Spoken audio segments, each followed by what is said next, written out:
July 12th, 2022 meeting of the Sacramento County Board of Supervisors. We want to welcome all who've joined with us this morning and those that will be joining throughout the day and those that would be joining remotely by phone.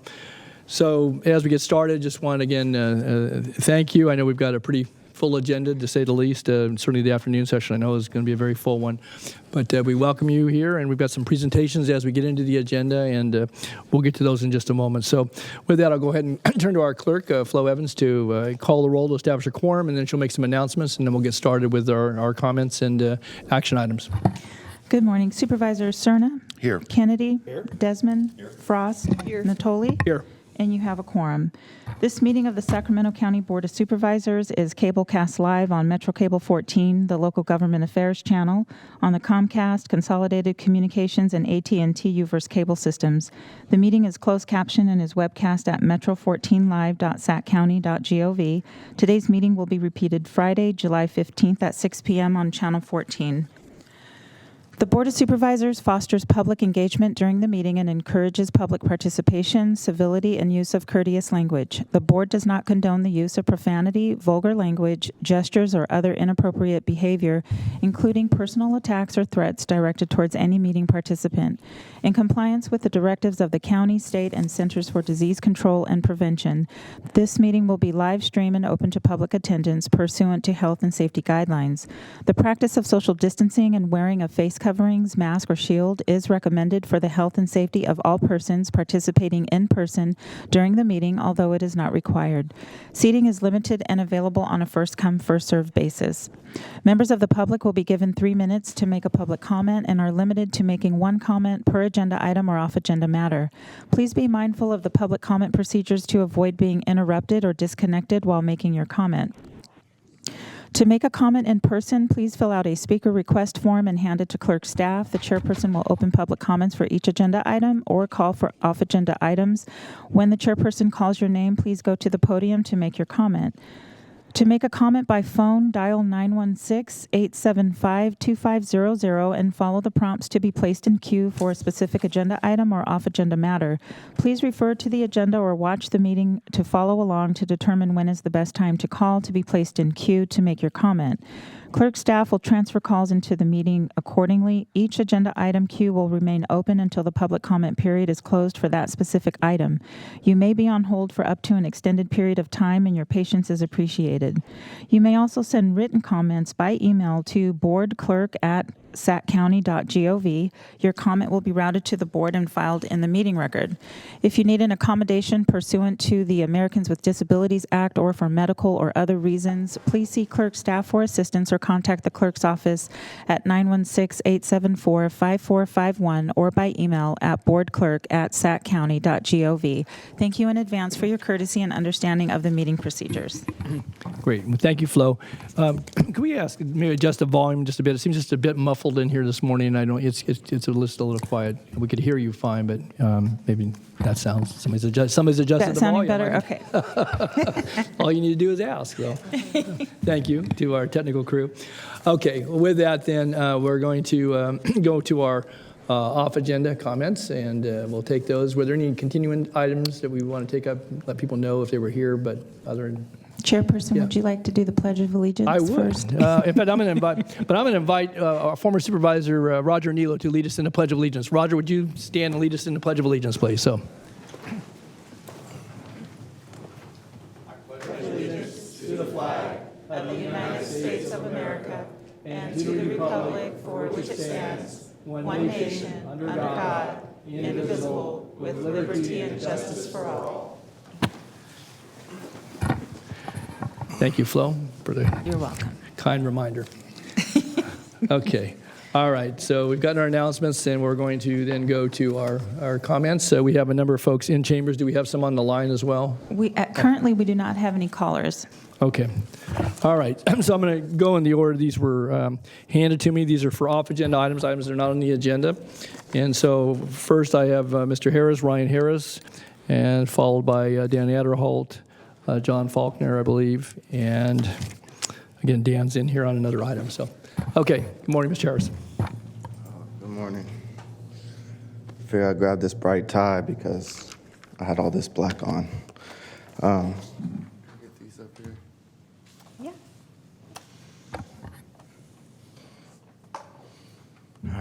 So a while back, some police officers picked me up, took me to jail, beat me till I vomited blood, amongst other things, released me the next day, said, you don't have no charges, you're free to go. We don't know why he picked you up. Then I come here and get similar, what feels like similar treatment from this lady to my left and Ethan die. So much so to where I was really stressing, can't even get in my shoes this morning. With that said, the reason why I have these up here is as a reminder of why I keep coming here. It's because you guys keep hurting these people, this community. If you look up here, these are names and case numbers of welfare recipients that your department released. I don't believe that they should have released them, but your department did release them. So I did inform Patrick Kendi of this a while back. He said he was aware of it, and that's a rare occurrence. Now that you're informed, this is not the only people, there's another list as well. Now that you're informed, my question to you is, have you even contacted these people and changed their case numbers? My guess is no.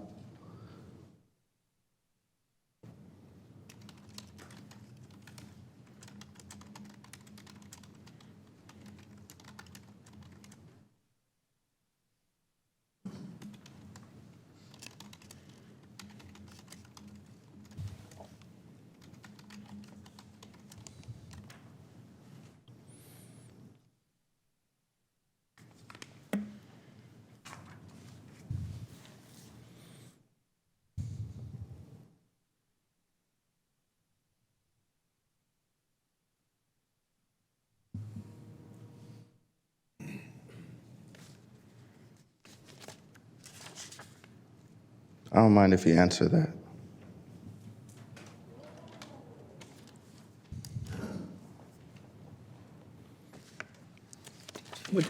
If you don't mind me asking, Mr. Harris, what was the time frame for this activity?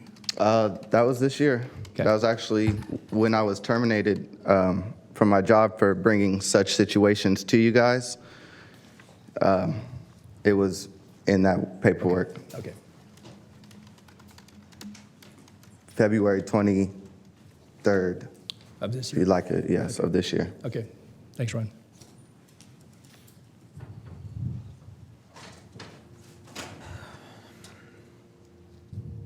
So I really hope you guys help protect these people as well as the rest of this community, because that is your job. Okay. Thank you, Mr. Harris. Okay. Mr. Harris is followed by Mr. Adderholt. Dan?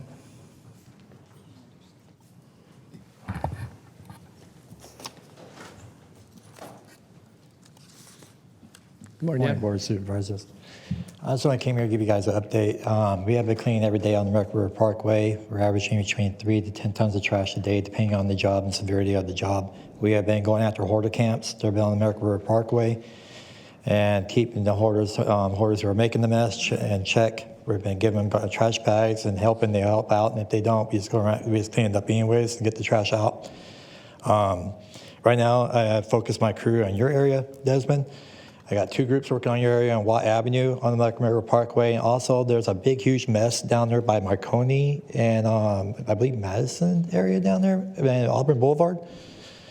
All in that area, there's been a lot of trash buildup down there. We're going to be getting to that too, as well as want to know.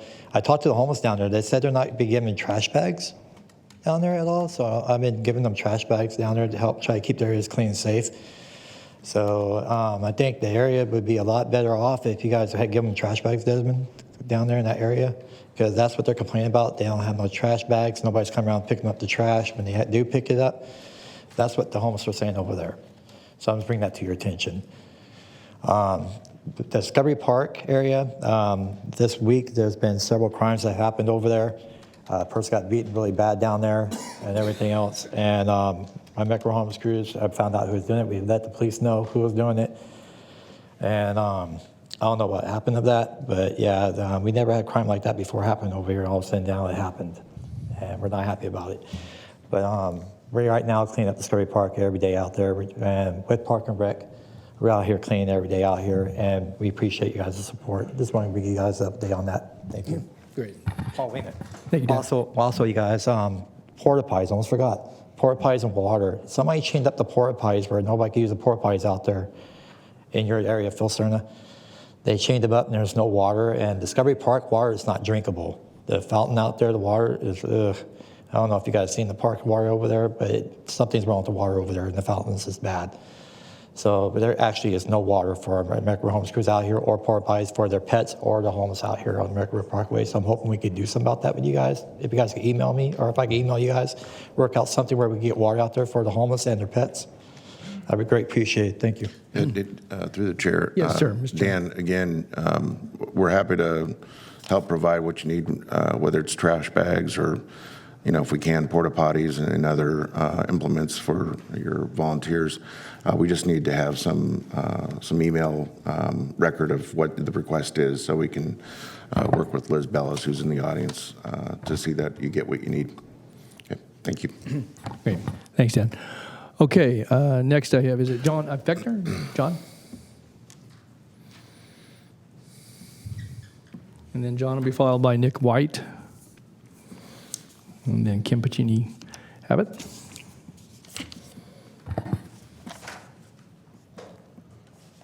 Good morning, John. Good day. Let me start by saying my name is John Herb Beckner. Long stories, make a story short. I came out of open heart surgery almost 2 years ago. On July 23rd will be the day. It'll be 2 years. I was in the program, Step Forward program. I got kicked out of the program because a lady walked out of my room. I tried to help people all my life. I've been in the construction business all my life. I can't do any work. I'm out here, I volunteer. I do as much work as I can. I'm on disability. I do what I can to save the American River Parkway. My grandfather was a great man. His name was John Peckner. He helped save people with this amphibious Jeep. And he lived in a tent, an Army surplus tent outside of town. Anyways, I'm here today to talk about housing. I've been waiting for housing for a long, long time. I've worked hard, diligently all my life. I built monuments all the way across the United States, first round fish ponds in the world, Boca Raton Skate Park, a lot of different places, Deerfield City Hall. I worked on Ferrando and Son. I came back and worked in the union. I helped with Daily Boulevard, me and 5 other people. I poured concrete all my life, worked very hard. And now I'm out here on American River. It's hard. It's not something I want to do. I need a house. There's no porta potties out there. It's hard enough right now to get things by. I used to make $53 an hour. I grossed $6,400 a week. That was back in 2002. I had heart problems. Unfortunately, they caused me to have open heart surgery. I had heart stents put in my heart 2012. Shouldn't have lived more than 5 years, but here I am today. I had open heart surgery, and I'm out here living on the riverfront. It's hard. There's no place to plug in. I want to go back to school so I can open up a business, a nonprofit organization to help people help themselves, but I can't do that right now. I got a grant, but I can't go. I need a place because I've worked hard all my life. I don't understand what's been going on. The Step Forward program kicked me out. They towed away my vehicle. It took them 2 months to get my belongings. When I got them, half of them was gone. Very important paperwork and stuff was inside my Durango. It's a 2003. It was licensed, insured. It's just a terrible thing that a lot of money went there. They gave $70,000 a year. He could have gave me half of that money, and I would have had a place and had a business. I'm not a lazy man. I do what I can. So I would like to see if we can get some kind of a porta potty out there. It'd be great. Something. And housing. I have all kinds of housing things, but a lot of them they're fake. They just want you to answer a bunch of survey questions. And that doesn't do me any good or anybody else any good. I have a lot of knowledge and ability to do things to help people help themselves. Okay. And that's about it. Thanks, John. Supervisor Cerna, stand by. Yeah, thank you, John, for being here this morning and sharing your personal stories about the challenges you faced, whether they're medical or with housing. I would encourage you before you leave Chambers today to speak with Emily Houck, who is here in Chambers with us. Emily is the Director of Homeless Initiatives here, and she's probably the best person that's literally here today that you can engage with to at least get some more information about your housing needs and to see if we can, find out what, if anything, we can help with. So I want you to know that we hear you, and please take advantage of that. Yeah. Thank you.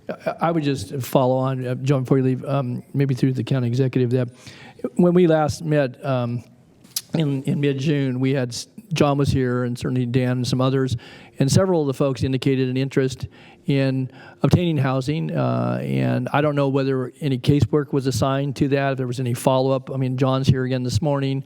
Again, each situation has its unique circumstances. And certainly Ann knows that as well as anyone. But again, we had half a dozen folks that came to these chambers for purposes of certainly expressing what they were doing in support of Mr. Adderholt's work out on the Parkway. But we have an opportunity when folks stand before us and say they're interested in trying to turn things around. I've heard John here this morning say that he's interested in returning to school. He's obviously, his housing situation is unique, I'm sure, to his circumstances. But I guess I would just suggest beyond just getting Emily's number, we ought to maybe have Mr. Dye, and if we have an encampment team, we have folks that work close that know how to address situations and plug in.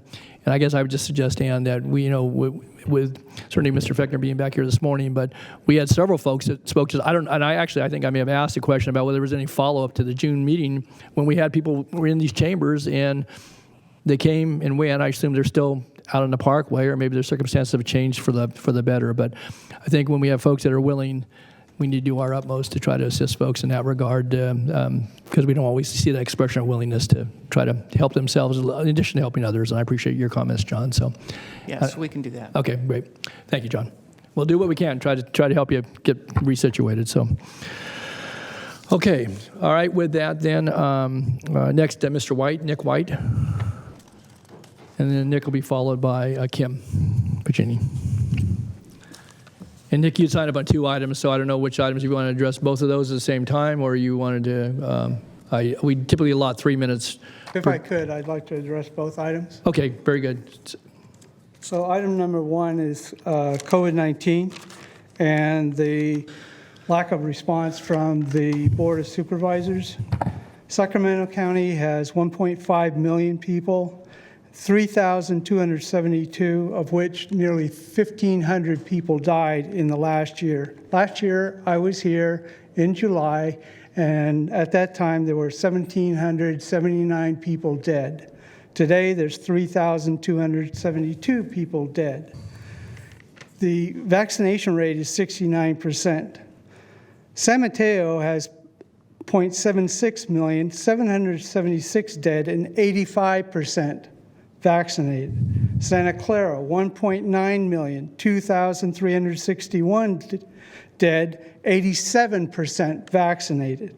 Contra Costa, 1.5 million, 1,351 people dead, 83% vaccinated. Alameda County, 1.6 million, 1,932 dead, 83% vaccinated. Why the difference? Because all of the 4 counties I mentioned had mandates of ID and proof of vaccination. Sacramento County did nothing. 2 reports from from a grand jury said in the first year Sacramento County was negligent in its response. I hope they convene a grand jury again, and maybe this time there'll be indictments for the county officers because of the 1,500 that have died in the last year. You have a chance. There's going to be more deaths in the fall due to increased COVID-19.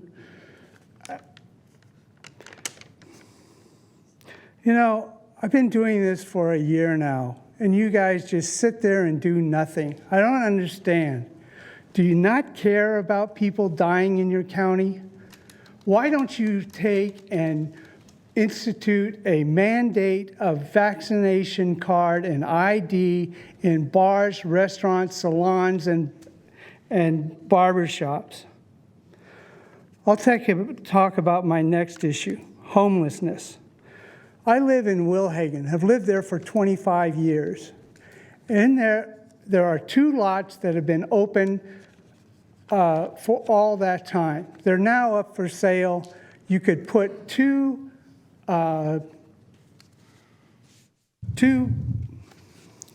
houses on one of the lots and another 2 duplexes on one of the lots and another duplex on the other. You could take and Rio Americano just updated their fields, their football fields and other track fields, and you could take the soccer field that's open and put tiny houses on that lot. You could take, and Jesuit wants lights. You could take that lot that Jesuit has on Fair Oaks and say, okay, we'll give you your lights, you give us the lot. And you could put either tiny houses or 2 duplexes on that and get the homelessness out of the American River, off of there, and get them into housing. I don't understand why you don't think outside the box on homelessness and why you take and decide, oh, we'll put all the homelessness underneath the freeway and we'll take and leave them out on American River Parkway. I don't understand this, why you don't take and really try to act on homelessness. That's all I have to say. Okay. Thanks for your time. Yeah, thank you, Nick. Thank you for being here, for your comments as well. Okay, next, Kim Pacini Houch, followed by Richard Houch. Good morning, Kim. Good morning. My name's Kim Pacini Houck, and we are residents of the Ansel Hoffman neighborhood. And my husband Richard's going to speak a little bit about what's happening with the fires on the Parkway. But first of all, you know, we are all empathetic to the homeless situation in our county. It's heartbreaking. I'm crying listening to these people talking about their plight. And I am just compelled to say that why are we allowing our state to fund illegals with $100 million of health care money that belongs to the citizens of California? These people are homeless and they need help. We have resources that we can expend in other areas, but we cannot take care of American citizens. That is just a crime. We need to speak up about it, and we need to help our homeless people with the resources. If we have this kind of surplus, we should be helping our own citizens before we have a surplus for illegals. That's that subject. But speaking of the Parkway, we have experienced the terror of living on the Parkway from fires created from the homeless people. We don't hate the homeless. We want to help them. We want our government to help our own citizens. But we live in terror every day that there's a new fire burning. The last fire was 50 yards from our home, and with the right winds and the right condition, we would have been torched.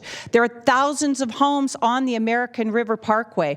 There are condominiums, Campus Commons, all behind Campus Commons last year. There were horrible fires. There are horrible fires behind our house. And I know that Rich Desmond went and viewed and took some videos of the Parkway behind Ansel Hoffman, where we have 50 miles of wildlife that is threatened every single day. We need to stop allowing the homeless to camp on the Parkway. We don't allow the public to camp there. If we have kids and we want to go camping, we have to go to a campground. So if the public cannot camp there, the homeless should not be allowed to camp there. We must take care of them in some other manner. There are funds, there are resources, and we really implore on you as our county supervisors to get with the state government and find the funds to help our people, our citizens here. This is sickening what we're listening to here today, begging for water in garbage cans. It's just unacceptable. We can't go to the Parkway any longer. We can't send our children to play there. It's dangerous.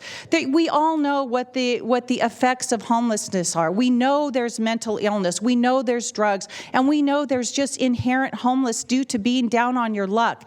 And those people are completely lost in the shuffle here because there aren't enough resources to help the true people that are homeless due to domestic violence and just economic woes. Please, let's think out of the box here and go to our government for common sense governing. We have the funds. Let's spend them on our citizens. Now, my husband's going to talk here about the fire situation that's been happening at the Ansel Hoffman region and all along the Parkway, but I'm sorry I had to expand on that about our homeless because it was truly heartbreaking to listen to these people talk about their plight. So thank you for listening, and we certainly hope that we can work with Metro Fire to have homeless camping on the Parkway be absolutely illegal. We must relocate them to some other place that does not put our community in harm's way on a daily basis. Thank you. Thank you, Kim. Okay, Richard, next.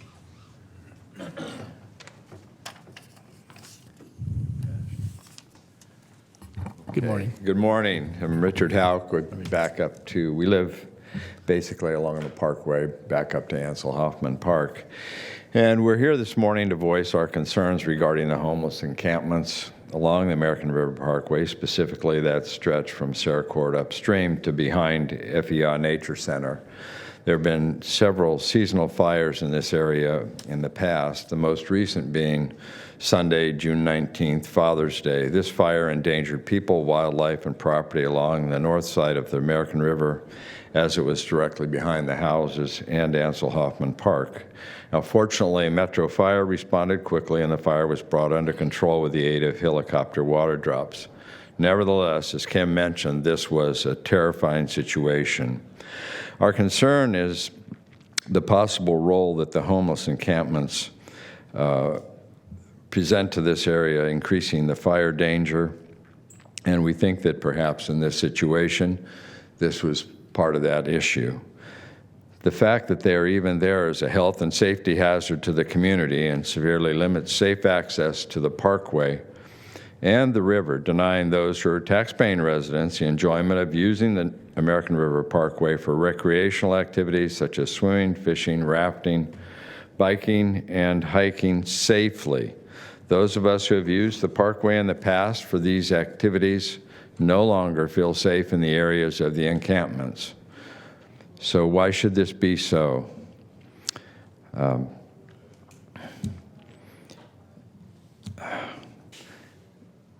And I really, I'm probably going to end it there. I mean, I really listened to the homeless people speak today, and I empathize with their plights significantly. So we really would like to address the issue of the homeless encampments back there and the fire and public safety issue that they cause for all of us.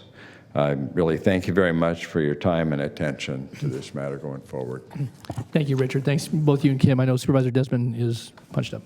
Just really quick, thank you, Mr. Chair, and thank you, Kim and Richard, for being here. Your neighborhood is also my neighborhood. I'm keenly aware of the situation, and this board has been having a lot of discussions about this very thing, certainly in the immediate term, the fire danger on the Parkway. And I would encourage you to come back on, I think it's the 27th of July. We will have a much more detailed, agendized discussion about this very issue. So thank you.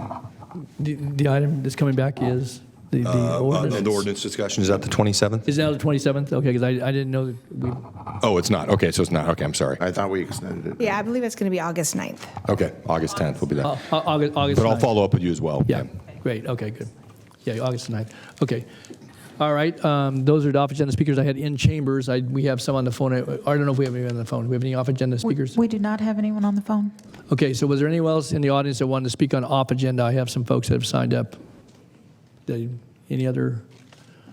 Okay, so I have some folks signed up on items that, did you want to come forward, sir? No, okay. All right, very good. Then that will conclude the off-agenda comments for this morning. And with that, we'll come back to our agenda items then, and I'll go to our clerk to call the agenda, please. Okay, so for your consent matters, items 2 through 51, I do not have any notes for you today. Okay. That's a first. I know. Okay, so let me turn to colleagues on items that you want to address. I'll go to my left here first. Supervisor Frost, Supervisor Cerna, Supervisor Desmond. Yeah, sure, go ahead. Yeah, okay. Thank you, Mr. Chair. Just very briefly, comments on item 18. 18 is the approved resolution calling for an election to authorize the issuance of general obligation bonds for the Carmichael Recreation Park District. Thank you, Madam Clerk. I just wanted to call out, recognize, I know we have the general manager for the Carmichael Parks Recreation and Park District and a couple board members here, and just want to thank you for your work on this item, Mike, and I'm obviously very supportive of your efforts and really appreciate the thoughtful approach you and the board have taken to this matter, and I'm glad we have a chance to vote on this today. Great. Thank you, Rich. Okay, Supervisor Kennedy, any items? Okay. All right, I know we have speakers on a couple of items, but I did want to call out a couple of items if I could. Item 24, do we have anybody that called in on that item? Let me check for 24. Because if we do, we can hold that. We did have a caller, and it looks like they dropped off. And so if you want to continue on, because we have callers for item 7 as well. Right. And then some of your others, so they might be able to get them back on the line. Okay, good. I don't know. Because, again, I had a conversation, and the gentleman said he might call in. I can let him speak to the item specifically.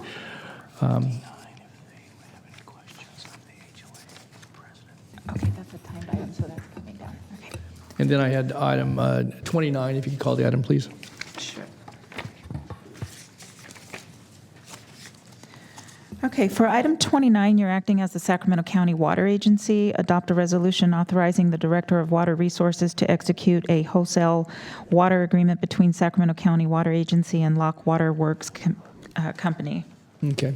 Do we have anybody in any staff here that can speak to this? I see Carrie. Good morning, Carrie.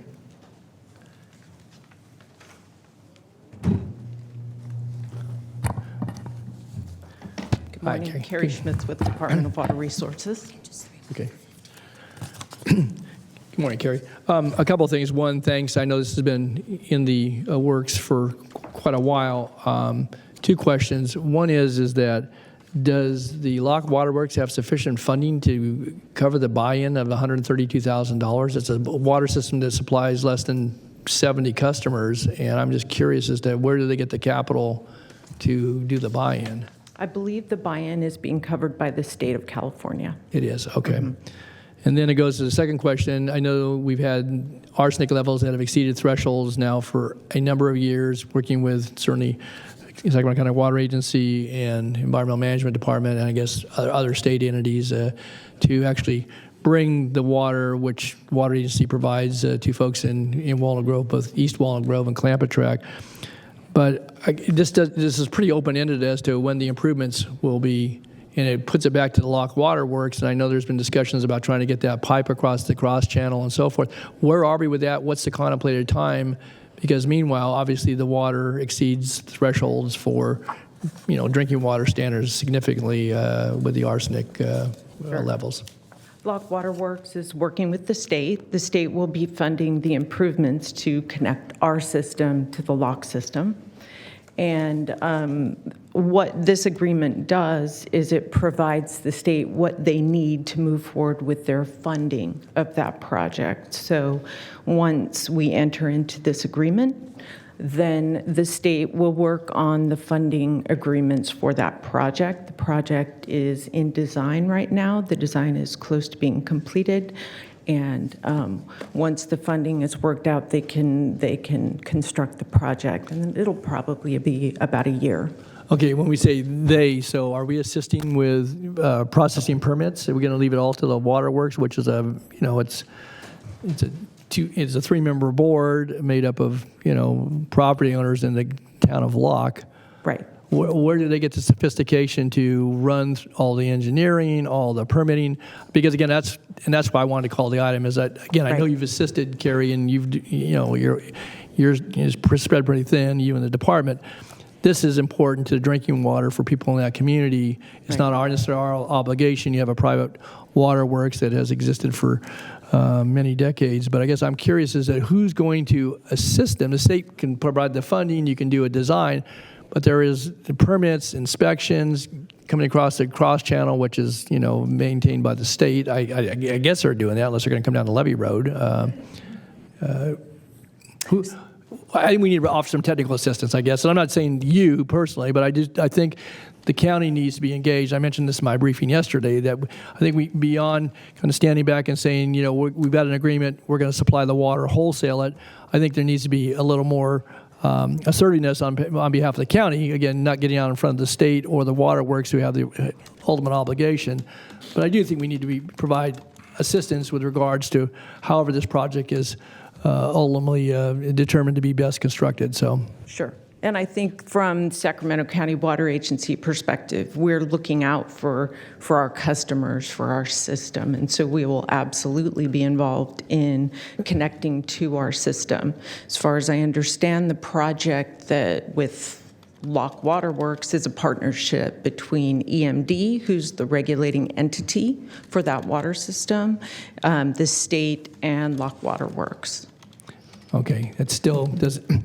They are going to be a customer, and those customers they're a wholesale customer. They are residents of the county in a historic community, one of a kind, anywhere in the United States. And I guess my point being is that if EMD is taking the lead, is EMD here today to speak to my question? I don't know that they are. And if I could ask, maybe, again, if you could help through your offices coordinate, so maybe Mr. DeFani can be involved. Again, we're taking care of our customers, East Walnut Grove, and we've done a number of add-ons to that system over time. They're rural systems. The customer base is counted in onesie, twosies, not in hundreds or thousands. But it's critical, and this issue has been around for a number of years. Those arsenic standards changed, I bet, a decade ago, when it went from 50 parts per million to 10 parts per million. And I think that there needs to be a little level of urgency. And part of the urgency, though, is to offer our assistance. And EMD doesn't construct things. So, again, and I know the Water Agency does, Carrie. That's why I was asking you specifically, because we do projects in the Water Agency. This isn't our project. Lock Waterworks is a very small organization. And the customer base there, I'd be surprised if there was more 40, 50 customers on that whole system. So, and including fire flow, and there have been public dollars that have gone into that system as well. So my point being is I think that we probably need to see if we can step up a little more in this. And again, I appreciate the Water Agency agreeing, and this board obviously will accept the recommendation, I trust, in just a moment. But I do think there needs to be some additional assistance if it's not just warranted, but I think certainly welcome by the Lock Waterworks. I can't imagine it wouldn't be. And again, no one from EMD has briefed me on this in the last year and a half or 2 years. I mean, so it's been pretty quiet. I know you have kept me apprised from time to time in our discussions, but so I think we need to take this maybe a notch up if we could, Ann. Okay, great. We can absolutely arrange a meeting with EMD. Yeah, great. No, and I think it's important because, again, I think the technical assistance you folks bring, Carrie, is complementary to constructing a project. And, state's not going to build a project, I trust. It's going to, Lock Waterworks is going to be the permit holder. Is that accurate? I don't know. I don't know either. So there's something missing in the staff report here. And I didn't see all that embodied in the agreement either. So, okay. Thanks again. I appreciate you being here, and we'll do some follow-on. Okay, and then just one other item, Madam Clerk, if we could, just item 41. Okay, and just to let you know, your caller is back. Okay, that's on item 24? Yeah. Okay, great. Okay, so let me call item 41 into the record. Item 41, the authority to execute expenditure agreements with Progress House in the amount of $1.5 million from the date of board approval through June 30th, 2023 for the provision of drug Medi-Cal organized delivery system residential treatment services, and Klinger Property Management doing business as Valley Sober Living in the amount of $73,000 from the date of board approval through June 30th, 2023 to provide a sober living environment for individuals recovering from a substance abuse disorder. Okay, thank you. And I know that in my briefing yesterday, I had talked about this. Certainly, we need additional residential treatment facilities to provide services to county residents. But I had inquired about the property located just east of the city of Galt. Actually, it's in the Herald community in a rural area. And one, whether these are required to have state licenses, because clean and sobers don't necessarily have to be licensed by the state. And secondly, the good neighbor policy, I trust that was in place, but, and maybe you responded, and I just didn't, if it was, I didn't see the memo this morning, so I wanted to be sure we taken those things into account, because we're going to be a significant portion of money here to support the services that we provided. I want to be clear that we're going to be a good neighbor. Yeah, so there was a written response, but I will have Ms. Katari speak to it. So Okay. Great. Good morning, Board. Siobhan Katari, Deputy County Executive for Social Services. And Dr. Quist did reply to that and did indicate that, there's two components involved in this, and one is a residential treatment component, which is licensed by the state. The other is a sober living facility, which is actually, the oversight is by the county and by the Alcohol and Drug Coalition. I will ask Dr. Quist to expand on that a little bit more. I have him on the line if you'd like. Okay, yeah, if you could. Okay. Good morning. This is Ryan Quist, Behavioral Health Director. Yes, it's the California Consortium of Addiction Programs and Professionals that is responsible, that the sober living environments are required to register with DCAP, and then they provide oversight, as well as the county provides oversight. So the property that's located in county, because the other facilities are located out of county in El Dorado County, but so is that a sober living facility, or is it the licensed residential care component at the higher level? Sorry, I'm going to have to make sure that I get the right ones here. I'm pulling it up. So the one in Galt is a sober living facility and is registered with CCAP. So, and how, and there's no information about how many folks are going to be served at that facility. I mentioned, I know that there was a sign up welcoming folks to it. I saw that. It was a handwritten sign. But I guess I'm curious as to the numbers of folks. And it's not, technically it's not licensed then. It just registers with some association that you've just referenced, which I trust has some credibility, but could we maybe hold this over till this afternoon? I know this afternoon is full. I'd like to get a little more information on this. I don't necessarily object, but I, as I've said, in those rural areas, we've had a number of facilities over time, and some have actually gone from licensed facilities to non-licensed facilities, and rarely have I received complaints or concerns, and it has nothing to do with this particular location, but I know that I've certainly received a couple of recently, and who do they go to? I guess they go to the county if we're the overseer, but I want to be clear, are they just county placements, or are they taking placements from other counties? Because we're now moving county residents to El Dorado County, to the other facilities that provide these other levels of services. So if we could hold this, again, we have people here this morning for presentations and such, so I don't want to bundle it up with that, but if we could hold this over to 2 o'clock and maybe get some of those questions addressed. All right, very good. So we'll hold item 41. Okay, that's all I had. And then, so let's go to, we had speakers signed up on a couple items. I know we had Mr. Adderholt was here on item 3. We have a caller on item 24, and we had Mr. Harris on item 7. So let me go take those in that order. So let's call item 3, if we could, real quick. Okay, not a problem. Give me 1 second.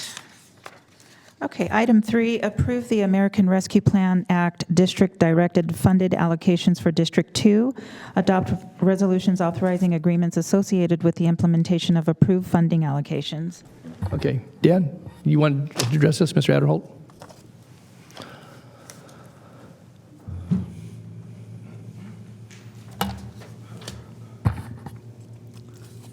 Okay, Richard Desmond. I talked to the homeless in the area. I was waiting to tell you this now. The homeless in the area, nobody wants to be homeless out there. Not one person. I talked to them all out there. They do want to be in a home or a shelter. Most of them want to go in the shelter, actually. I was kind of surprised. Therefore, going in the shelter, they want to be off the streets, but they have their pets. There's the thing again, pets. Everybody out there has their pets, and they worry about their pets. I told them that they are building shelters for their pets as well with them. And so they want to know when it's going to be implemented. where they're going to be having the shelters at, and how many pets can they have? Because most of the homeless out there in your district area have 3 or 4 dogs at least, if not more. So I don't know how you guys are going to be able to do that. And the shelters can't take them. And we already been through this already. The shelters are putting them to sleep faster than they get them because they have no room for them. So I just want to know what you guys are going to be doing to promote that. What kind of implement plan are you guys going to have with that, with your action plan, American Rescue Plan? Because, the pets, they deserve a home too with their owner. They're their children, As Phil Cerna said last time, his pet and stuff, that's the biggest threat right now with the homeless right now is their pets. They don't want their pets taken from them. So I'm hoping Rich Desmond, you in your area, you guys can come up with a plan with shelters, and all you guys actually, come up with a plan where homes are available and make them, sort of like a pet, where you get the license to hold the pet, service animal, or at least then they could get home with them and their pets. I think that'll be the smartest move you guys could do for helping that plan go through all the way, because the homeless definitely and their pets definitely need to be together. And that's the only thing they have against going into a shelter right now. I just want to say that. Thank you.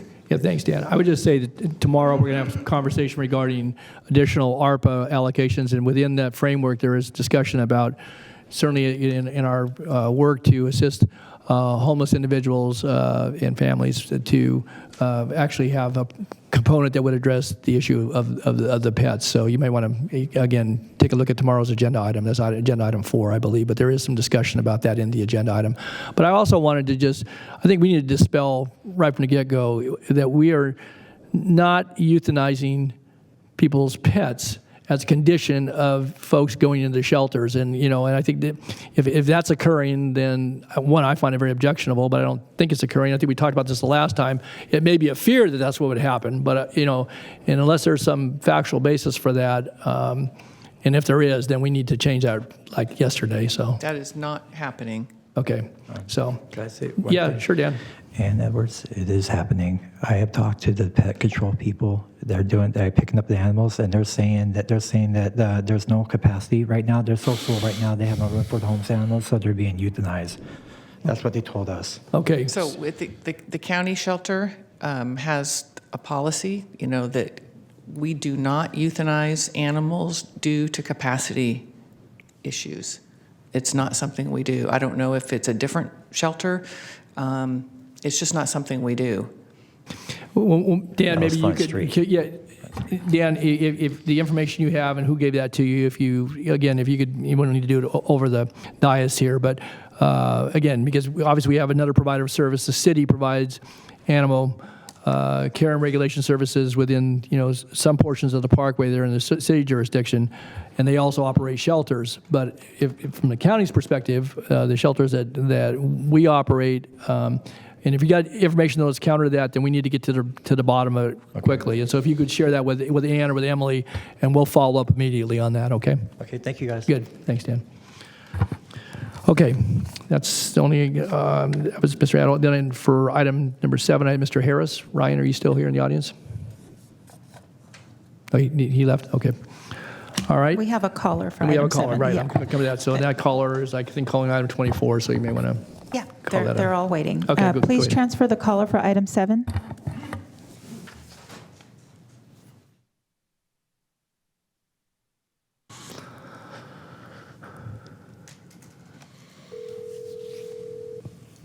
Hi, caller. Please start with your comments. You have 3 minutes. Okay. And then if you could mute the meeting in the background before you start speaking. Yes, it's muted. Okay. And please start with your comments. Yeah, I was just, item number 7, it says appropriation adjustment for various departments. It didn't have those departments listed, so I was just wondering what departments was this funding going to, and who's going to oversee it and be in control of it? Because I know with the Department of Human Assistance, I had spoke previously about, you had listed training in there, and you guys are now doing the training at the department, but the people you have overseeing the training are the people who need to take the training, such as Ethan Dye. And I feel like you guys are just trying to do these trainings to help pad their profile so that you could get them to the next level and, again, give them more power, like you did with Ann Edwards and her city values. Because as you can see, city values is not – where'd it go? When she left, what happened to it? Where'd it go? But she did use it to get her to that next level. And I'm just wondering where these various departments are listed on here so I could take a look at that and see who's overseeing those.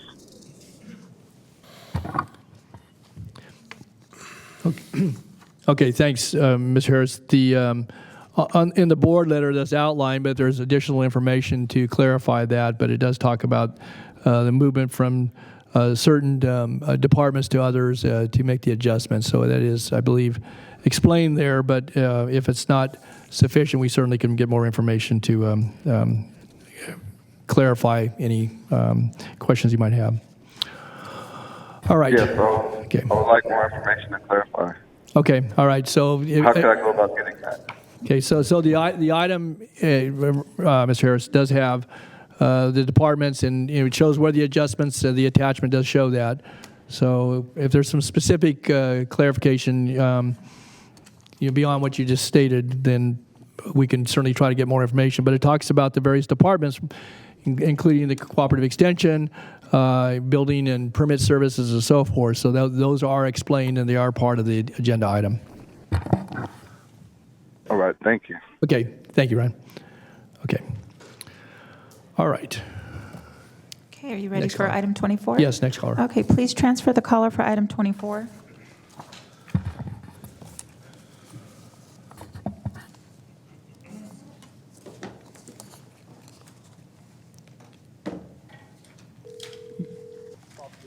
Hi, caller. Please start with your comments. You have 3 minutes, and if you could mute the meeting in the background before you start talking, please. Sure. Okay. And you can start with your comments. Thank you. Okay. Hi, my name is Gagan Singh, and I've been a constituent of District 5 since 2008. I'm representing NorCal S Builders. That's my family company. Item 24 basically is an amendment to an agreement that allows the SUCAS and NorCal S Builders to extend the deadline for recordation of the final map based upon a tentative map. Unfortunately, NorCal S Builders' tentative map for the Land Estates Subdivision expired on May 23rd, 2022. We were in the process of recording the final map, and the 7th submission was submitted to the county on October 12th, 2021. On July 8th, 2022, we were told that we'll receive comments for that submission. I'm assuming that it took so long because of COVID, or it just fell off the schedule, or some other setbacks. I'm not sure. Furthermore, the improvement plans were split up so we could accommodate the county's work on a nearby creek. We developed 2 drainage swales for the county prior to grading our site. And these drainage swales have now been dedicated to the county, and there's credits waiting to be applied to this project. And Sucas Brothers project, which is the Garcia Rivera subdivision. So because we built these drainage swales prior to grading our site, and we had to work on the improvement plan in parallel, that caused a delay in our project, which set back the final recordation. In order to record the final map, we needed the improvement plans to be finalized, but because of COVID, those kept going through resubmissions. Now that the improvement plans are finally up to date and ready to be approved, the final map is no longer there, or the tentative map is no longer there because it's expired. And when we asked the planning department if we could do a retroactive extension, they said that's not possible, and we'd have to go through an entire resubmission cycle, which takes 8 to 12 months. And furthermore, there's been an extension, a COVID extension of 18 months to all tentative maps, but our map expired this year, so it falls outside of that date range, even though we were clearly impacted by COVID. And there's been an ordinance that was adopted on December 2021 called SP9 that allows for automatic 1-year extension on tentative maps.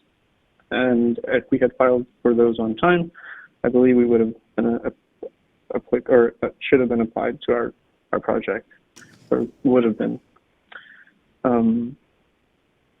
My family and I have spent over $1 million in 3 years on this project thus far, and I would just like to ask the respective board members if they'd consider a retroactive extension to our tentative map so we can push this project forward this construction season and develop more housing for the area. Okay, thank you, Mr. Singh. I don't know, Mr. DeFonte, are you familiar with this item? A little bit. I talked to Mr. Singh late yesterday evening, and he said he would be calling in on this. I guess some of the, and there are, responsibilities obviously ultimately fall to the property owner or to the applicant, but they are currently working on a grading permit. They had submitted plans back in October, as he stated. There were some other reviews going on and so forth. This actually has some retroactivity to it. It's a much shorter period of time, but the items before us goes back to July 1st of this year, this month. And I don't know if there's anything that in state law that would provide this board any additional discretion. I know we spoke with folks who obviously are very knowledgeable within our organization, and he cited those in conversation with me. But if we could take a look at this, again, I think that they've paid fees. Again, COVID, certainly ran hardships on both private sector as well as obviously public sector and review periods and so forth. And there were some accommodations provided for legislatively.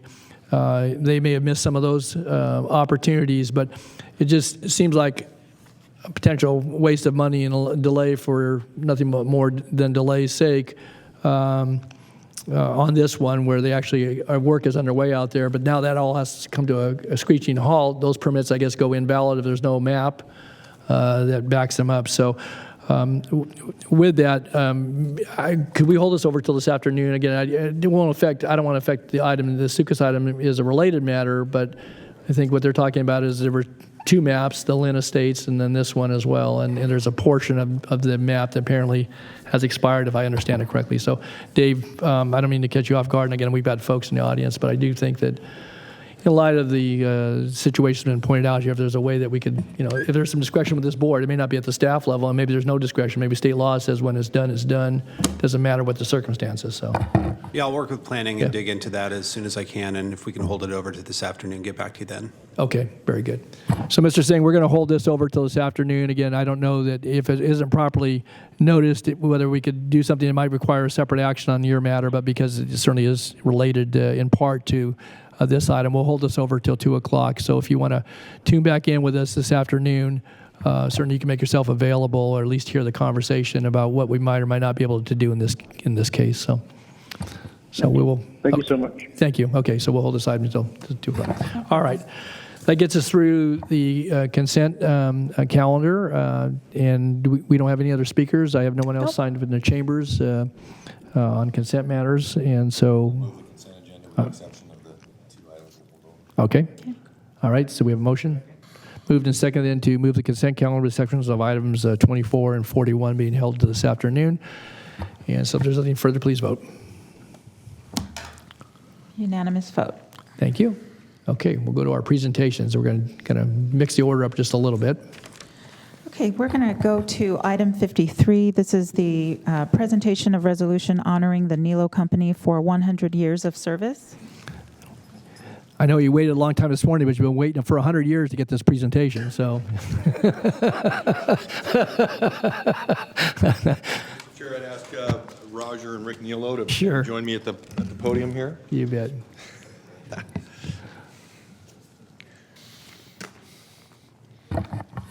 Thanks. Thank you for leading us in the pledge.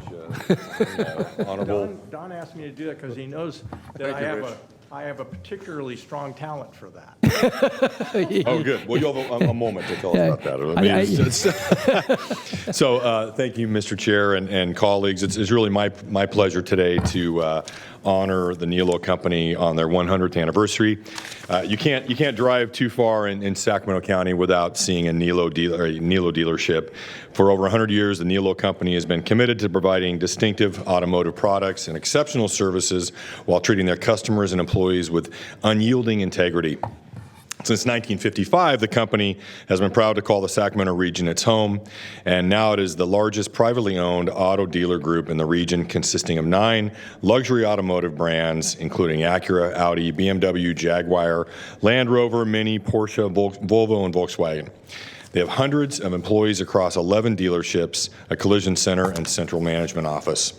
The Nilo Company embodies core values of teamwork, respect, encouragement, high expectations, customer service, and community support. In fact, the Nilo Company supports over 100 charities in the Northern California area that have direct and immediate impact on the community, with no cause too small or initiative too large for their support. The company was recognized by the Business Hall of Fame Award in 2007 and by the Sacramento Metropolitan Chamber of Commerce as a best place to buy a car by the readers of Sacramento Magazine, and recognized as the best place to buy a car by Sacramento Magazine for multiple years.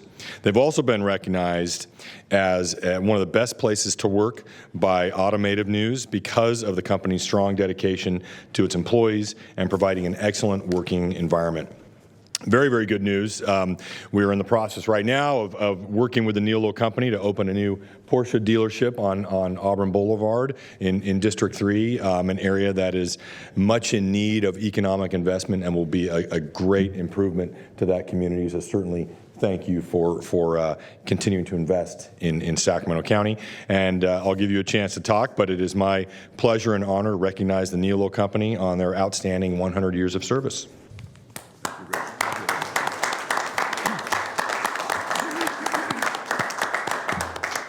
I'll speak first because I'm the least important of the two of us with regard to the operation of the business.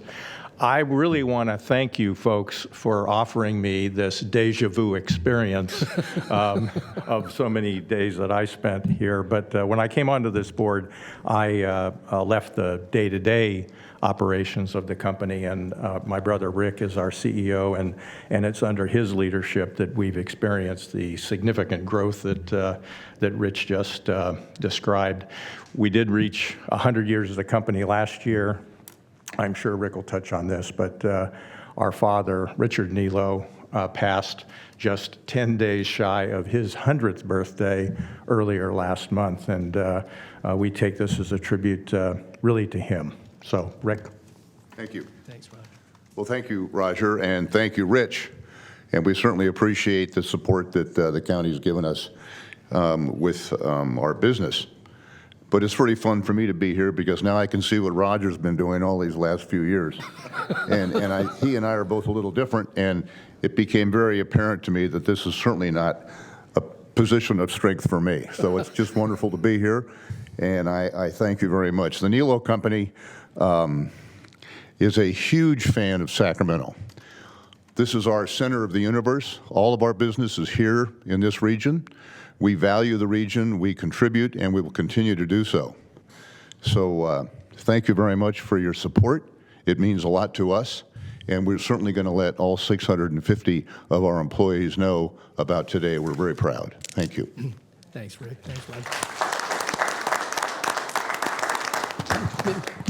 And before you leave, I think a couple other supervisors want to make some comments too, and then we can get some pictures. So, Supervisor Kennedy.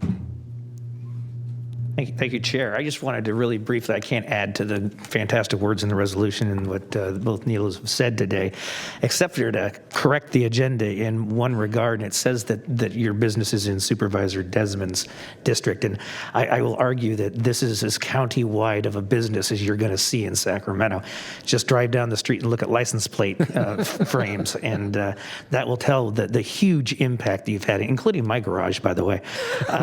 So I just want to congratulate you. You guys are stalwarts in our community. We're lucky to have you, and thank you for everything you do. Great. Thanks, Patrick. And I would just add again, certainly I've had a chance to know and work with Roger and certainly with Rick, not so much over the years, but have observed obviously the efforts that you put forth in building and growing your business, your customer service, and I think it's exemplified obviously in I think the pride of ownership, but also the pride that you take in being a part of this community and have given in so many ways. And again, I didn't realize you had 650 employees. That's pretty impressive. That's a strong workforce, and obviously those folks come to work every day with the idea that they're going to best serve the customers and certainly their employer. But I know that Roger had a chance, as he said, to spend some years here at the dais, and again, I don't know that this makes him miss it any more than he may already not have missed it, but it really has been a good chance for him, certainly in a civic capacity, and obviously, Rich, your work and that of your family. I know your father and the whole lineage obviously took great pride in best serving the communities in which they lived and worked and raised their families. And so again, you can be very proud. And 100 years is nothing to sneeze at. I guess you're on 101 already, so you're on your way to the next 100. But congratulations to you, to your family, to your employees, and to all the folks that again have been a part of your customer base. But they've supported you, and you've supported this community mutually. So congratulations on 100+ years. Thank you. Okay. Quick photo here. Oh, Yep. yeah. Yep. Just you You want guys to are the whole. You tell me. It's my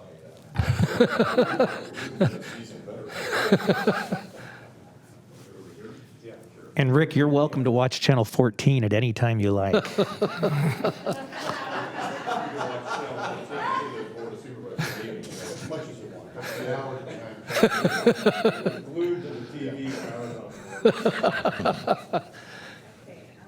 You want to make sure you were working, Raj.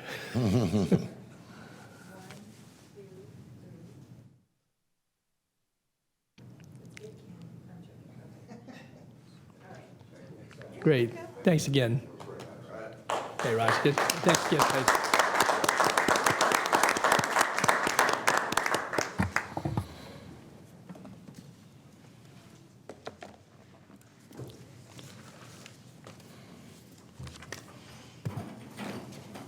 Good job. Good job.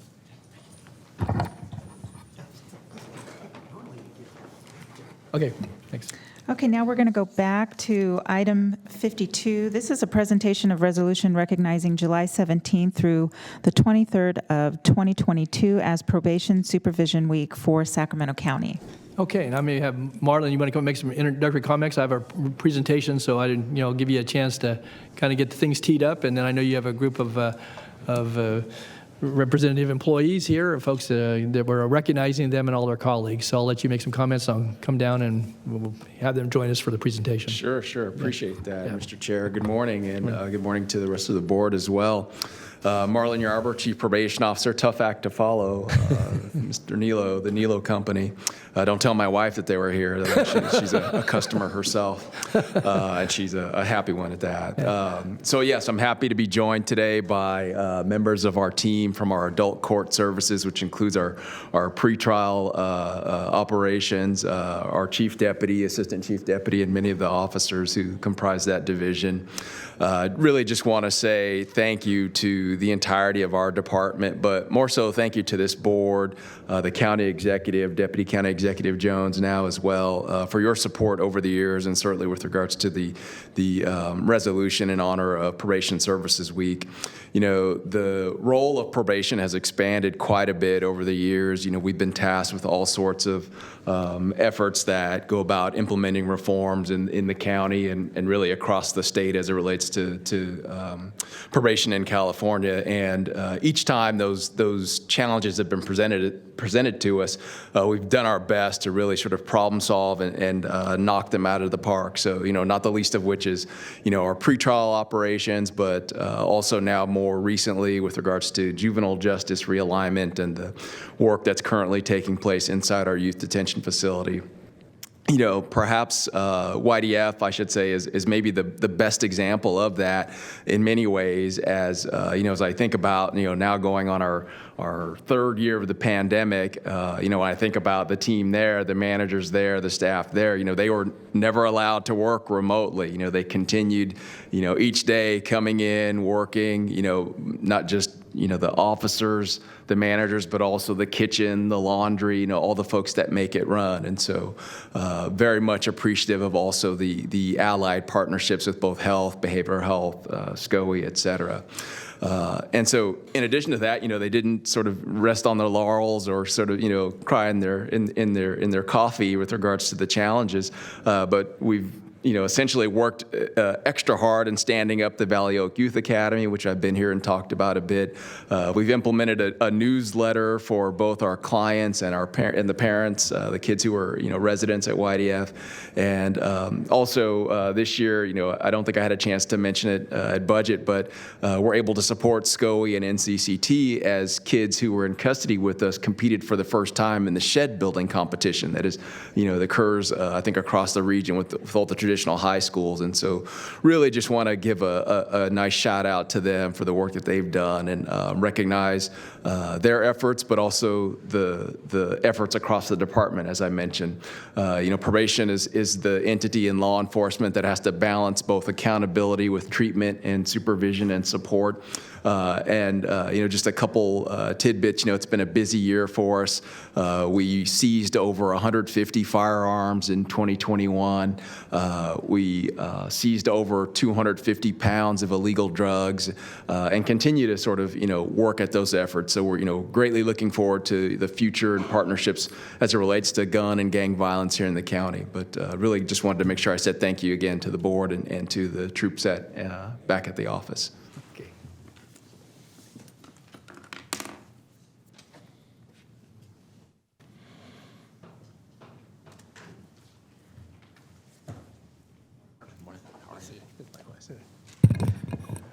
Well, thank you, Chief. And again, I think you not only said it very well, but I think gave a good overview of the important aspects of the role that you and your department play in this community, and certainly do it on a 24/7, 365 basis. The resolution we have here this morning does proclaim July 17th through 23rd, 2022 as Probation Supervision Week in Sacramento County. And I'll just extract a couple of whereases that I think go to complement what you pointed out in your comments, Chief. One of the whereases says that Sacramento County Probation has a highly skilled, multidisciplinary workforce devoted to supporting positive change in the lives of people they serve, and they utilize innovative strategies to realize the best possible outcomes for all involved.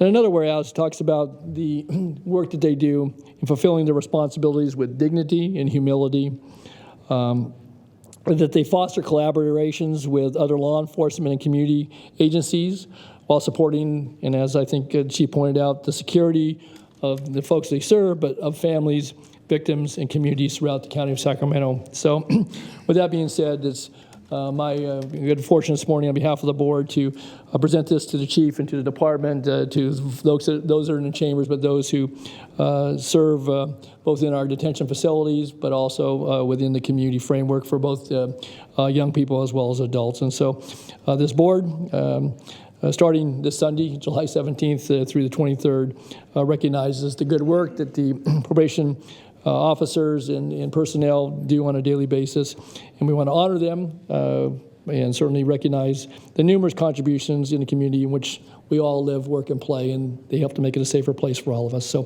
congratulations. Thank you. Yeah, okay, you did, okay. All right.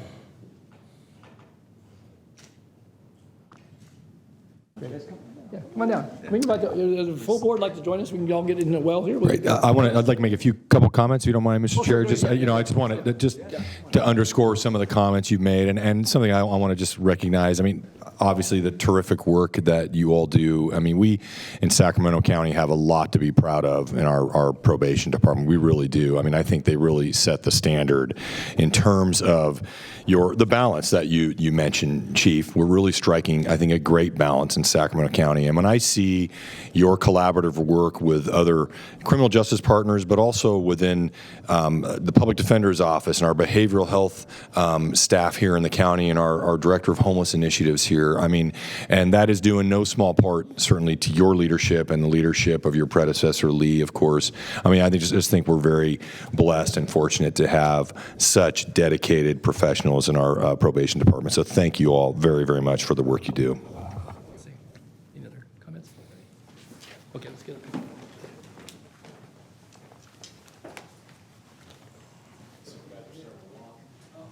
Yeah. He can walk this week. Better. He looks a lot better.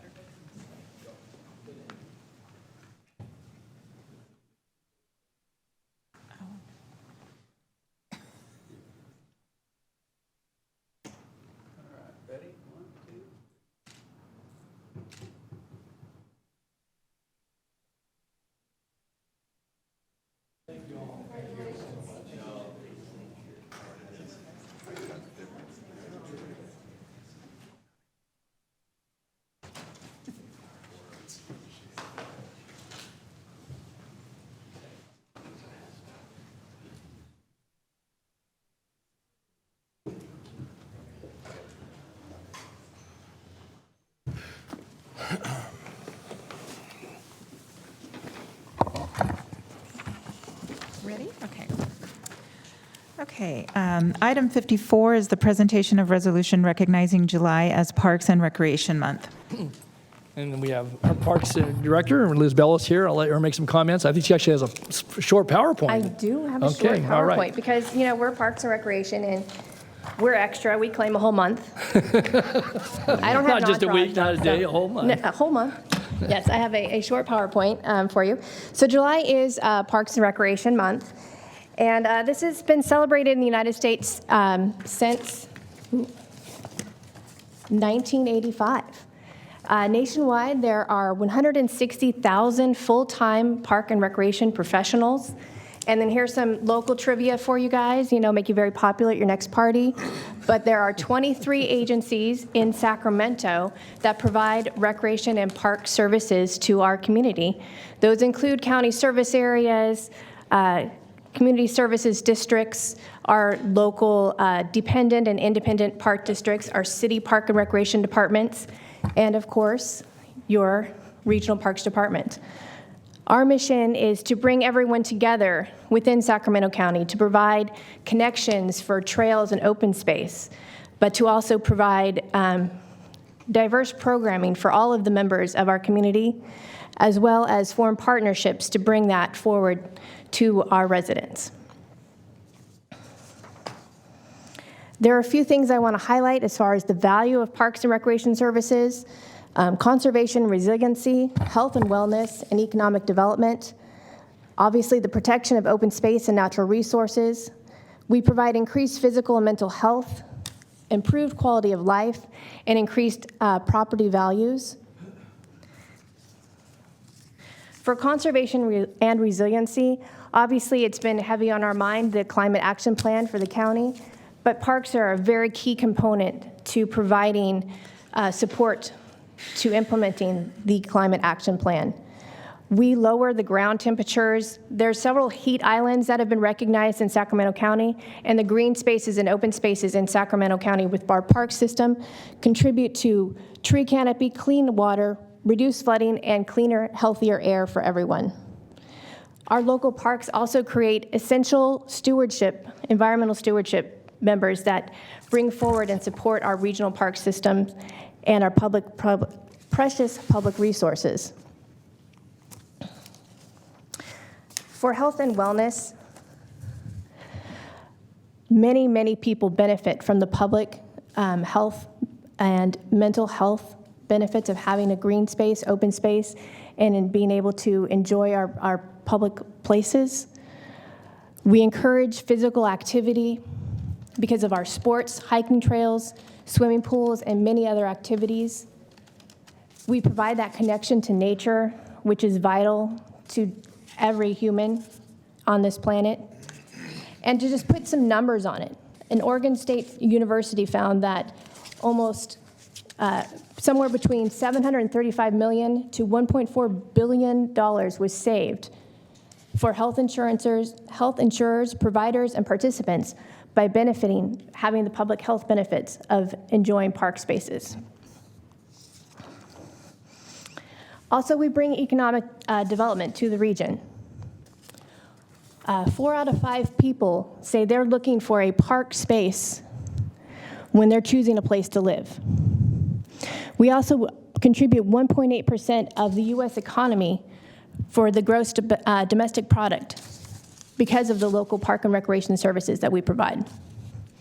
And here locally, just on the American River Parkway, we contribute $531 million to the local economy just from the programs and services that are brought forward because of the American River Parkway. I appreciate you guys taking the time to recognize that July is Parks and Recreation Month and recognizing all of the great services that our local park and recreation professionals bring to our communities. Thank you. Mr. Chair. While the chair is making his way down to the podium for the resolution presentation, I just want to note that this is fairly routine for us to have these ceremonial resolution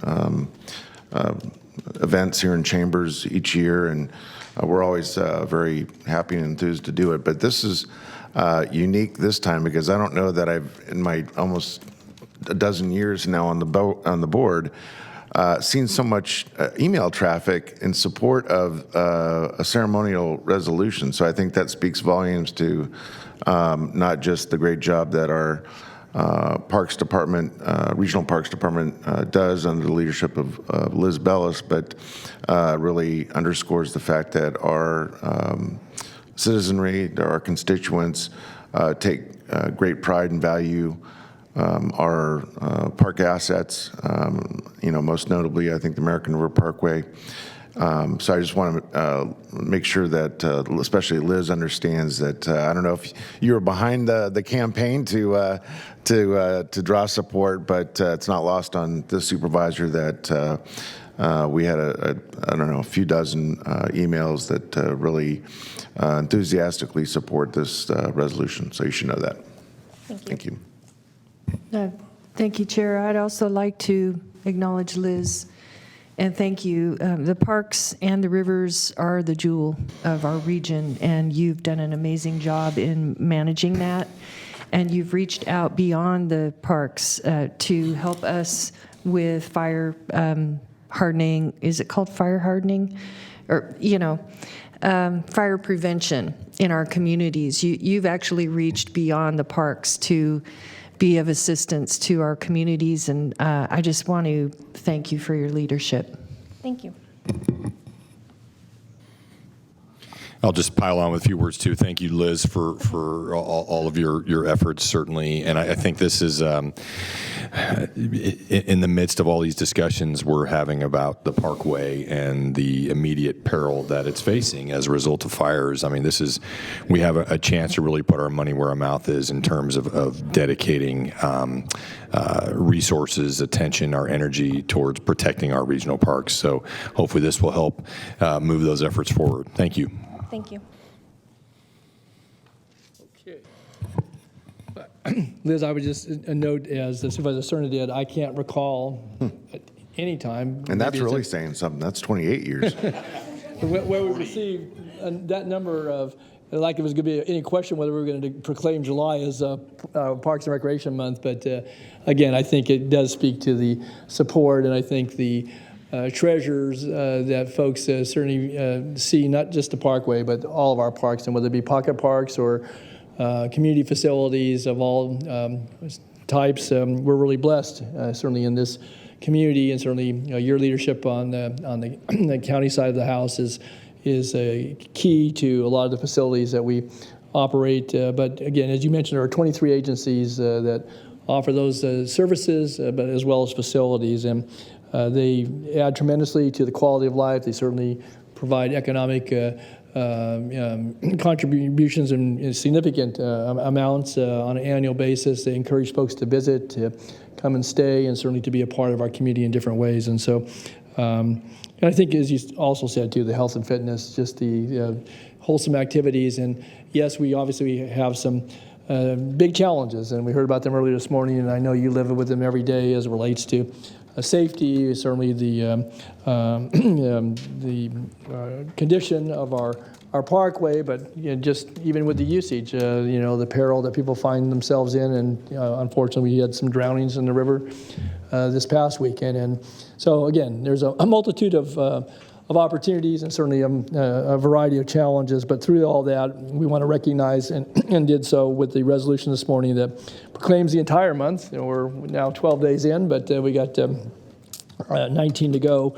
2022 is Parks and Recreation Month in Sacramento County, and I think you summed it up very well in your slide presentation. But this board does want to express its appreciation to all of our dedicated parks and recreation professionals, from those that maintain the lawns to those that make sure that the restrooms are clean, to those that make sure that we're safe and secure in the various facilities, and those that offer a variety of programming for people of all ages, from all walks of life throughout this community as it relates to recreation services. And so we recognize all those who are good stewards of land, of facilities, programs, and the vast amount of opportunities which improve our quality of life, inspire folks to do great things, to achieve in their own realm.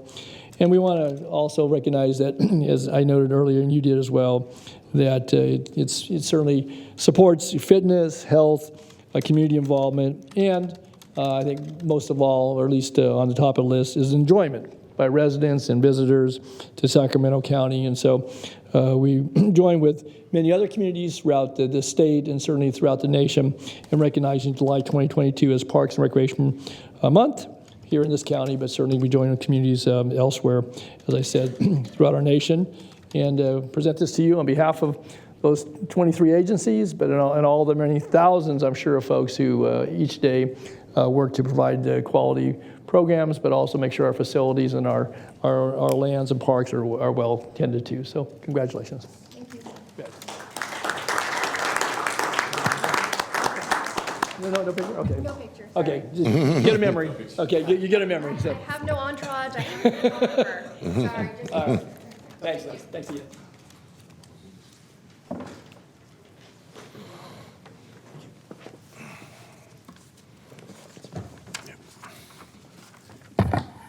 Okay. Moving into on to item 55. Yes. This is the County of Sacramento Landscape Maintenance District Zone 4 public hearing on proposed assessment for fiscal year 2022-23. Confirm the assessment diagram and levy assessments. Okay. Do we have any brief presentation on this? Yes, yep. Okay. Good morning, Chair Dutoli and members of the board. Kamala Atwal, Principal Civil Engineer with the Department of Transportation. This is the public hearing for the Sacramento County Landscape Maintenance District Zone 4 for proposed assessment for fiscal year 22-23. On May 24th, the engineer's report was filed with the clerk, and the resolution of intention was approved by the board to levy and collect the assessment for district for the fiscal year 22-23. So district provides funding for the maintenance of public landscape corridors on the roadway medians, roadway frontages throughout the county as shown in the attachment 1 of the district map. We service 2.1 million square feet of area within this district, and the assessment rates are fixed for past 28 years. The residential rate is $42.50, and the commercial rate is $66.51 per acre. And the revenue expected to be collected from this assessment is around $516,000. And we augment this with the road fund for $580,000 to cover the expenditures of $1.1 million for this district. So I would like to have the open the public hearing, consider public testimony and any objections regarding this matter, and close the public hearing, and adopt the attached resolution confirming the assessment diagram and the levy assessment for LMD Zone 4 for fiscal year 22-23. Okay. Thank you, Kamal. Any questions of staff on this? All right. Seeing none, then I'll open the public hearing as it relates to the assessment proposed for fiscal year 2022-2023. And I don't have anyone signed up in the chambers. Is there anyone on the phone that wishes to address this, Madam Clerk? We do not have any callers. Okay. All right. So seeing no one come forward, then I will, we have considered the public testimony, which is limited here this morning, but we'll then close the public hearing and bring it back to the board for any comments and motion as appropriate. Move approval. All right. Been moved and seconded to approve the staff recommendation. If there's nothing further, then please vote. Unanimous vote. Thank you, Kamal. Okay, very good. Next item. Item 56 is for County Service Area Number 10, Benefit Zone Number 3. This is a public hearing on the written report of service charges for fiscal year 2022-23. Confirm report and fix charges. Good morning. Good morning, members of the board. Joe Grassick with the County Engineering Division. And we also have staff from Department of Transportation here to answer any questions if they come up. Is this your first presentation, Joe, before the board? Second. Second, okay, Yeah. good. Well, good. Well, welcome back. So hopefully this one goes smooth. So CSA 10. The last one didn't? What's that? The last No, one didn't? The last one was perfect. Okay. So CSA 10 was formed in 2003 to provide trip reduction services for new growth areas in the county of Sacramento. Currently, the only active zone is Zone 3 in CSA 10, which includes the North Vineyard Station, Florin Vineyard, and Wild Hawk North development areas. In May, the board received a written report of operating requirements and service charges and set this public hearing. The written report summarizes the recommended fiscal year 22-23 service charges and the use of those charges. The written report also shows that staff is recommending increasing the annual service charges by 3.21% based on changes to the Consumer Price Index. And with that, I'd like to share some highlights from the report. The 50 Corridor TMA hosted several free bicycle tune-up events over the last year and launched Love to Ride, which is an online platform designed to support and promote bicycle ridership in the area. 50 Corridor TMA continued outreach to residents about resuming the van pool program, but there's not yet enough interest to resume the program, which had ceased due to low ridership during the pandemic. The county, 50 Corridor TMA, and Sacramento Regional Transit collaborated to successfully expand the Smart Ride service to CSA 10 Zone 3. And of course, the Smart Ride service is the on-demand transportation service where customers can use a free smartphone app to request a ride that will pick up and drop off passengers within the service boundaries. And so far, the Smart Ride service expansion has been a success with approximately 270 trips with an origin or destination in the Vineyard area between July 1st, 2021 and January 31st, 2022. And of course, with an expected increase in ridership anticipated as outreach and marketing continues to raise awareness for the Smart Ride program in the area. And with that, if there are no questions from the board, we recommend that the board open the public hearing, consider any written and oral testimony and objections or comments, close the hearing, then adopt the resolution confirming the report and fixing the service charges for fiscal year 22-23. Thank you, Joe. Just a question on the Smart Ride. Excuse me. So you outlined the number of calls for service that have been received over about a 6-month period ending earlier this year. You don't have anything more current than that? At the moment, we don't, but we can get it. Okay. I could defer the question to DOT, but I believe that's the most recent updated data that we have.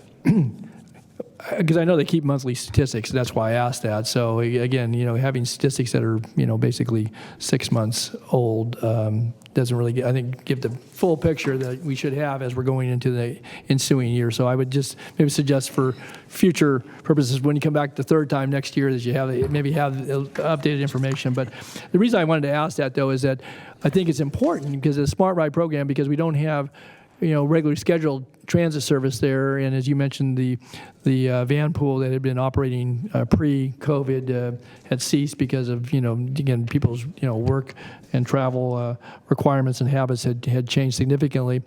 But the Smart Ride does provide folks opportunity to as you said, dial up and to get a ride to either connect elsewhere with other transit or to get to certain destinations. And I know there are areas in which they circulate in, certainly. And I guess my other part of the question goes to, on the marketing, who's handling the marketing? Is that the 50 TMA? Is RT handling that? Because again, this is a growing neighborhood. You've got people making choices about where they live, about whether they purchase, I'm sure, vehicles and so forth.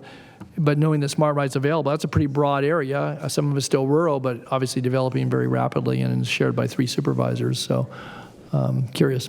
Yeah, I believe the 50 TMA handles the marketing and the outreach. I believe that there is some direct mailing and social media campaigns. But if you would like more specifics, we can defer to Department of Transportation. Okay.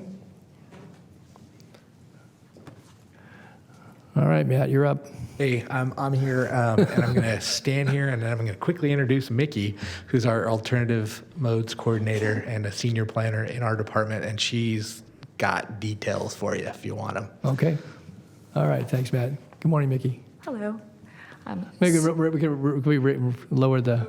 Can I lower? Okay. No, we're going to... There you go. Okay. Can you hear me? Yes. Okay. So SAC-RT and the 50 Corridor TMA are both doing outreach to get the word out about Smart Ride. Most recently, we outlined what the TMA is planning to do for this next year, or what the TMA has been doing, but what they've done just in the last month is they've done direct mailers, postcards to residents in CSA 10 Zone 3, promoting an incentive like you can make up to $550 per year if you carpool, take transit, or walk or ride your bike. And so they're getting they're trying to pump up, in general, trying to take transit and get the word out about transit that way.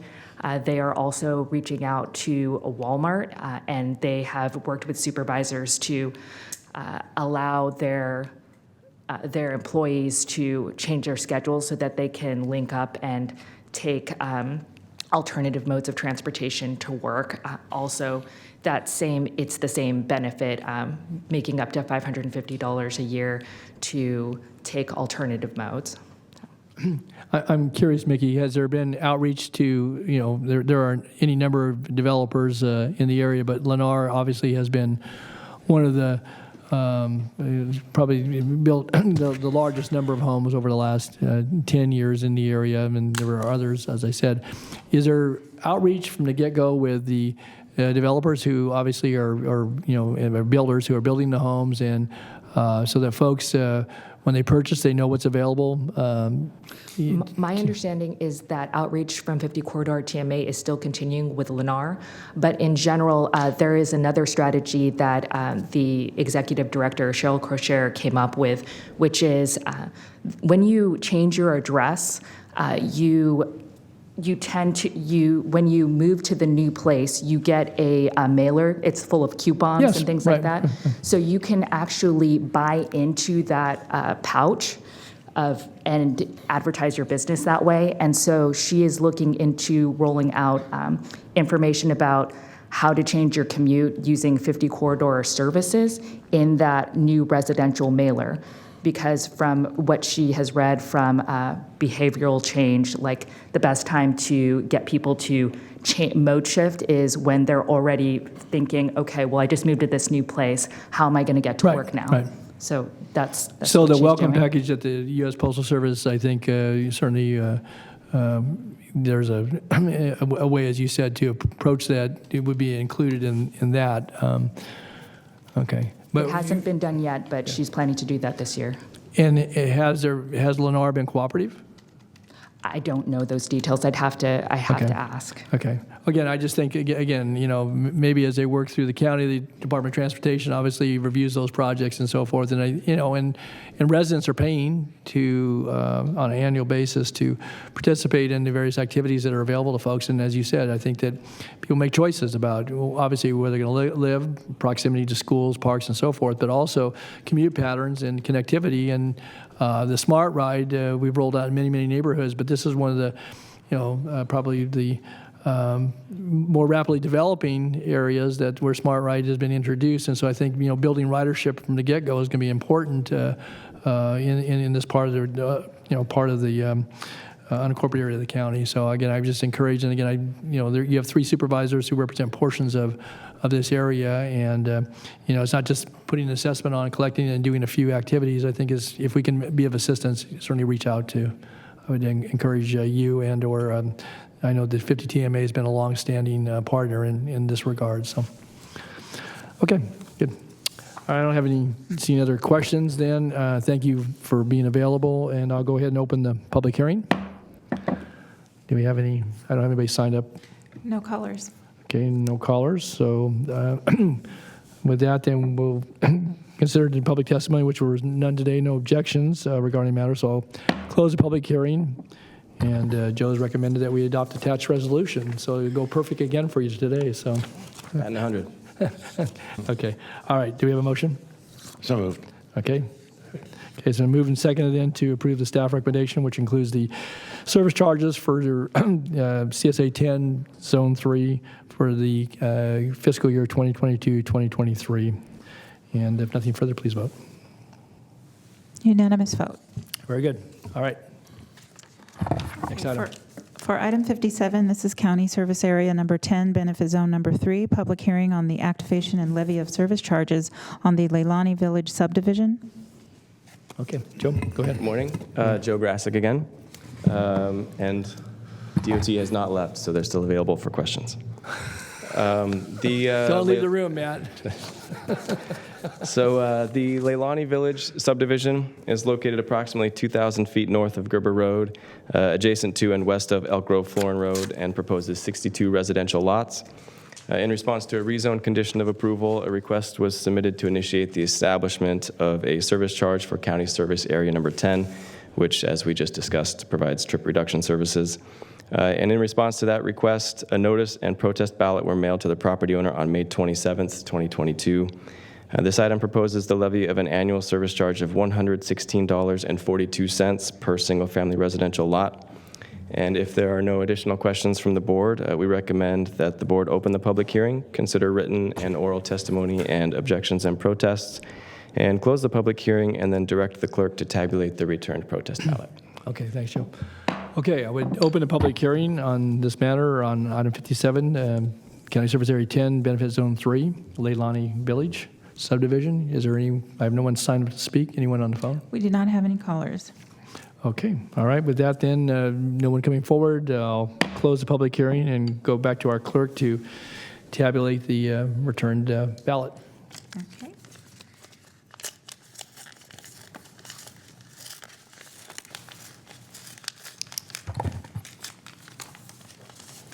So I have one ballot, and the parcel number, this is a protest ballot for the annual service charge to be levied on the Leilani Village subdivision. And the site address is 7416 Elk Grove Florin Road, Sacramento 95829, and they are in favor. Okay, so we have one ballot, and as noted. So with that, it's now been tabulated, then we'll bring it back to you, Joe. You want to read to fill in the resolution, the blanks in the resolution, then we'll bring it forward to the board for a motion. Yes, and since there is no majority protest, we would request that the board adopt the attached resolution to establish a service charge. And so now I'll read in the fill-ins in the resolution. In Section 2, at the close of the tabulation, the board received 0 oral and written protests, which the board has duly considered. In Section 3, at the close of the tabulation, the board received 1 protest ballot totaling 100% of the total amount to be levied, of which 100% was in favor of this service charge and 0% was in opposition of the service charge. Okay, There we have it. So that's for the board resolution. So unless there's any questions, I entertain a motion. Move staff. Okay, we have a motion and a second to approve the staff recommendation, noting the information read into the record regarding the establishment of service charge for this particular Leilani Village subdivision. Nothing further, please vote. Unanimous vote. Thank you. Great, thank you, Joe. Before we go to item 58, on item 59, I know we have a gentleman here, and item 58, we have several presenters, so maybe we could just go to item 59 quickly, and Mr. Aprea, I know he's Okay. available, so let's call 59 quickly. Okay, Then so we'll come back to 58. item 59 is the Sacramento County Landscape Maintenance District Zone 4 public hearing on the detachment of the Green Farms Estate subdivision. Authorize the Director of the Department of General Services or designee to execute a quitclaim deed and transfer landscape maintenance responsibility of assessal parcel numbers 289-0201, 079, 080, and 080 to the Green Farms Estates Homeowners Association. And this environmental determination is exempt. Good morning, members Morning, of the Dorothy. board. Dorothy Kodani with the County Engineering Division. Threw me off on that one. The Green Farms Estates is a subdivision, 21 parcels, residential located on the south side of Fair Oaks Boulevard, east of Eastern Avenue, and it has been in the Landscape Maintenance District, which was an item earlier on today's agenda since 2002. There have been discussions between the county and the Homeowners Association for the HOA to assume maintenance responsibilities of the landscape parcels which front along Fair Oaks Boulevard. This would be beneficial for the county as it currently collects on an annual basis less than $900 a year to provide approximately $12,000 worth of services. So to facilitate this transfer requires the official detachment of the territory from the district along with the conveyance of these county-owned parcels to the HOA. So in order to facilitate this, these actions, the board opened the public hearing on May 24th and continued it to today per the HOA request to allow them the opportunity to formally discuss and approve this matter. The public notice associated with this item was mailed to the property owners within the territory on May 9th and published in the Daily Recorder on that same day. We have available for any questions regarding this item the staff from the Departments of Transportation and General Services, and as Chair Natoli mentioned, Mr. Mark Aprea, representing the HOA, is also here to address the board. So that concludes our formal presentation. If there are any questions, we're happy to address them. Otherwise, we would request that the board move forward with the recommendations as listed in the board letter, which it includes resuming the public hearing. Okay, very good. Thanks, Dorothy. Let me go, any questions by supervisors? I know Supervisor Desmond, and this was in your district. Any? Okay. All right. So I don't have any questions by board members, so we're going to go ahead and I'll resume the public hearing. And I don't know, we have, I know, again, Mr. Aprea is in the audience and available for any questions we might have if needed. So, Mark, did you want to offer any comments at all? You're welcome to. Thank you for spending the time this morning, too. Mr. Chair, Supervisor Desmond, members of the board, I just want to thank the folks at the Department of Transportation who've allowed this matter to come before you. They have really been terrific to work with. This matter was brought before the residents at a June 13 meeting. It was fully described to them both in terms of what was being done, the costs that we were assuming, which included the water bill, and there was no objection raised by any residents at that homeowners meeting preceding that or subsequent, and so we would just simply ask for your aye vote and approve this matter. Thank you. Great. Thank you, Mr. Aprea, for being here and for your leadership. Okay, so I have no one else signed up to speak. Is there anyone on the phone? No, we do not have callers. All right, with that then, I'm going to move to close the public hearing, considering the written and oral testimony we received. And again, then we need to there's no majority protest, so we can just go ahead and take the item up? Or do we need to have a vote? Correct. There is just one fill-in on the first resolution that I can read. Go ahead, into the Dorothy, if you could. Yeah, if you could. So this is Resolution 1, which regards detaching the Green Farm Estates Subdivision from Sacramento County Landscape Maintenance District. Section 2, at the close of the hearing, the board had received 0 protests, which the board finds and determines to not constitute a majority protest. Okay, thanks, Dorothy. Supervisor Frost. I'm happy to second it after, I'm sure Supervisor Desmond will probably move it, but I wanted to say hi to Mark Aprea, who is an old friend that I haven't seen for probably 20 years. So it's good to see you, Mark. Great. And with that prompt, I'll move staff recommendation. All right, moved by Desmond, second by Frost to approve the recommendation as outlined and recognizing the exempt status of the project pursuant to CEQA.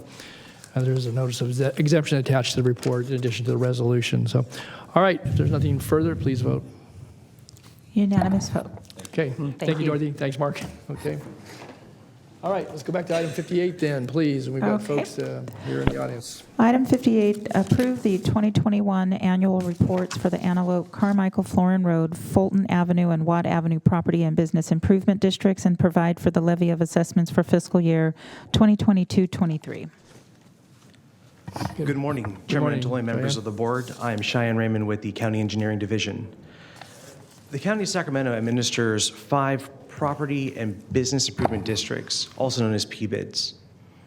In the PBID law, it is required annually in the years of operation that the districts provide their governing body with an annual report for approval.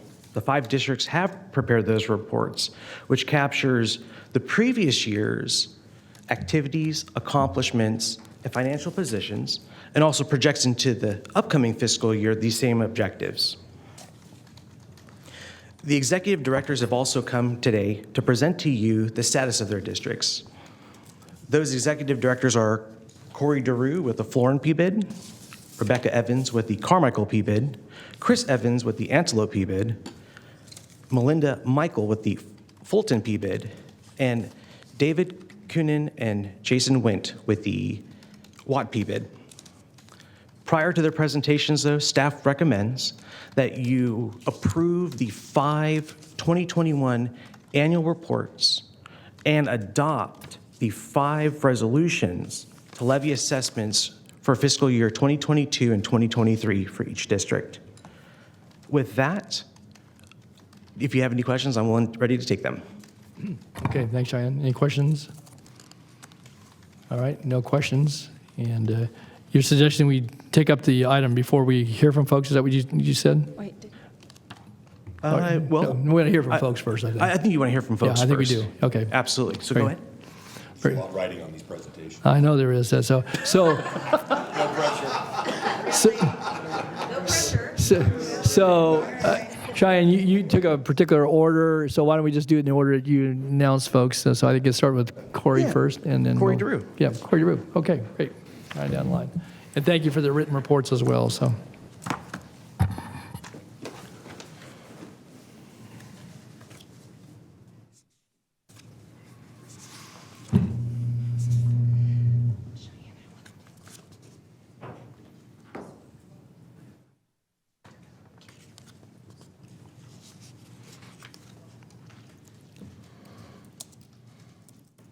Good morning, Corey.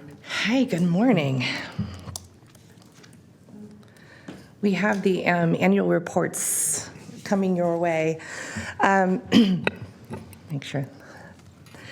Good morning. Sacramento County Board of Supervisors, my name is Corey DeRue, and I am the Executive Director of the Florin Road Partnership located in South Sacramento. On behalf of our dedicated Board of Directors and myself, I wish to thank you for having us here today. Thank you, Supervisor Kennedy, for your unwavering support of the Florin Road Business District, and particularly for your dedication to finding an agreeable solution for our unhoused neighbors. We applaud you. Managing a special district has become increasingly difficult. Many of our tools for frequent offenders have been taken away from us, and although we increase our assessment by 5%, the financial demands that illegal dumping, piles of hazardous materials, and frequent fires have required, well, we just can't seem to get ahead. So Last year, I recognized the need for our organization to diversify not only how we better reach our community, but also how we leverage our needs for the benefits of all. This is why I'm very proud to share that beginning in 2021 and continuing even to now, Florin Road Partnership will have had a direct hand in bringing in nearly $1.5 million to our district in additional support. I'm going to say that again, $1.5 million. That's 3 times our annual budget. I'll begin with the incredible $1.2 million grant awarded by Caltrans Clean California for our Florin Road beautification project. This is in conjunction with our partners at the City of Sacramento, Sojourner Truth Museum, and Florin Square Community Development Corporation. That's a mouthful. In the coming months, be on the lookout for community cleanup days, student-led waterways litter abatement studies, community poetry hung proudly on new district banners, brand new refresh of our Big Belly solar trash compactors, again a mouthful, including cigarette disposal upgrades, student-designed art reps, and let me not forget 25 hand-built metal sculptures that will be going out into the district as public art. They are called Harlem chairs. They will be hand-painted by our community and feature leaders of our community, as well as historical leaders. We also have multiple new murals that will be community-driven, and additional improvements that we're particularly excited about are the ability to begin programming, doubling up our security and maintenance services. This is all thanks to generous ARPA funding. This is a short list of planned upgrades for our district. Just wait and see this fully transformed Florin Road PBID in the immediate future. We believed we could do better for our community, and we did. For my short video this year, Supervisor Kennedy gave me a hard time last year, so here I am. For my short video this year, I'm actually personally very proud of this because it was a personal project that I did. I'm dubbing it the Executive Director's View. I am a very hands-on director. For those who work with me in my district, you know that I'm out in my district very often. And so it came straight from my personal cell phone. And I'd really love for you to just see what we see. So here we are. Thank you very much for your time today, and it's been an honor. Thanks, Corey.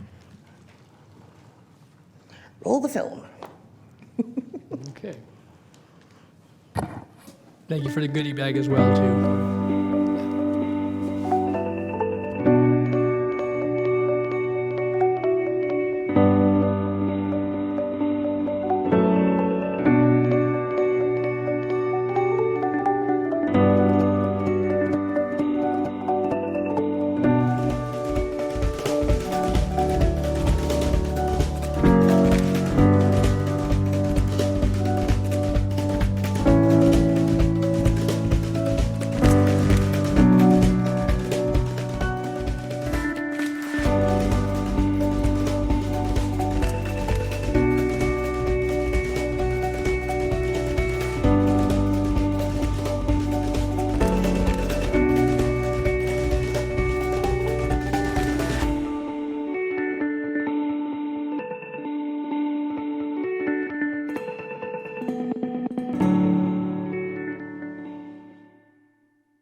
Those were Baker's Donuts at the end.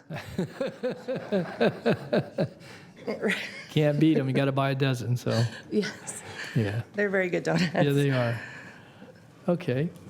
Great. Corey, thanks again for your leadership. Certainly, you were working with Supervisor Kennedy and others in leadership positions in the area. But again, I know it's been challenging for everyone, certainly during COVID. But again, I think just some of the pictures as examples. I know I had a chance to participate in a couple of those events over the year, and again, a lot of reason to be hopeful, and certainly a lot of work ahead. But thanks for your work. So, Supervisor Kennedy. Yeah, Corey, thank you for your work and the work of the entire team. It is truly a team. I want to specifically, you mentioned about our unhoused population, and some of your photos showed the impacts that that population has on the district and every district. But we recently had a meeting via Zoom with the board to talk about an item that's on the agenda later today. And I tremendously respect the openness of the board members. It's really easy to say, this is a good project, just not here. And that's not what I heard. And so I thank you for being a part of the solution. Absolutely. Good. Thanks. Thank you very much. Okay, good. Thanks, Corey. Okay, stand by. Okay.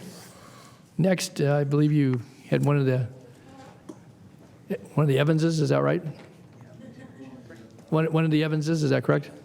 I was trying to follow. Rebecca Evans. Okay, so Rebecca, okay. Good morning, Rebecca. Good morning. Good morning. I have to put this on. Good morning, Honorable Board of Supervisors and county staff.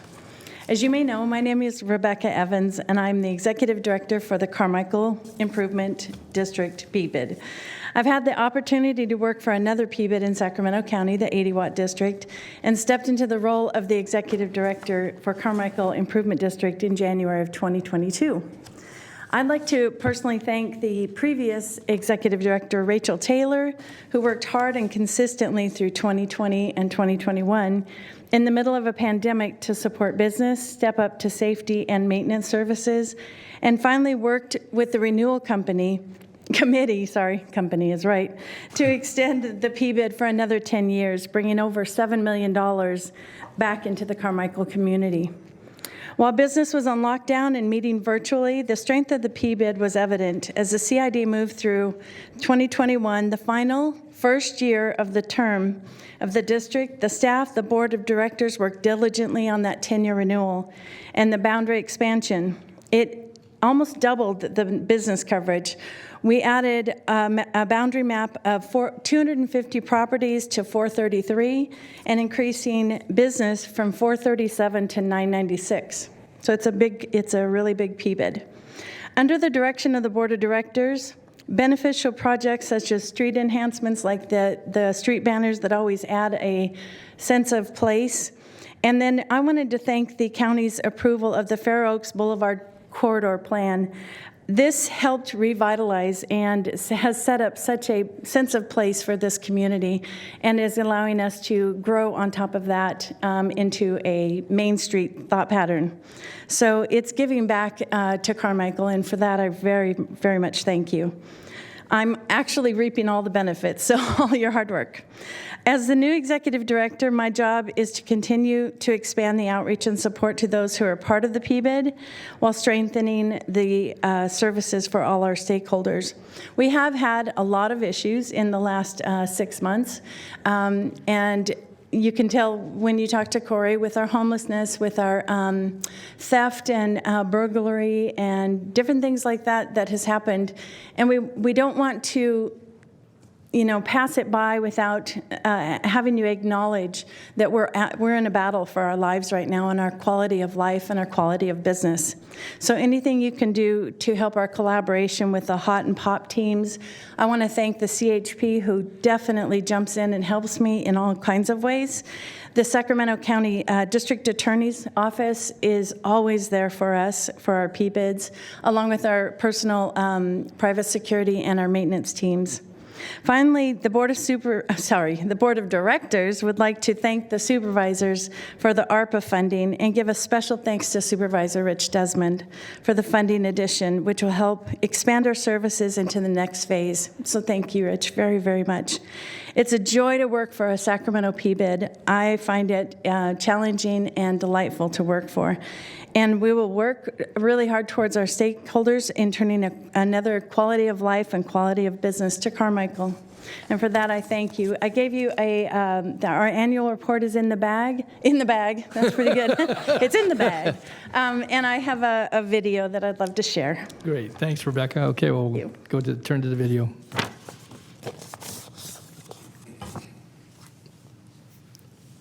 Maybe.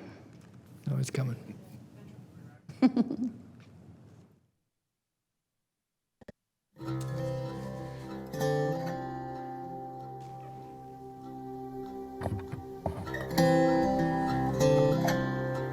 We have pie. I tried to bring you pie today. It didn't work. Put that in the bag. In the bag. Next bag.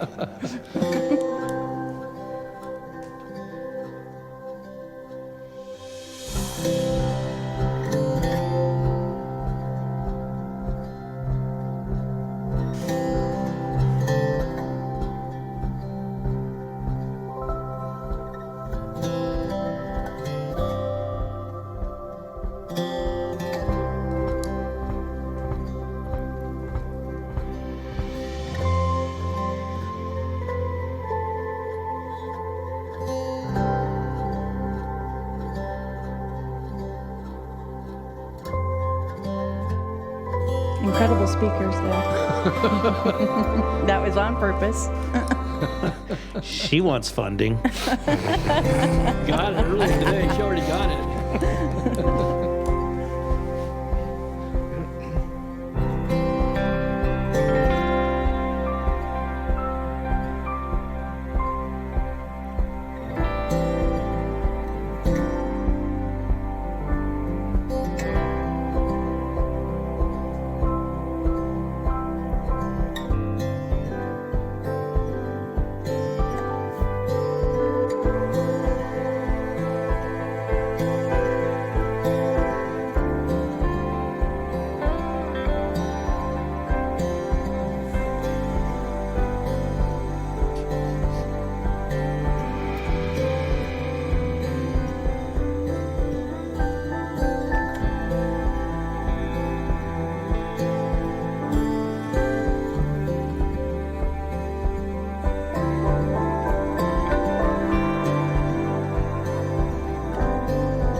Thank you. Thanks, Rebecca. Supervisor Desmond. Thank you, Mr. And just Rebecca, thank you so much for the presentation. You know, you left one PBID in District 3 and stayed in another one in District 3, so I'm very happy about that. And I know you've personally had a lot of challenges in this PBID in the last several months, and as you know, I live within this PBID. I mean, I think in the first overhead, you could probably see my house from that one. But so it's very near and dear to my heart. And you know, I drive through these areas all the time, and we'll continue working with you on solutions to the challenges you face, in particular with respect to the homelessness crisis. And I just appreciate your willingness to engage in a discussion, because I know you know that this is such a complex crisis and there is no easy solution to it. But we need to be working harder to provide relief not only to those who run shelter, but relief to our business communities and residents who are affected by this. So just thank you for your efforts, and I'm going to continue to work with you. Thank you. I'm grateful. I'm grateful. Thank you. Thanks, Rebecca. Thank you, everybody. All right. Very Appreciate good. you. Thank you. You bet. Okay. Next is, I think, Chris Evans, and then Melinda, and then David and Jason. Okay. Good morning. Good morning, Chris. I always feel intimidated when I come down here because the other PBIDs have these wonderful presentations, and here I am to tell you what's going on in the ABC district. It's pretty good stuff. But I do want to pick up on something from last year. If we could just pick up one thing we left last year when we got done, I did the presentation first, and ABC district went first, and then Rebecca came up and did 80 Watt, and Supervisor Desmond made quite a thing out of the fact that you thought you had the better executive director out of the family. And I just want to tell you, I didn't think much about that other than the 300 or 400 times I watched the video since then. You're right, hurt his feelings. And I just wanted to tell you that once again, I'm going to prove you right. Because I don't have any great slide. I do have a slide, I think. Do I have a slide? I do have a slide. Because there's great things going on in the ABC district, and we certainly appreciate your support. We couldn't do it without you, and I want you to know from personal experience, I know that you take time out of your day, every day, from your family. You have people calling you, you have all kinds of issues. I know you handle those, and we appreciate the way you handle those. Just the fact, I don't care what your position is on an issue. Just the fact that you took the time to step up and do the job is truly appreciated, and we pray for your success every day. Okay, so the ABC district, we've got some great things going on. If you get the next slide, please. It's a really simple district. We have a very, very simple, oh, do I have a button here? I'm sorry. We have a very simple district. 78% of our budget goes into security, 8% goes into maintenance, 5% is contingency reserve, 5% administration, and 4% for capital improvements. With 78% of our budget going into security, our number one issue obviously is security, and that's what our property owners and our board focuses on each and every month. During the last year, we've had 962 calls for service from our constituents. And the reason that's important is because that's about 962 calls that a sworn officer isn't responding to, that our security team is. This last year, we made a switch. The board decided to go from SPS to night watch security. Our board has elected to do security contracts in 18-month periods. And every 18 months, they go out to an RFP. And so this year, they made a change back to night watch. Things are going great. We had 820 panhandling, about 24 tons of trash, which most of you can smile at because, as I know from my experience with the homeless outreach team down the River District, 24 tons of trash in some districts is nothing. For Antelope, it was a lot. Here's the cool stuff right here. We were able to do 83 outreach events in the ABC district this last year. And by outreach events, I mean we teamed up with the Ripple Effect, and we teamed up with Sacramento Navigators, and we now, like once a week, we go into the homeless camps at night from 10 to midnight, midnight to 2.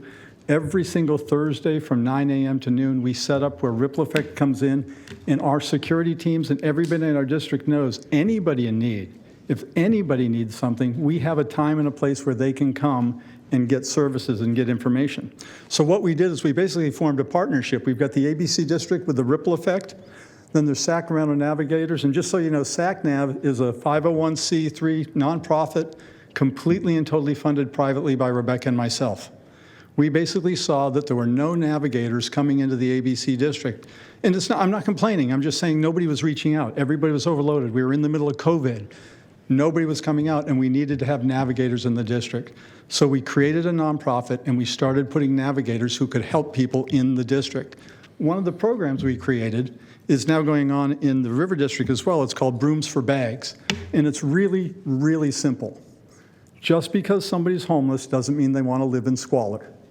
And we found responsible people, and we give them bags on a regular basis, and when they fill the bags, we pick them up. And if they fill up enough bags, we start giving them brooms. And as long as they keep filling up bags of trash and using the brooms, we let them keep them. And now we have people actually sponsoring bags and brooms to different parts of the town. Down in the River District, for example, in December, we were handing out 10 bags and getting back about 2. As of last week, we're handing out 10 bags and getting back about 16 because people have learned when they see an orange bag, they can put up their trash. So the River District team, instead of picking up trash all day long, is picking up trash bags all day long. Now, that's River District, that's not the county.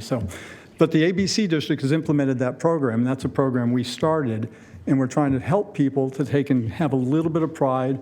Just because they're homeless doesn't mean they don't have pride, doesn't mean they can't earn back some of the things they wanted, and this is the first step. And I will tell you the other thing about that outreach team, all the people I work with are in recovery themselves. So it's one-on-one experience. So the Antelope P-bid is doing great. I mean, we have the challenges that everybody has. The board of directors is the same board of directors we've had all along, and we, of course, have Jeremy Krug is still our chairman, and he's one of the founders. We are going up for renewal next year, so we're going to look for a lot of support on that, and I stand ready for any questions you might have. Oh, one last thing. Supervisor Natoli. Yes, Chris. I understand this might be the last time we're doing this with you. It is. And I just wanted to tell you, you are so appreciated. You know, I know that a lot of people fight you on different issues, but your courage and your ability to stand up, and I know you're not dying, so I don't want to make it sound that bad. Not the memorial service, you're but right. I do want you to know there's a lot of people who appreciate you, and they may not even be politically connected to you, but we appreciate your service, and thank you very much. Thank you very much, Chris. I appreciate your kind comments. It's been great. Any questions? I think Supervisor Frost did. Good. Oh, I just want to thank you so much for all that you do. I know we've been talking about this, but I didn't realize, well, we had one or two conversations. You went ahead, boots on the ground, and went all out doing it. And Kind of what I do, sorry. I know, it's what you do. I wanted to ask you, do you have a streets team then? Or is it PBID? Right now, what the antelope to you is we have Bissell Brothers doing the actual cleanup, but they're working with people within the PBID that they meet. For example, I mean, we know several people who are regularly homeless within the district. So our clean team, it's not a specific clean team for ABC, but our contractor is doing essentially the same thing that they're doing in the River District. So it's not like they're all wearing the same T-shirt and they're coming together, but they're not just in the all ABC doing district. it In on the River their- District, they are, but not in the ABC district. Okay. Yeah, we could do that. If you have another 100,000 around, I'll get you a mug too. I wanted to ask about the navigators because at one point you were asking if you could be trained by the county. We'd love to have that training. Yeah, we have a couple of volunteers, and a lot of it's me too, going out at night. And anything the county can do to support that effort. You know, lots of times, right now what we do is we refer everybody to the ripple effect and to services that can get them into the county system, because we technically don't have any way of getting in the county system. But I will tell you, here's the missing link that we found. And I don't want to put down anything that's been done in the past, but lots of times in the past, people have gone into homeless encampments and they've these little 3x5 cards with 75 phone numbers on them. And those are great, but have you ever really tried to call the phone numbers? Have you ever been homeless on an Obama phone trying to call the phone numbers? And so what we did is we still have cards we hand out. I mean, there's not much we can really do at midnight, but they all specifically say, if you go here, if you're in Carmichael Park on Wednesday at 9 at the Kubota, you're going to meet someone. If you're in Freedom Park on Tuesday at 9, someone's going to be there. If you're at the donut shop in ABC, someone's going to be there. Is that the homeless events that you're having, that you speak of? Well, the 83 events that I'm speaking of happen specifically in the ABC district, but all of those events happen in different districts. So what I'm saying is, instead of giving them phone numbers and telling them, here's where you get services, we're actually directing them where to go and helping them make that connection, giving them rides, getting them to make sure they get to meet those people who have the resources, because those people are already overworked. They don't have time to come up into my district, so we get them to where they need to be. How are you funded? How is that SACNAV funded? Completely privately right now. So just donations from the community? Mostly donations from Rebecca and Chris Evans right now. Oh, okay. Well, you should have a fundraiser and call me to sponsor. Great. When's your house available? And what Let's are you cooking? talk. And what are you cooking? Oh, thank you so much for all you do. That's great. Thank you. All right. Well, thank you all. We appreciate you. Thanks, Chris. I just had a question, maybe, Ann, for you. So, again, I think with great appreciation and respect for what our county folks do, but we have, given commitments to put in force encampment teams, not just to work the Parkway, but elsewhere. And again, Antelope is not in some distant land; it's in this county. And again, I know it's practically speaking, you can only get to a certain geography, but it would seem to me that if they're privately funding an effort that again has the focus, they're going to want to retain that focus. But I would think that that linkage, and I didn't hear Chris say we don't have, but I think.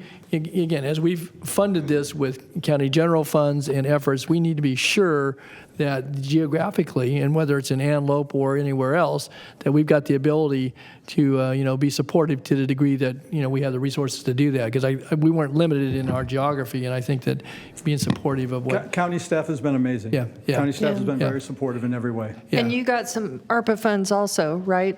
The ABC district did get some ARPA funds, and we appreciate that. Yeah, but I didn't hear it. But I just think from the standpoint as we look at our deployment, I guess that was my point. I wasn't taking you to be criticized, and I was only asking Anna. It's just that I think we need to keep in mind the geography of this county and the vastness, and again, certainly and particularly where our PBIDs are. Because, again, those folks have stepped up in addition to and are providing additional security services, additional maintenance, all in support, obviously, of their own enterprises, but also in support of the county efforts, which, again, we're investing, millions of county taxpayer dollars in lots of respects as well. So I just think it's important that linkage not be lost. I don't think it is, but I just... Yeah, I don't think it is. I do know that the outreach teams are stretched thin, as I'm sure you can imagine, and they do their best to balance their efforts in outreach. But I'll make sure that the team is well connected with the PBIDs. Yeah. Okay. Good. Thanks, Ann. Thank you. Thanks, Chris. Okay. I think Melinda was next. I didn't relate Melinda Michael. There's been some change. Because I would have said Epler if you had asked me on a bet, so I'd have lost it. So. It's hard for me as well after you know, I know. Well, congratulations. after the first life change. Well, good morning still. Good morning, I'm Melinda Michael, Executive Director of the Fulton Avenue PBID since 2003. And today I'm representing our illustrious Board of Directors, 132 properties, approaching 600 businesses in the geographic area on Fulton between Arden Way and Auburn Boulevard, where you will see our beautiful arch. I do first want to recognize the passing of Mr. Richard Nilo Sr. It was serendipitous today that Roger and Rick were here and that the resolution was presented to them recognizing 100 years of service for the company and the family. And Fulton Avenue is certainly so honored and proud to have had the Nilo Company dealerships for so many years, approaching 60 years now. So 60 of the 40, that's saying something. And so we're all very sad on the avenue with his passing, but wow, 100 years of living almost is something else. And he also lived in the neighborhood, so he was a community member too. Having said that, this past year has been a year of reckoning and recovery. And reckoning in terms of really, after a year and a half of devastation for everyone in the county, in the state, in the country, really trying to take a look at I think how we could recover the negatives, but also celebrate the positives. And we have such an incredible number of survivors. Our businesses survived for the most part. We lost a few, but predominantly people hung in there. And they might have shut down for a bit. Many of our restaurants were able to add alfresco dining, worked with the building department to not come down on them too hard after some of the emergency ordinances were lifted. And, we greatly appreciate that because many of our property owners invested, quite a lot of money to be able to still serve to the neighborhood and to the public. And so, and we now have a proliferation of outdoor dining that we didn't have before. So that's a plus too. We have had to do some advocacy. Along with my colleagues, we've written letters.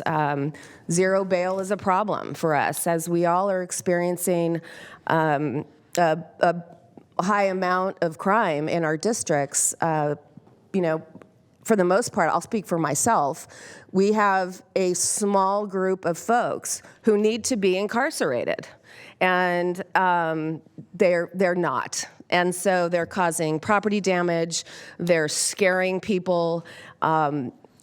This past week, one of our security officers was called to a situation, an incident over by the post office off Marconi, very wee hours of the morning, and he noticed in the hand of a homeless gentleman that he had something that looked like a shotgun casing, and the security officer requested that he hand it over. The gentleman handed it over to the security officer.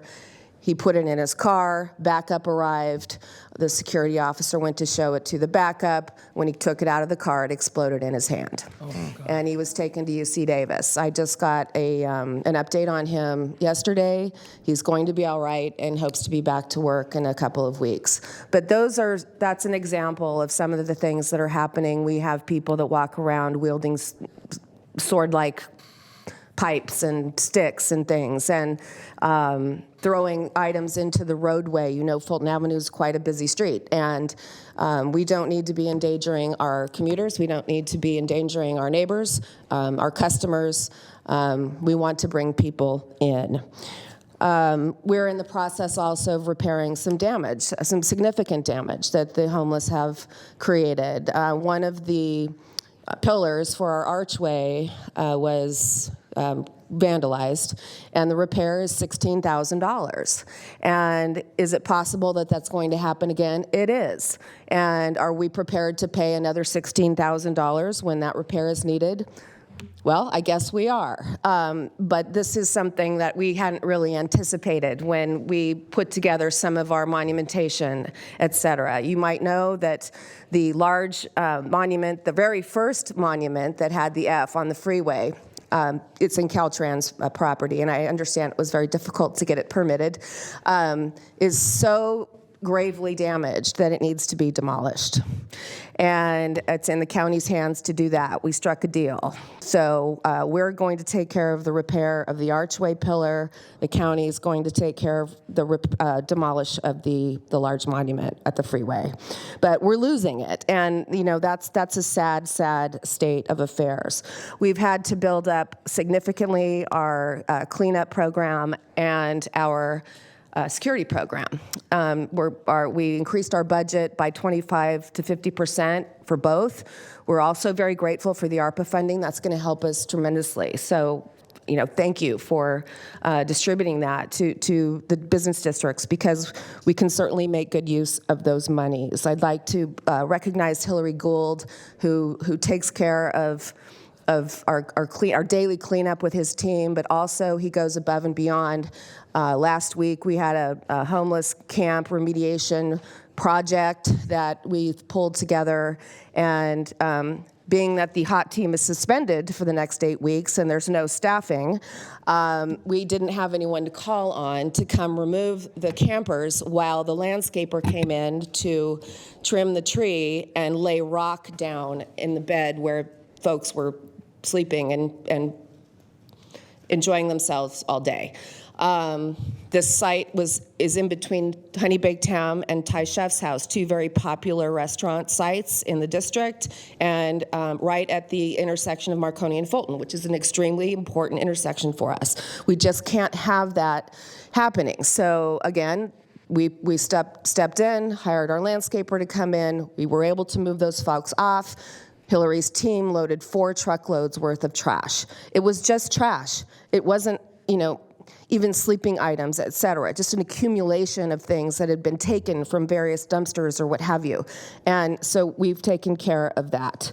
I would, on the other end of that coin, we're very involved with the Art and Arcade Heart group. And I can't say enough about those heart groups. I know you each have them in your districts. Our Art and Arcade Heart group is growing. We have a number of very dedicated individuals, a number of faith institutions that are involved, and these people have hearts of gold. But their meal delivery service can get a little bit tricky for us, because certain folks know that if they're on a Tuesday at 4 o'clock, if they're in a certain location and they do come, then they're going to get a meal delivery. So we're trying to work together to ensure that, yes, these folks are being fed and given water and essential needs being met, but also so it's not conflicting with our business hours. It makes things very difficult. We've had a year of reinvigoration for our events after missing our Cruise Fest and also our tree lighting the year prior. We had 2 very successful events last year. Cruise Fest is the first Saturday of October. This year actually will be the second Saturday, and our tree lighting the first Saturday of December. So these are important for us. The Cruise Fest brings thousands of people, members of the public that might not otherwise come to Fulton Avenue, and they come and have a blast, and it's free to the public. And we have food trucks and we have DJs and just 400 cars, just beautiful, beautiful cars. So I always ask you, if you want to participate and ride in a fun car, let me know, and I'll set you up with a museum car. We do that event in conjunction with the California Auto Museum, and that has been a terrific partnership for us. They have a new director. They're thriving.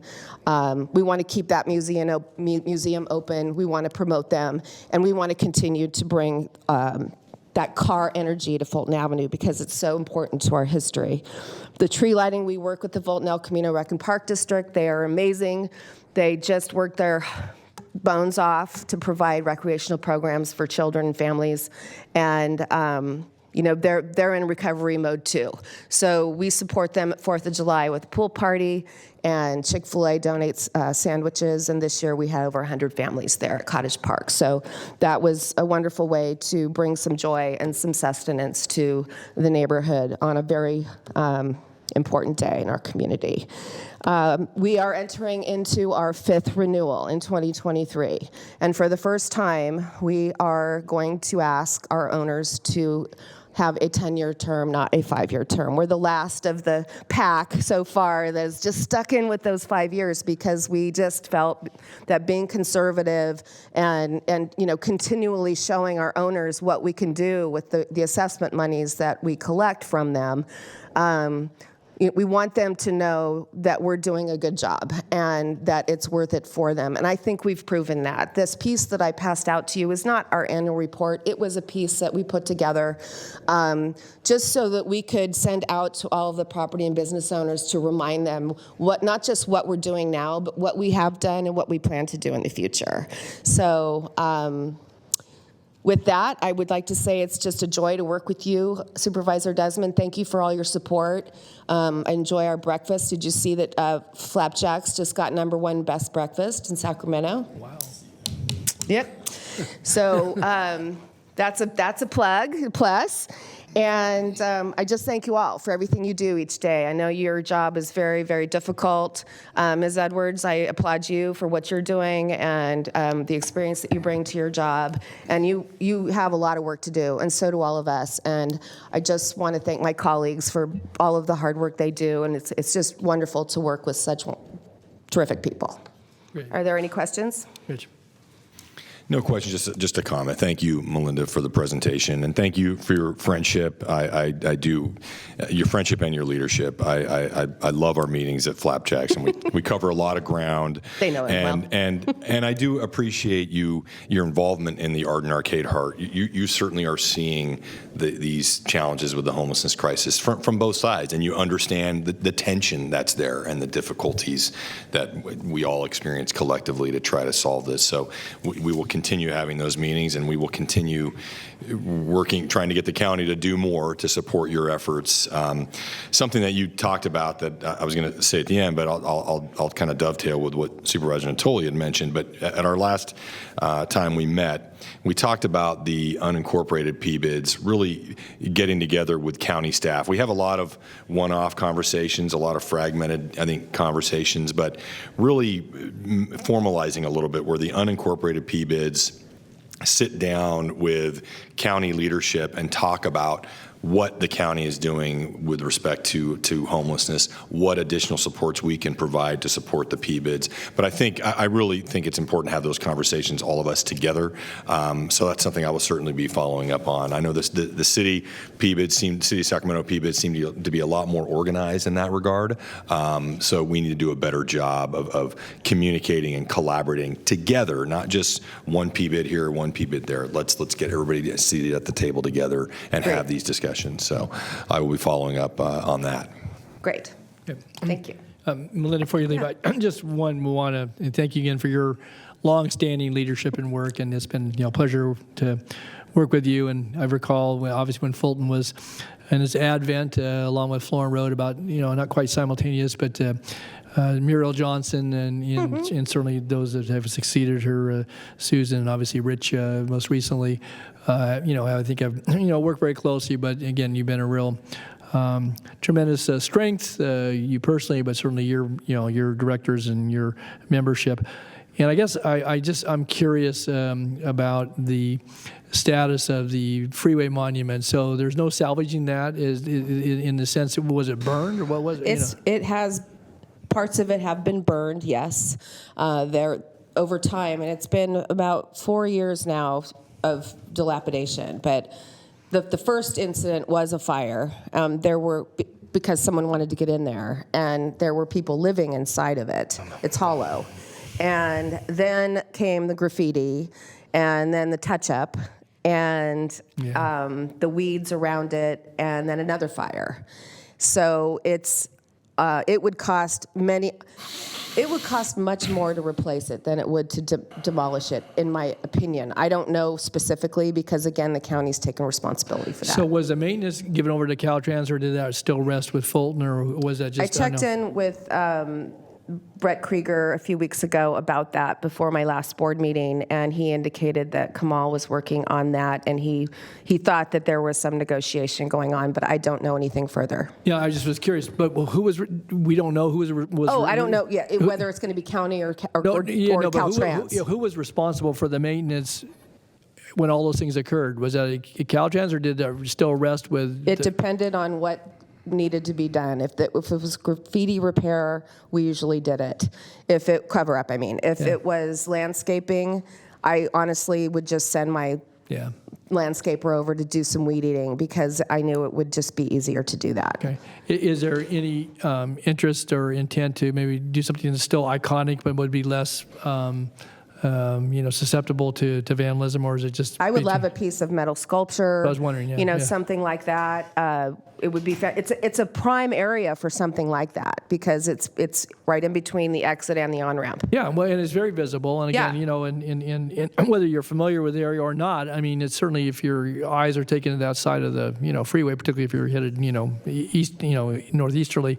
You're going to see it, but you can see it coming the other way as well. So, again, it may be something. Again, I know Supervisor Desmond has his hands full in lots of respects, but again, we have a transient occupancy tax program that funds the arts and public places and supports that. And it would seem to me that it might be a real grand opportunity. Again, I think with the work that's been done on Fulton Avenue, and certainly to draw attention to the good work along Auburn Boulevard, that has been a part of that.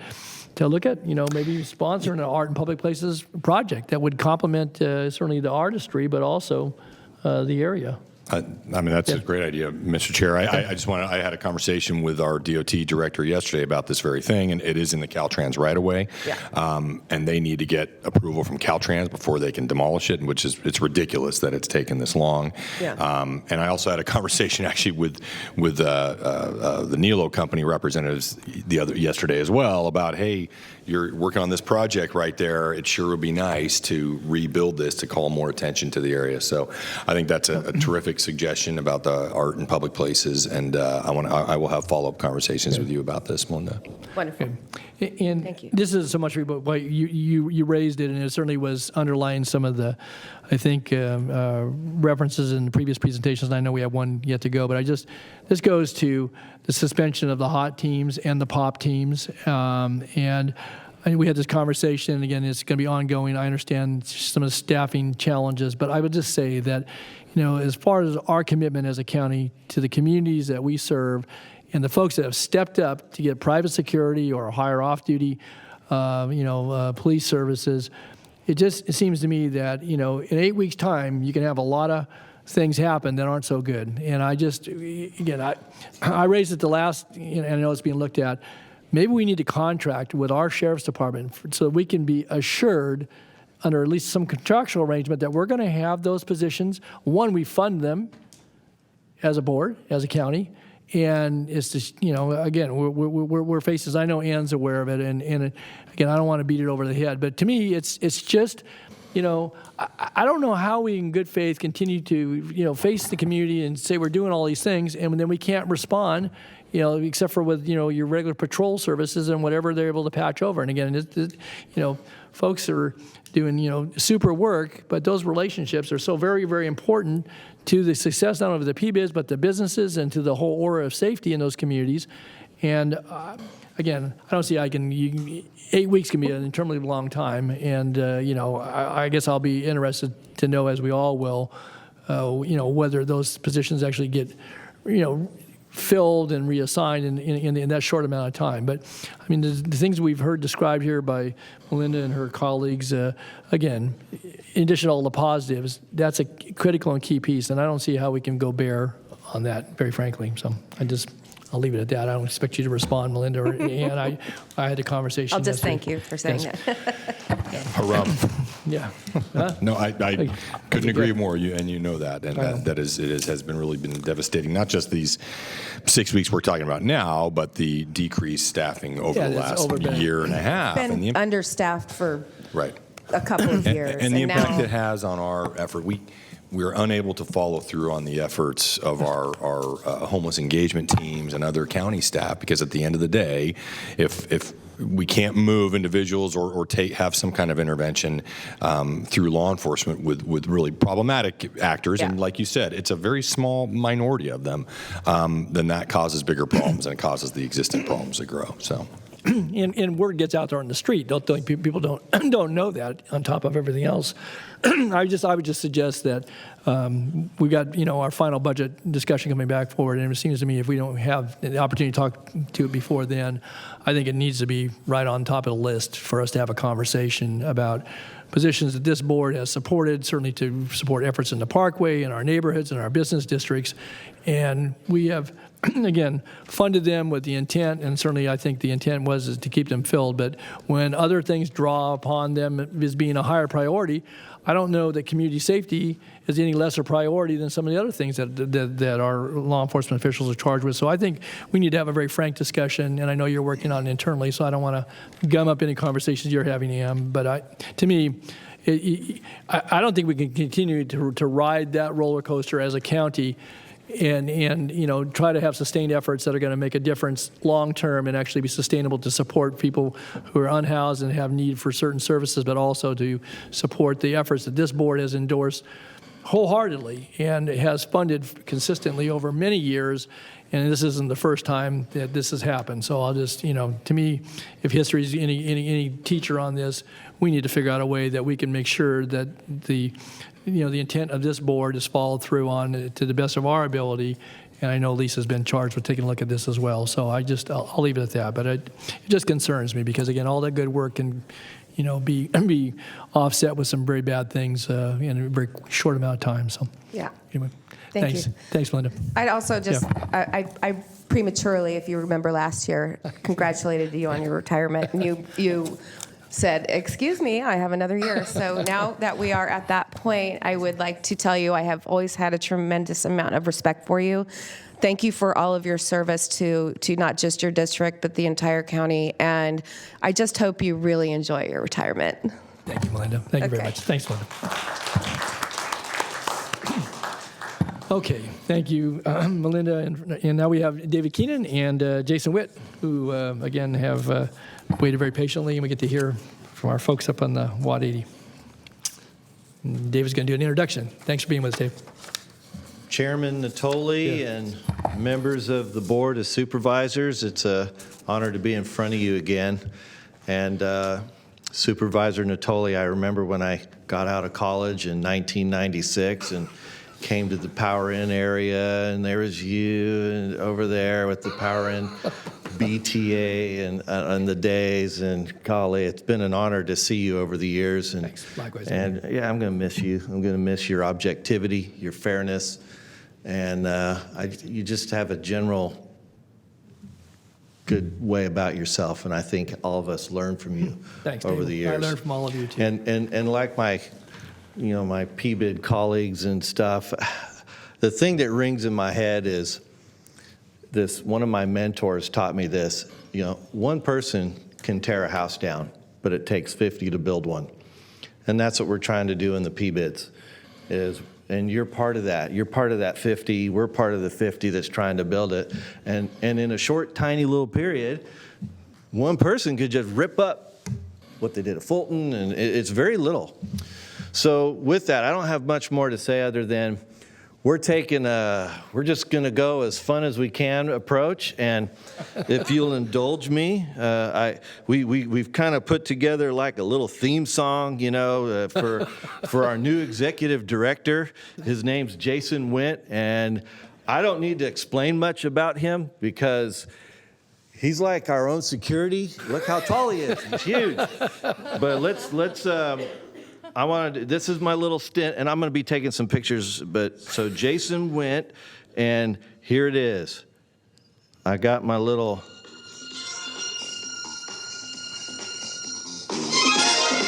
Here he comes.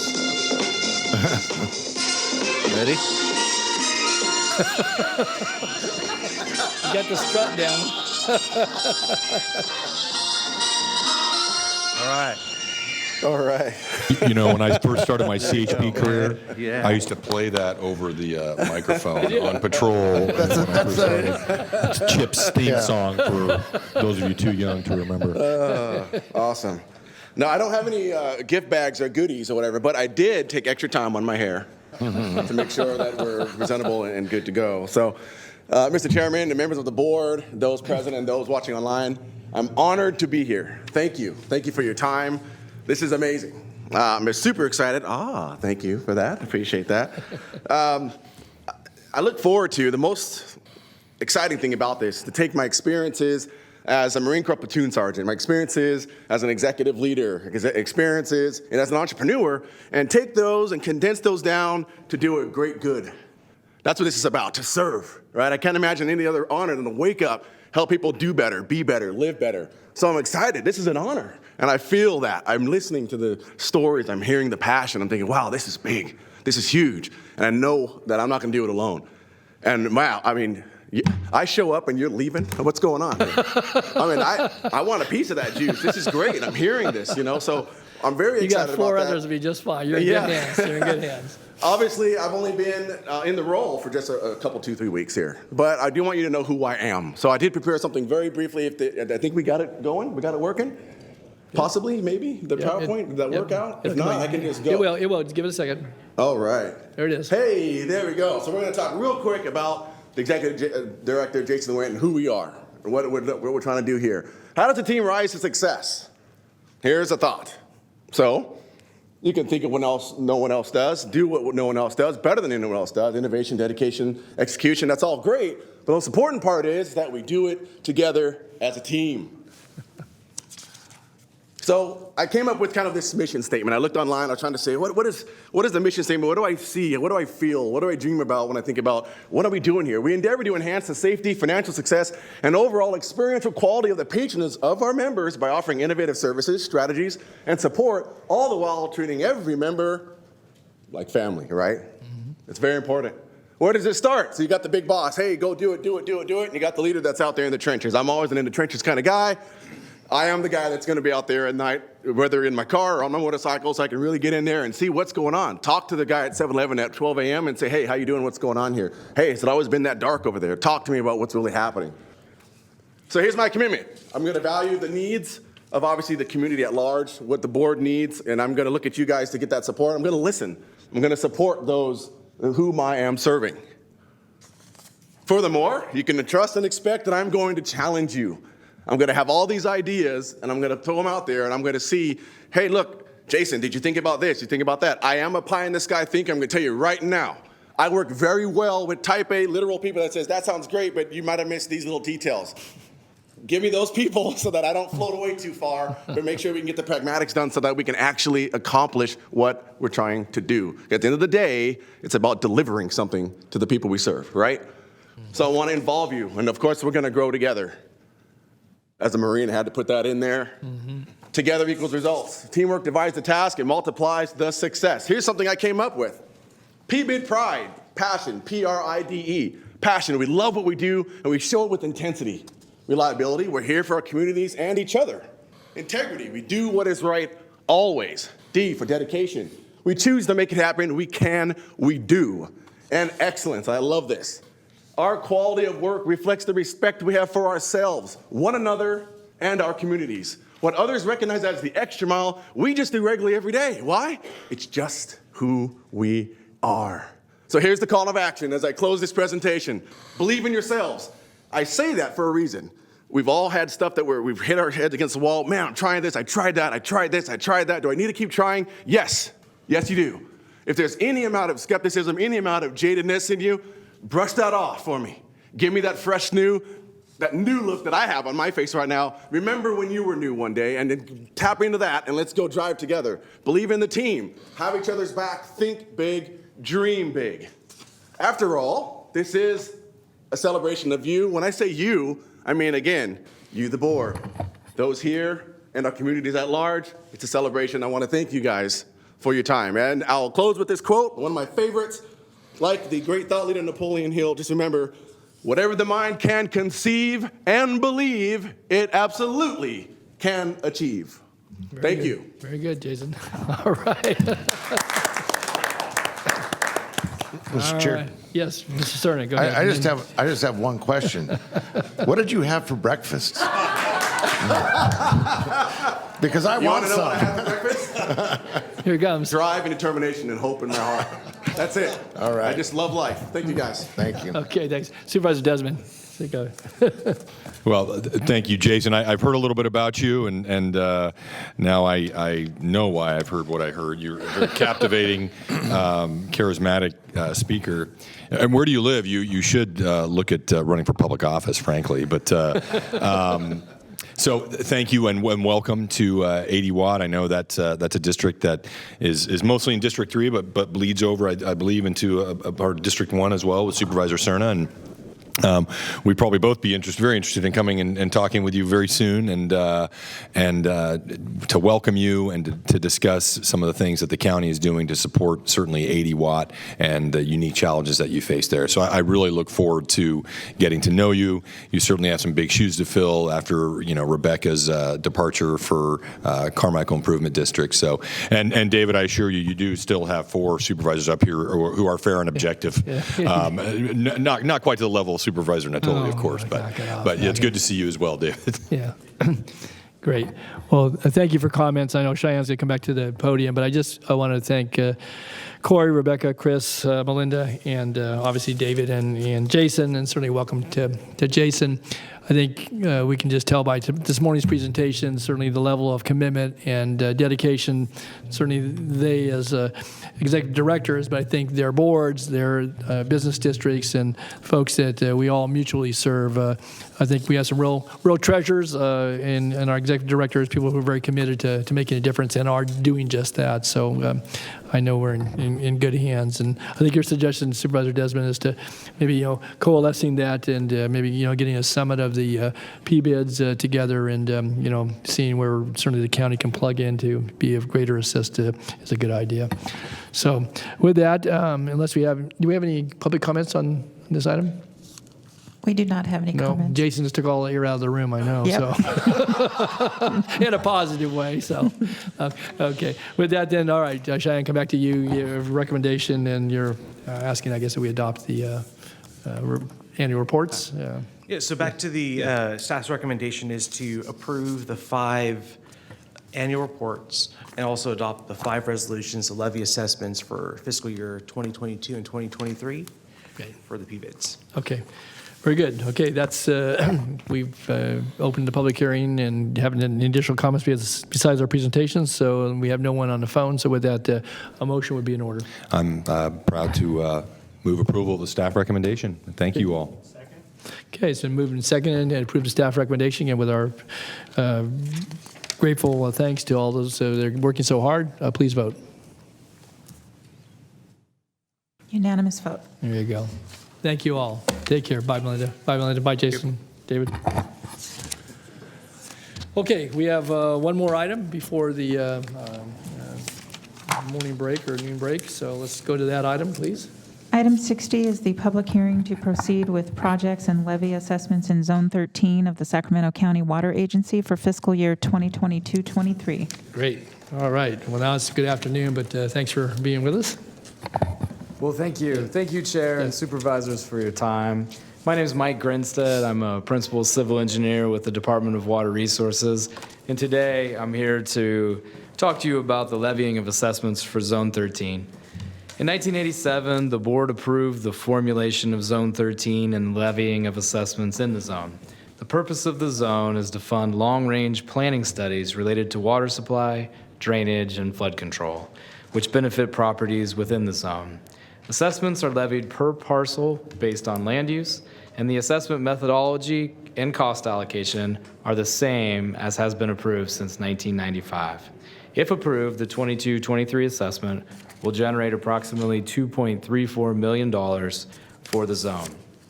The zone currently funds programs such as the Delta Communities Flood Protection Grant, Water Forum Successor Effort and Habitat Management Element, the Sustainable Groundwater Management Act compliance efforts, drainage planning and studies, and Delta engagement. This morning, I ask that your board take the following actions. Open the public hearing regarding the projects proposed for Zone 13 and the levy of assessments in the zone. Consider public testimony, close the public hearing, and adopt the resolution instituting projects and levying assessments in Zone 13 for fiscal year 22-23. So thank you, and with that, I'll take any questions. Okay, thanks, Michael. Any questions by board members? Just one quick one for you. So, and we had this in the report that came to us in May. This is actually assessments today. The work on the water forum with the successor agreement, but yeah, we're still a major contributor, almost on the order of $1 million a year, both to restoration and to supporting it.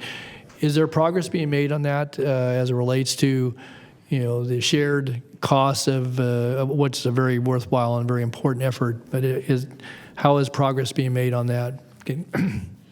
That's a good question. So the water forum agreement, it has an end date in 2030. Okay. And so right now, the water forum is working on an update to that agreement. And as part of that update is an update to the funding strategy, which would, the hope from, water resources and staff, or the ask of the group, is that Zone 13 can step back some from the majority of the funding in that area, and that other people would take more of the responsibility.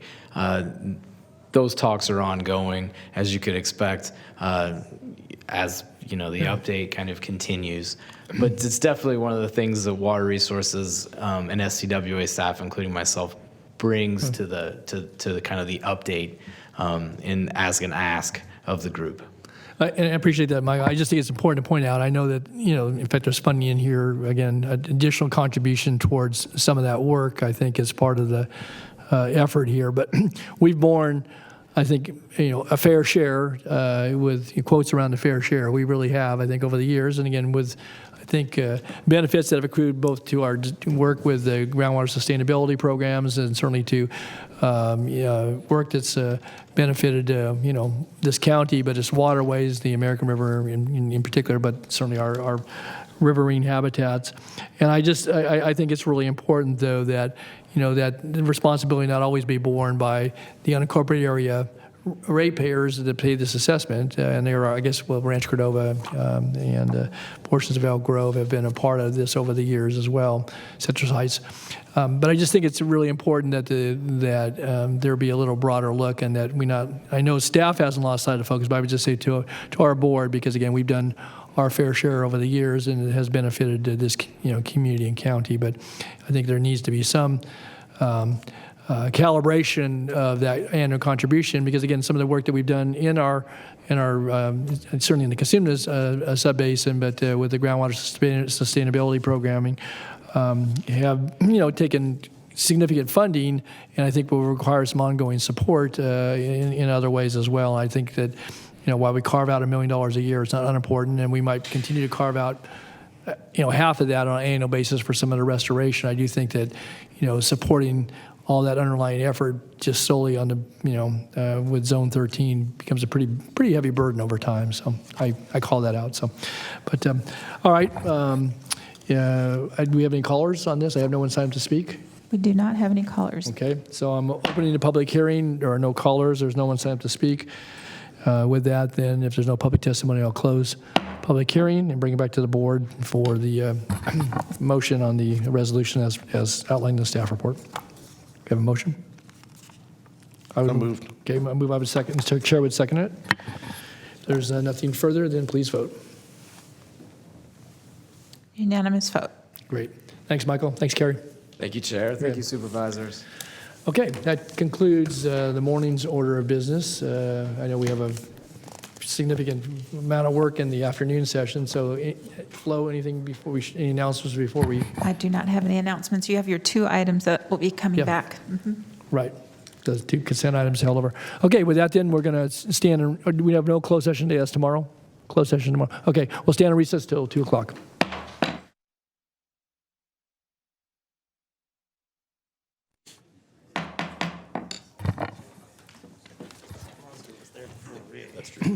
Good afternoon. Want to call back into session the July 12, 2022 meeting of the Sacramento County Board of Supervisors, and thank those who were with us this morning and those that will join us for the afternoon session as well.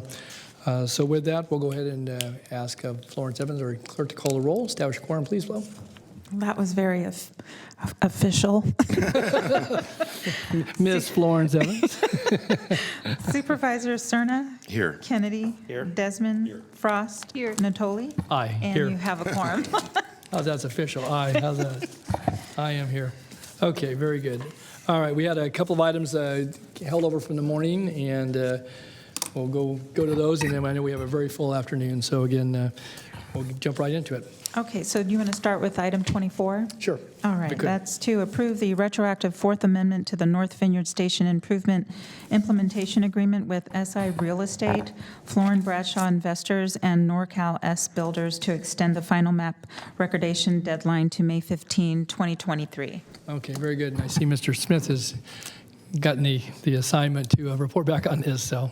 Yes, I do. Okay. Todd Smith, your planning director, here to report back on the concerns that were raised by the caller this morning on item number 24.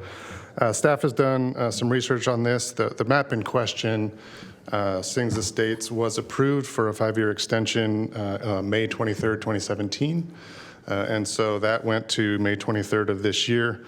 Prior to that expiration, the applicant had been working with county engineering survey staff on all the steps necessary to file the final map for recordation, but it has not happened yet. And we do acknowledge that the county made changes to county code in late 2021 that would provide for an additional 1-year automatic extension. Excuse me.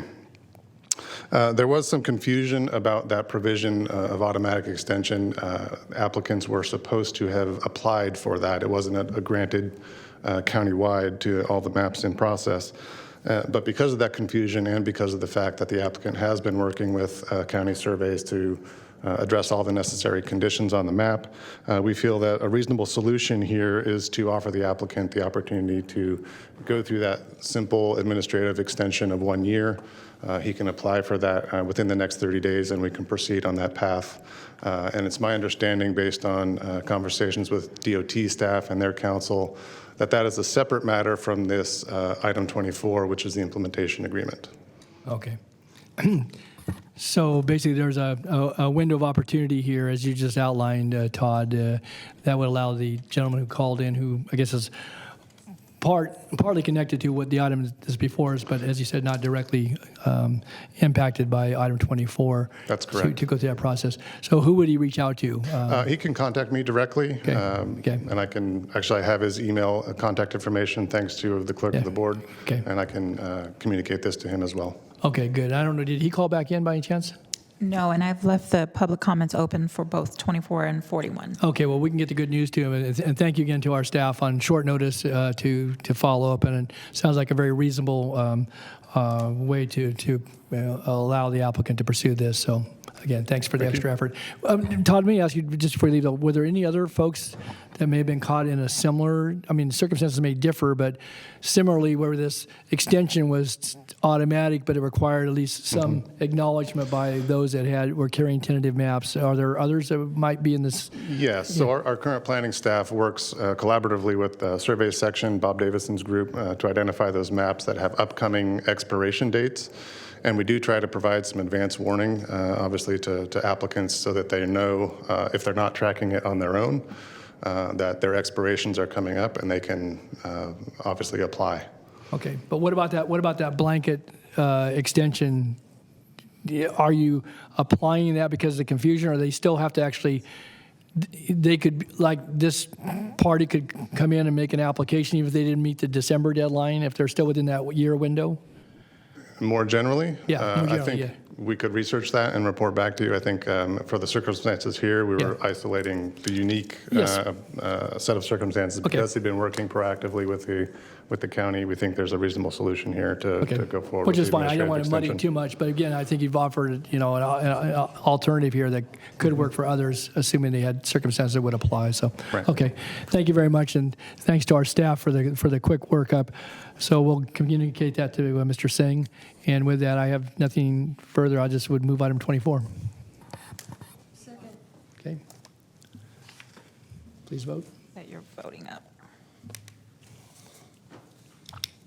Unanimous vote. Great. Thanks, Todd, Dave, and folks. Okay. Next item. All right, and let me get to item 41.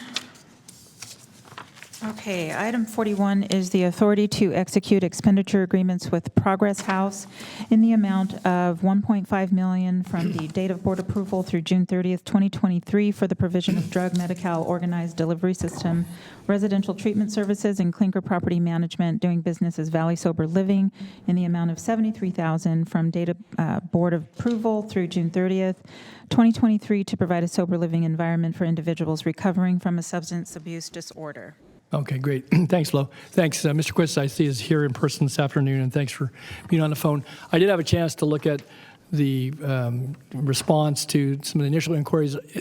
Some of the same questions would apply, though, as to, I want to go a little deeper as it relates to good neighbor policy and what oversight, how many folks are going to be placed, and are there out-of-county, out-of-area placements, and or I guess when I say placements, they're sober living, so people go there voluntarily or through some mechanism. So, Ryan, if you could elaborate on that, I think it would be helpful, at least to this board member's thinking on it. Sure. Good afternoon. Ryan Quist, Behavioral Health Director. Hi, Ryan. So I'll give you my little summary here that I prepared to give you a little bit of the background. Sure. And we'll see maybe where there are gaps. So Valley Sober Living has been around since 2009 as an organization. This particular site opened in November of last year, so 2021. The facility has a capacity of 40 beds. We're looking to contract for up to 12 of those beds. If other beds open up, the facility is willing to consider offering additional beds to Sacramento County. A majority of the beds are private pay, so I think there's only one other contract that we don't know who that contractor is, but they only have like maybe 2 beds. So majority of them are private pay. They do have good neighbor policies that they've sent over to us to review already in existence.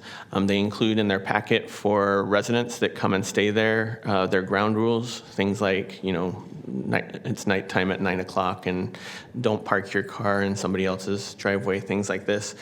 As a part of the contracting process, though, we will include as a part of our contract that they need to probably augment their existing good neighbor policies to be consistent with our existing county policies. We did check, and we are not aware of any current complaints against this particular organization. In the event that someone had an inquiry, because we're contracting at least it sounds like for a full 1/3 or nearly a full 1/3 of the available residential treatment beds, that the county would be the appropriate party to come to, because again, if there's no licensing per se, I don't know what the association, what ability they have, if there is a member who there may be issues with. I'm not saying Valley Sober Living, but that's different than having a state or county agency. So the county would be the party where folks had a concern, and again, I'm not trying to predict anything here, but if that was a 40-bed facility, pretty good-sized facility, it's in a quasi-rural setting, it's a rural estate setting on a very busy road, Twin Cities Road. And again, parking somebody else's driveway, probably not the same issue as it would be in a suburban setting, but I think to your point about freshening up some of the good neighbor policies, I can recall a few years ago when there was a small church congregation that kind of got off on the wrong foot relative to their entree into the community, and it caused quite a stir with folks along Twin Cities and Cherokee and Connolly roads there, and ultimately want to appeal before this board on a use permit issue. But this doesn't require any of that local scrutiny, so that's why I'm asking the questions right now, because again, aside from the contract, the county really has no oversight. There's no land use oversight. I guess it's permitted by right because these are either private pay placements and or they contract for beds, so they aren't required to get any land use review.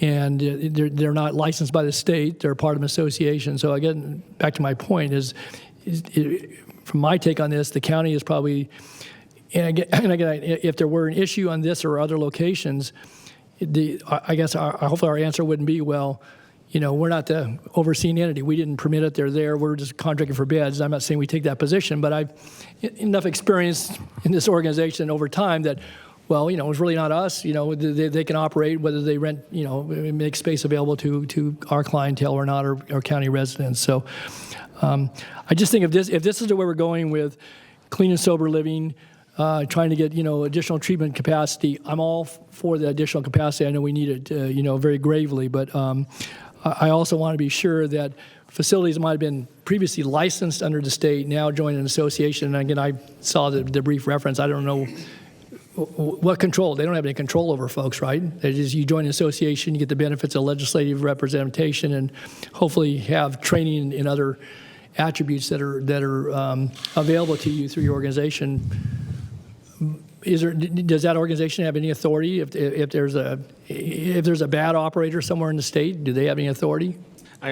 To start off, in our conversations with this provider, they are extremely interested in maintaining very positive relationships with community, both the city as well as the county, regardless of what their contract situation is. I get that. In terms of the registration with California Consortium of Addiction Programs and Professionals, that particular registration is considered the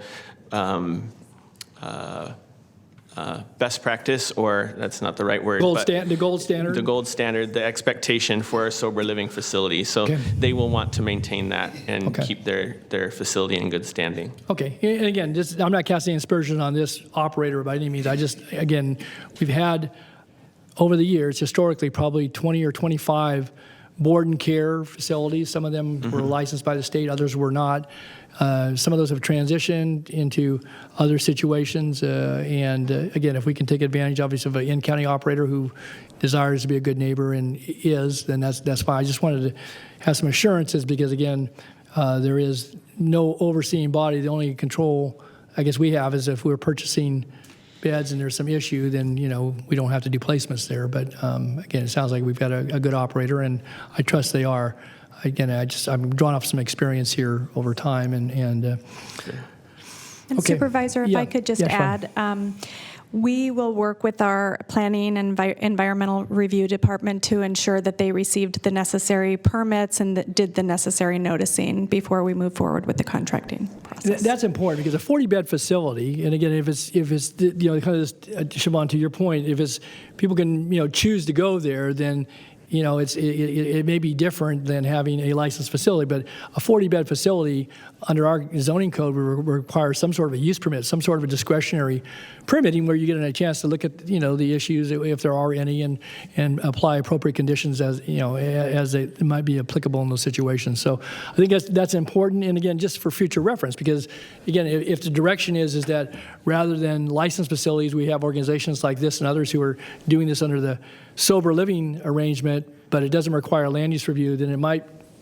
beg the question is, should there at least be some other level review? And you've just added that on this particular one. So I guess I would encourage us, whatever neighborhood, whatever the setting is, and again, we need these beds badly, we need the services badly, so I'm supportive in that regard. I just want to be sure that we don't get up on the wrong foot, and we haven't, and I'm confident with your oversight and inquiry with our planning department to make sure that we maintain a good relationship with this and other operators.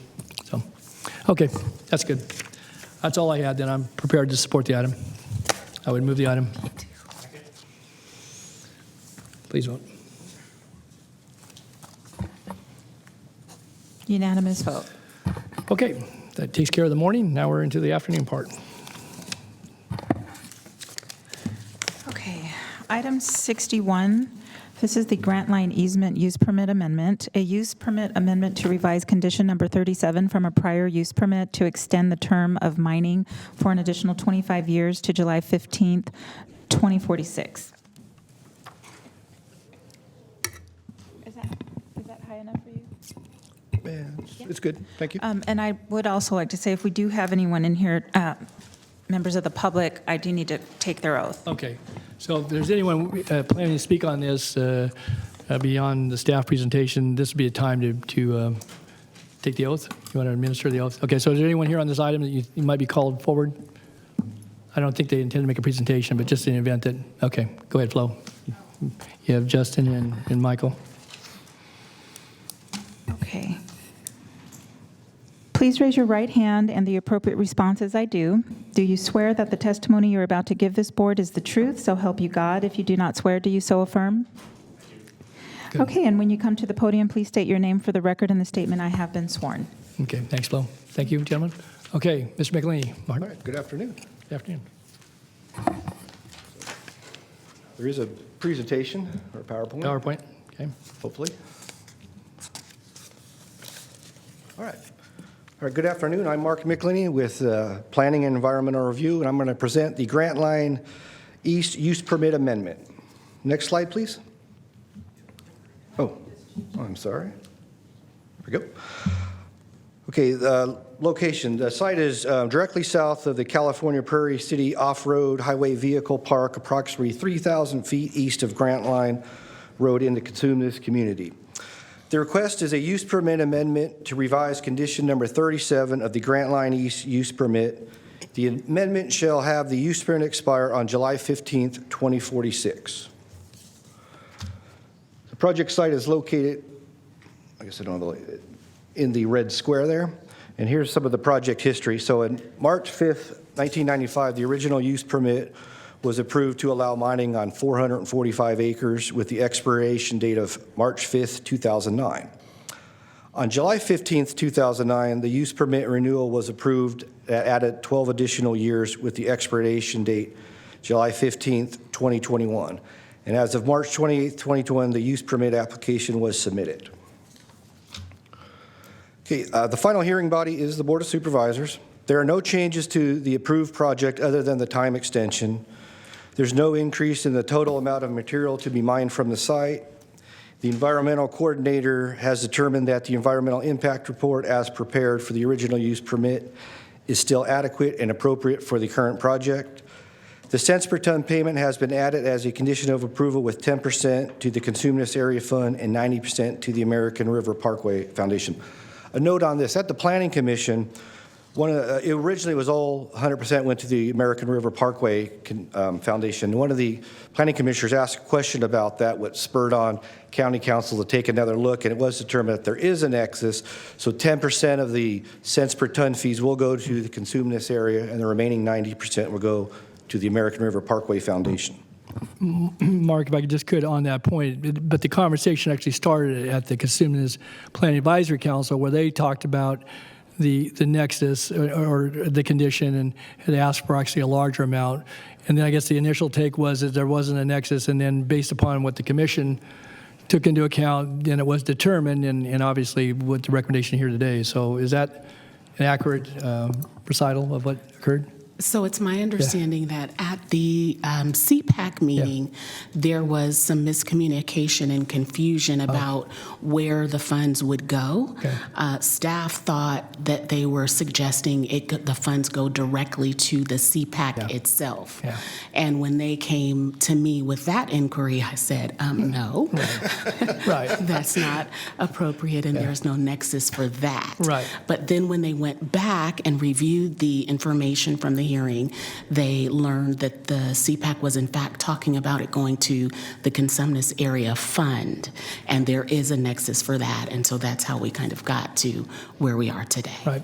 And the Cosumnes Area Fund, just to be clear, we actually have dollars that will flow to that fund for community reinvestment over time. The couple of quarry projects have that in their conditions. Obviously, they have not begun those operations where they'd be generating that royalty.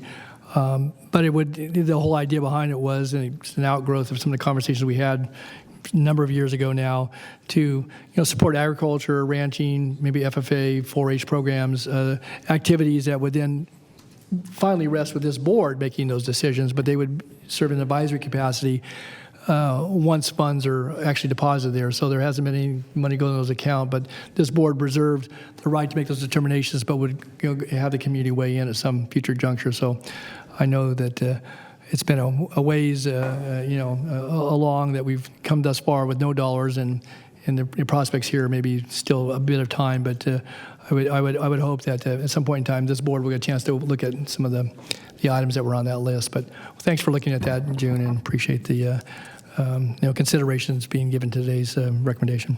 Okay, Mark, go ahead. All right, and the recommendation. So staff recommends approval of the amended use permit for Grant Line East. Recognize the environmental coordinator's memorandum dated June 30th, 2021, and determine the final environmental impact report for the Grant Line East is still adequate and appropriate for the proposed project. And revised condition number 37 of use permit 1995-0658, subject to findings and conditions listed in attachment 2. And then that completes. If there's any other questions? Okay. Any questions by members of the board on the recommendation? All right. Anyone from the applicant wish to address the board only beyond questions? Okay. I see no one coming forward. Do we have any callers? I don't have anybody signed up to speak on this item. We do not have any public comments. Okay. All right. Then I'll bring it back to the board. I'm prepared to move the item. I just wanted to note that, again, these dollars will probably be the first when there is a royalty that would go into that fund. So I know those folks would be excited to see that at some future juncture. And the only thing else I would note that by the time this permit expires, I'll be 92 years old. So, and I won't be serving on the board. I know that. So. Never say never, Tom. Anyway, all right. With that, I move the item. Please vote. Unanimous vote. And I just want to confirm that was Supervisor Kennedy who did the second, or was that Mr. Desmond? Got it. Thank you. Yep. Okay. Thank you. Okay. Next item. Item 62 is the report back on the medical and health benefits of cannabis. Okay. So I would just like to introduce this item. The last time we were before you discussing cannabis, you received a presentation on the health risks and public safety issues related to cannabis. At that time, you asked us to bring back a presentation on the health benefits or medicinal value of cannabis. So we have with us today Kimberly Cargile, who's the CEO of A Therapeutic Alternative, and Dr. Karen Moe, who is a clinic physician for UC Davis, here to provide that presentation. Very good. Okay, we'll invite them in whichever order they choose to present. I know Kimberly's no stranger to these chambers. She was, over the course of many years, been before us on different occasions. So, Kim, good to see you. Thank you for having me here today. You bet. Dr. Moe, go ahead. So my name is Kimberly Cargile. I've been studying natural medicine about 2 decades now, specifically medical cannabis. I'm the CEO of A Therapeutic Alternative. We have over 50,000 patients and are known as the most outstanding medical dispensary in the city of Sacramento. We've been open over a decade now. So thank you so much for your time today and hearing our presentation. I'm looking forward to questions at the end. Mm-hmm. Hi, my name is Dr. Karen Moe. I'm a family physician. I work for UC Davis Medical Group. I'm at the Davis Clinic. I've been there over 20 years. I graduated from med school in 1993. I calculated 29 years. That's a long, long time. My interest in medical cannabis is such that I do practice integrative medicine and holistic medicine. I am not a big fan of pharmaceuticals, and I feel like they potentially are overused and expensive, and there are a lot of other things like diet and exercise and interventions that can be very helpful to people. And I stumbled onto cannabis a long time ago, and its medicinal uses have been good. My role is that I did present to my leaders and said, this is something that I'm interested in doing, and my leaders did approve that I am able to write medical recommendations for my patients, and I get referrals from my entire medical group. People come from Roseville and Folsom if they're UC Davis patients, as well as Sutter and Woodland Healthcare patients. So I do a lot of recommendations for people to help them. Thank you. Great. Thanks, Dr. Moe, for being with us. Great. So we'll start by looking at the history of cannabis as medicine. Cannabis has been used as medicine for thousands of years. Dating back to ancient China, we have found use of cannabis as medicine throughout the last thousands of years in India, Rome, Greece, France, England, New England, Ireland, and the United States. Cannabis was one of the top medicines in the United States up until the early 1940s. It was introduced into the U.S. pharmacopoeia in about 1850. These are some pictures from the Cannabis History Museum here in Sacramento of cannabis bottles that were in their museum on H Street. So the National Institute of Health is the part of the federal government that funds research, and this research occurs in the United States and around the world.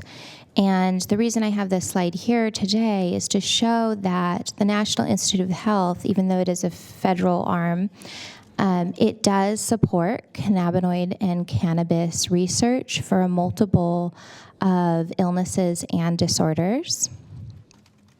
And hundreds of millions of dollars are spent in the budget to support this research. This research, once again, is not only going on in the United States, but is occurring around the world. The research that discovered the endocannabinoid system, which we'll get into, was also backed by the National Institute of Health. And every year, the spending in this area does increase, and more research is being done, backed by the National Institute of Health. The endocannabinoid system was discovered by Dr. Raphael Mechoulam. He was working out of Israel and is retired now, but still does not travel anymore, but still does do talks online. And he discovered the endocannabinoid system along with the endogenous cannabinoids. So these are the two endogenous cannabinoids here, anandamide and 2-AG. These are cannabinoids that the human body makes. So I always tell people, whether or not you like it, your body is making cannabis. And your body is using these endogenous or endocannabinoids to regulate a number of functions throughout your entire body and multiple systems of the body. This is the endocannabinoid receptor system, and these are where the receptors are found. They regulate a number of things, as you can see from this slide, and are found in just about every system of the body.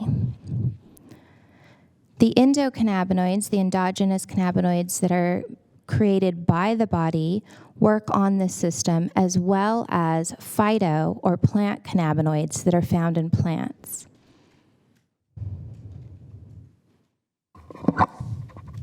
These are the different receptors that make up the endocannabinoid system.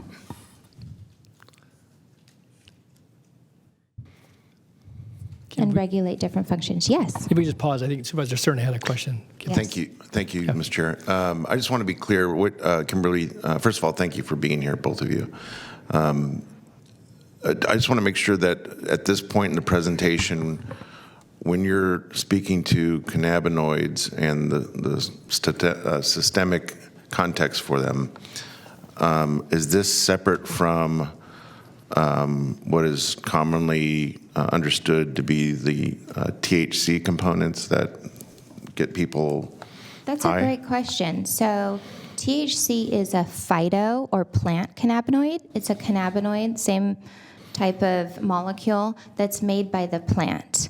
And if we go back to this slide, the endocannabinoids are on the left-hand side. Anandamide is very similar to THC. It has very similar effects. So when someone goes running, you hear about a runner's high. The reason they feel so good after working out or running are an endocannabinoid uptick in the body, and that is anandamide. Anandamide's name comes from the Sanskrit, which is the very ancient language for bliss. It's a happy molecule. It makes you happy. And THC mimics anandamide, but THC is from the plant. Got it. Thank you. There are a number of benefits that we find from plant cannabinoids. Now, there are over 100 plant or phytocannabinoids that have been discovered, and each of them cause various effects within the body or treat various symptoms.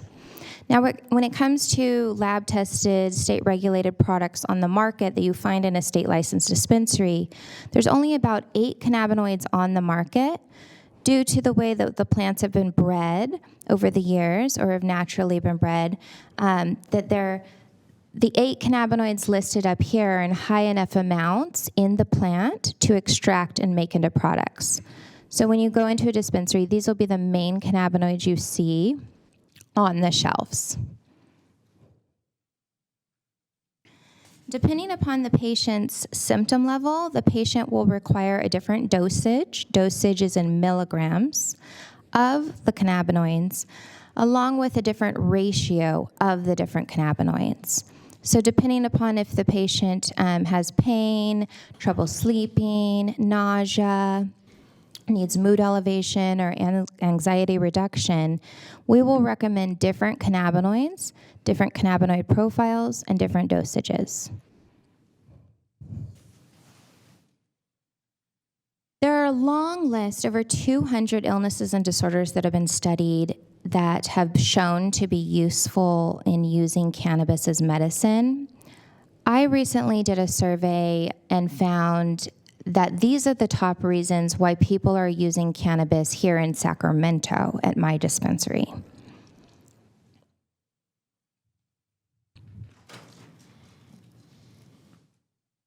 Can I ask a question about this? Absolutely.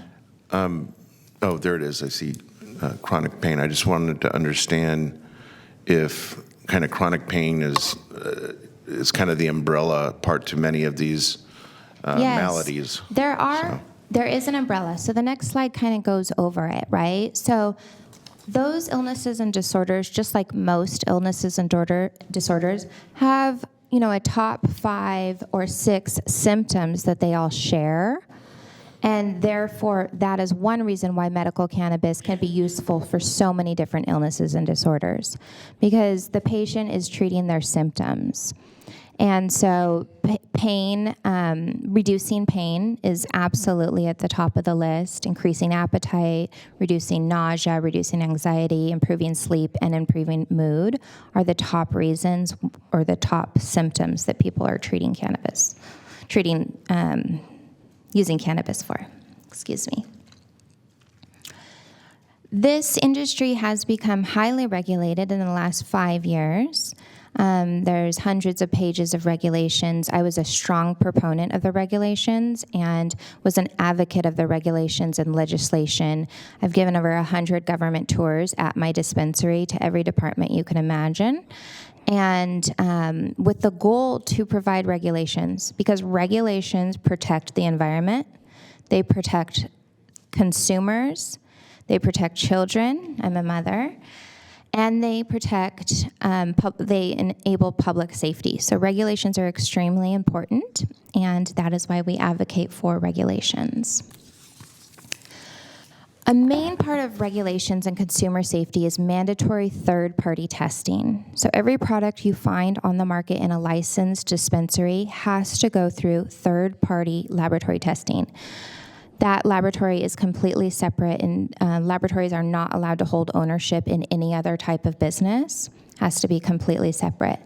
And they provide safety and potency testing, which is extremely important. And this is one thing I tell patients or new patients I do consultations with.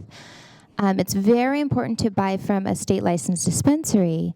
If you purchase online or at the gas station, or you could get CBD pretty much anywhere nowadays, it is not lab tested.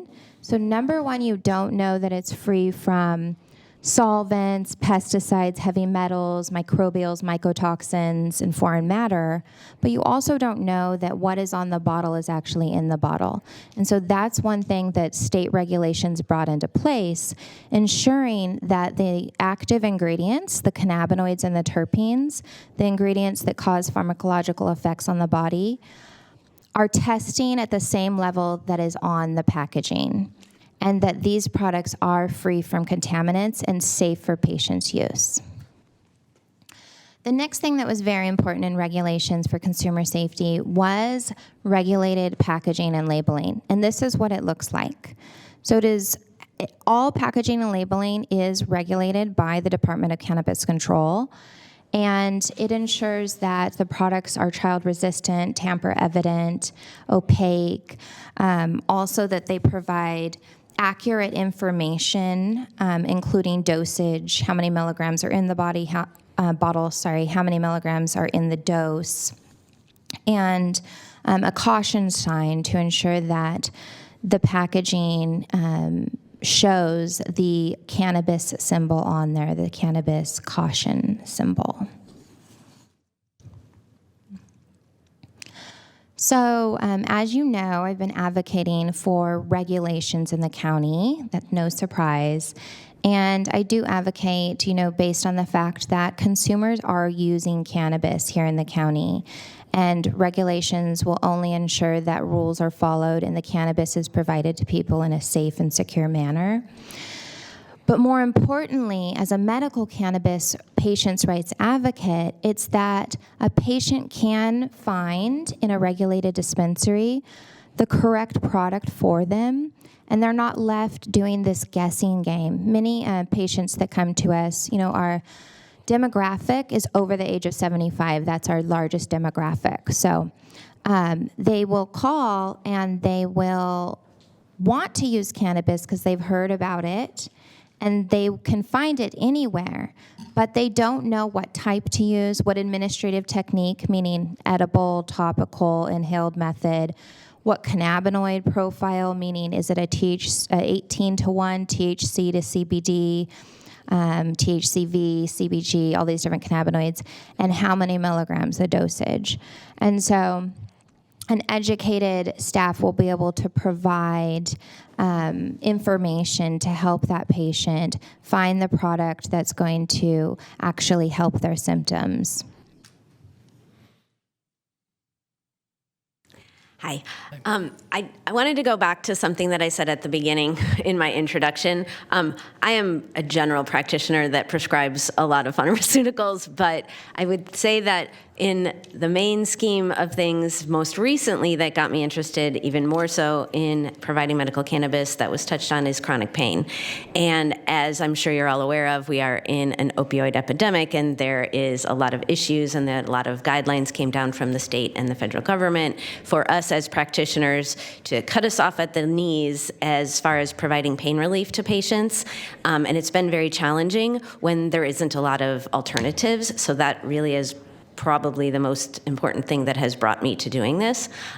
This disclaimer is actually something I usually do at the community presentations that I do. I have done several, and as speaking to the main demographic of who is purchasing, it's mostly at the retirement centers in Davis. So I've spoke to the Senior Citizens Council and all the retirement communities in town, and they're all extremely interested. My own personal opinion is that that generation was after the war on drugs, so they just didn't get that shoved down their throat at elementary school, so they have a different outlook and they want to get help. So again, even though I am allowed to speak on this to both my patients and the public, I am not speaking as an official member of the UC Davis Health System. And I always say when I am in a room, I am not going to give specific medical advice. You need to come actually and see me as a patient. And I am not a big proponent of this being used by everybody. I think that it is very selective, and it is very important and helpful for a lot of individuals. Like we said, chronic pain. I would say when I was first in my residency in the 90s, the main two reasons I was familiar with this and used this in Merced was for cancer chemo-induced nausea, as well as HIV and AIDS patients that were suffering from a number of different things, primarily appetite and sleep issues. Anxiety is a huge one, and sleep, as I said. And the other ones, there's just, I couldn't list them all, but those are several that I use it for to see patients. I just wanted to give some examples. and some slides just for you guys to see what's happening. And I always really make sure that I have my resources on my slides and that they are non-biased resources. This is JAMA, so that's a pretty good non-biased medical resource that they documented back. This is ranged from 1999 to 2010, states that had medical cannabis regulations and opioid use and death from opioid use dropped significantly. And JAMA is the Journal of American Medical Association? Correct. Okay. Actually, a very conservative organization. Yes. Can I thank you? Can I ask a follow-up? You said that's through 2010 on that chart? Yes, this is back prior to any sort of adult use. Before recreational use, obviously, before yes. Prop 64. Okay. I'd be very interested to see what that looks like in the last 10 years, as we have seen a huge increase in opioid deaths, which, as you know, is catastrophic in so many places in the state. Are they compiling that information now that's a little more updated? Yes, absolutely. I can send that to you by email. Okay. I'll write a list of things Thank you. right now. So this is just death from drugs in general that I like to use this slide. And the reason, if we go back to the slides where the cannabis receptors are in the human body, the thing that I like to make clear is that cannabis receptors are not in the brainstem, and the brainstem is the place that tells your body to breathe naturally, and things like alcohol and benzodiazepines and opioids, if you take too much, people physically overdose because it goes to your brainstem and tells you to stop breathing. Cannabis, in and of itself, by itself, doesn't have receptors there, and you can use, and this has been studied, as much as you want. They've actually done lab studies where they've just given them lots and lots and lots and lots of cannabis, and you cannot physically overdose on it. So you can take as much as you want, and you will not wake up dead. Sorry, that was my joke. This is a study. If you were dead, you wouldn't wake up, I don't think. So. You're the doctor, so maybe you got a breakthrough. I don't know. So. Go ahead, Karen. This is a slide out of Israel where, because the father of cannabis discovered the endocannabinoid system, in Israel it's actually very open use, and especially in their nursing homes, most, if not all, of the patients in their nursing homes are treated with some form of cannabis. And this was just testimony, in my opinion, to the amount of other medicinal substances. So if you can see, before any cannabis use, 4 patients were on 16 to 22 pills per day, 45 on 10 to 15 and down. And then you can see how there was a significant reduction. And in fact, from 428 people to 1,095 people in these nursing homes were down to using no medicine other than cannabis. And this speaks really to how it does treat a number of symptoms: anxiety, sleep, appetite stimulation. There are studies that have shown that it has actually helped with dementia, progressing, and so that's a testimony to that. I just wanted to also speak, whenever I give a talk, I do like to speak to the fact that CBD, which is half the time I go into the room and someone has made an appointment, they're like, I want to talk to you about the CBD. And I say, no, we're going to talk about cannabinoids. There's several of them. They all have different good and bad things about them, and we're going to give that presentation.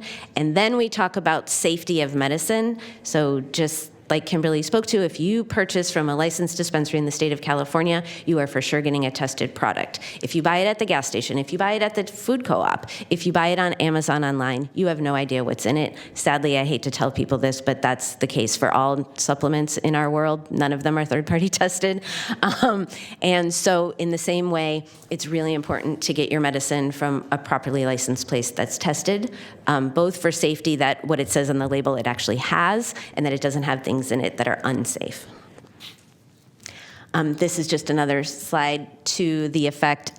This is a little bit more recent, and I'm sorry I don't have a date for you, but I do know that this was more recent, that there was, again, reduction of use of opioids. And then, honestly, I use this as a slide. I can just speak anecdotally. I have gotten many, many people weaned off their opioids and transitioned onto cannabis products, and they are no longer using opioids at all, or very intermittently, which really are what opioids were supposed to be used for in the first place, acute pain, not chronic pain. Mr. Chair, Yes, sir. so to expand on that, do you know just anecdotally or from memory recall of those chronic pain patients that were successful in making the migration from opioids to treat their pain to cannabis? What were the top 3 types of chronic pain, or what was the chronic pain associated with? Was it orthopedic? Was it cancer related? Was it back pain? What was it? So cancer-related pain is easy because we've always been able to use cannabis for them, so that hasn't been the most recent. And use of opioids for cancer pain is also like free reign. You can have whatever you want because you're dying. But it's more chronic. Back pain is a huge one. The pain associated with injuries that, like, you should use opioids for, say, post-surgical or post-fracture for the very short period of time. However, then people end up with chronic pain issues for a variety of different reasons. I would say other pain would be like diabetic neuropathy pain, can be very helpful to use with that. A big one that's sort of a garbage term that is really difficult is fibromyalgia, where people just have pain and we don't really understand their pain. I mean, I could do a whole talk on why people have pain and we don't understand it, but cannabis seems to hit a lot of the marks in people like that, where opioids, like I say, we're constantly having to see all the other meds they're on, their heart patients, their asthma and COPD patients, emphysema, things like that, where their breathing is already compromised, and we don't want them to be on medications that further compromises their breathing, so we want them to be on things that are safer. So when you're working with these chronic pain patients, I assume, like any other specialty, you work between disciplines. So you would maybe get a referral, if that's the right term, from a spine surgeon or a neurology specialist or a pancreatic specialist. Or, I mean, is that the right way to think about how you function in terms of the inner working relationships between disciplines in the UC system, I guess? So first I want to just say, I'm a family doctor, womb to tomb. I do everything, ear infections, rashes, diabetes, the whole 9 yards, like every day, all day. And pandemic infectious disease. Yeah. So I get referrals mainly from my fellow primary care physicians, because to be honest, we're dealing with chronic pain. The surgeon does the surgery and goes, I fixed you, goodbye. Yeah. And then it's back to the primary care physician. I don't mean to pick on surgeons, but that just is the nature of what their job is. Sure. So the chronic pain tends to be the after pain, and it is primarily primary care physicians. Kimberly and I actually did do a presentation to the gynecologic oncologists. They asked us to come because they wanted to learn more about it, the UC Davis group, and we spoke to them. My group, I've spoke to them to give them ideas. They're all afraid still, and they're like, Karen, you do it because we don't understand it. I've done lots of continuing medical education to learn more and more.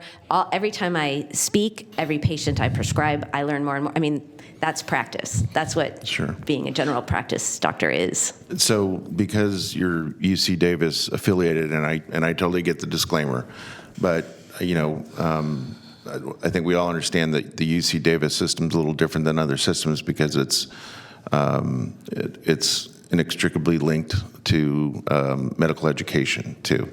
So are there any like longitudinal studies that you're affiliated with or even the sponsor of to to look over time as you continue to treat your patients to understand even more so the efficacy of treating folks with cannabis?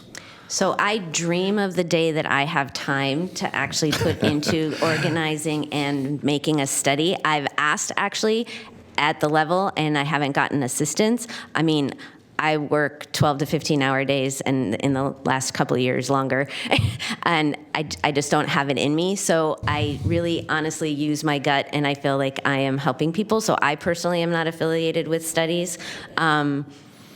We are at a therapeutic alternative have participated in a number of studies with UC Davis and UCLA, and we are open to all studies. We're also working with a number of other healthcare systems around town that we're not necessarily supposed to talk about right now, but there is more and more research going on.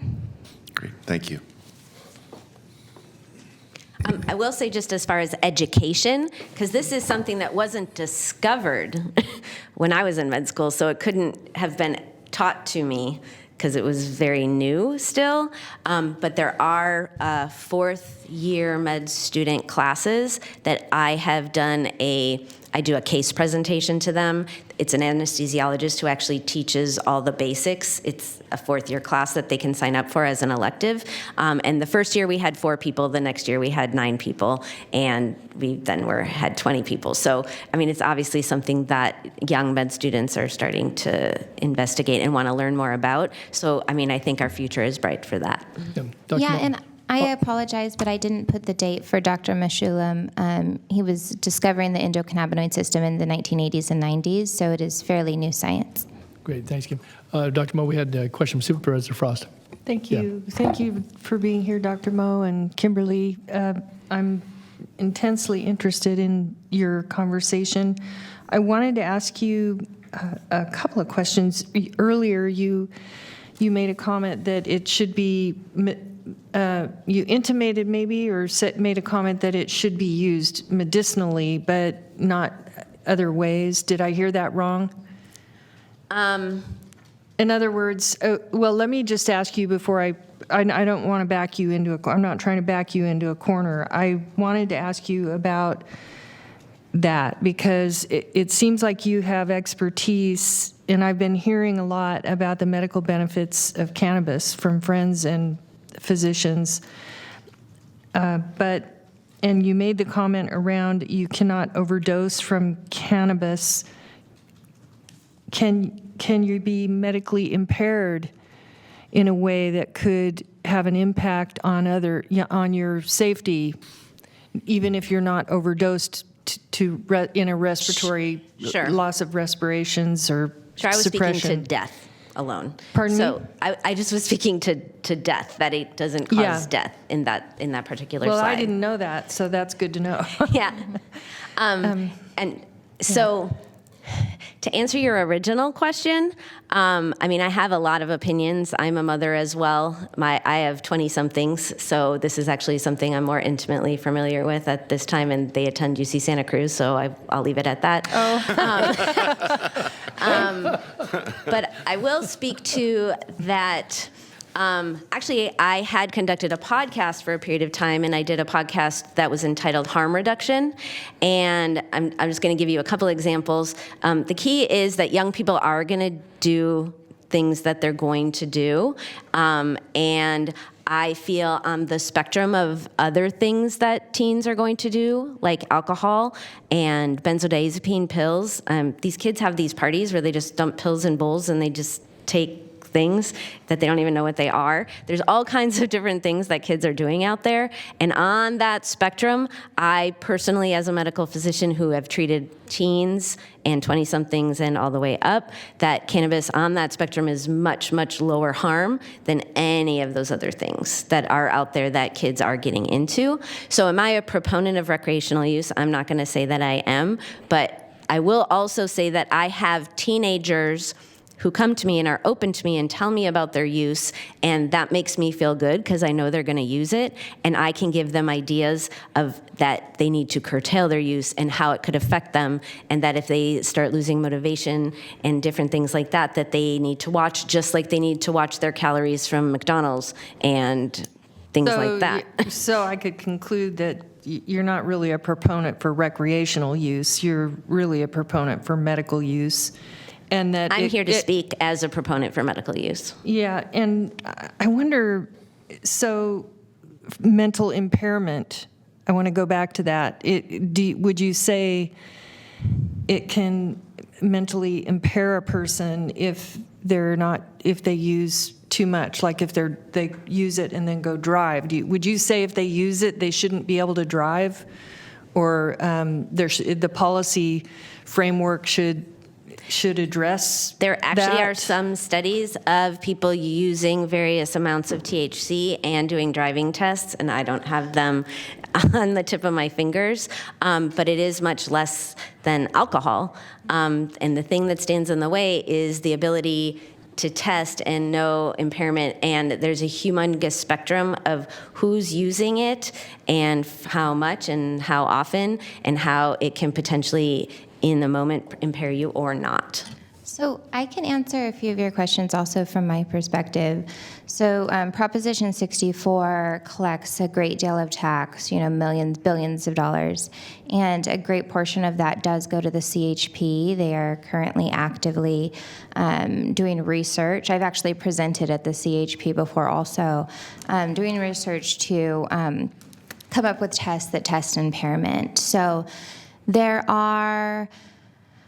is one cannabinoid that you've heard of the most, THC, and THC attaches to the CB1 receptor in the brain, which causes mood elevation. And just like any other mood elevators, if you take too much, right? So you're depressed, you're down here. You take your mood elevator in the correct amount and you feel normal. You can take too much of any mood elevator and you will feel high, which can cause sleepiness, dizziness, and impairment to not drive. So that is a negative side effect associated with taking too much THC. Depending upon the administrative technique, that impairment will last a different amount of time. Currently, there's a problem, though, because cannabinoids stay in the body for a long time. So there's two things going on here. They stay in the body up to 30 days, so you can test positive for cannabis but not be impaired, right? I am using a lot of cannabis right now for different symptoms, but I'm obviously not impaired, right? So taken in the correct amount, just like other medicines, it can actually reduce impairment. So there's patients who are suffering from seizures, chronic pain, depression, who are more dangerous to drive without their medication than they are with the correct amount of medication. So those are two important things to remember. And then also just remember, we are looking forward to the day that we do have the test from the CHP, because we don't want anybody, we are mothers once again, we don't want anybody driving while impaired, whether that means pharmaceuticals, alcohol, texting, eating, whatever you're doing, right? That's definitely something we're against.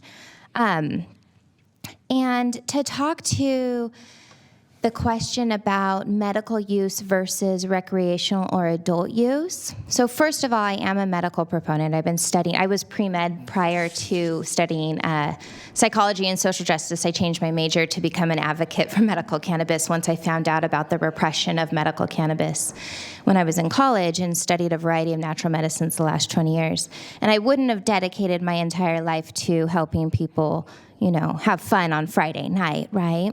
Right. But, no, and I totally understand. I'm beginning to learn about natural and functional medicine and versus allopathic and the differences, and it's stunning what we didn't know.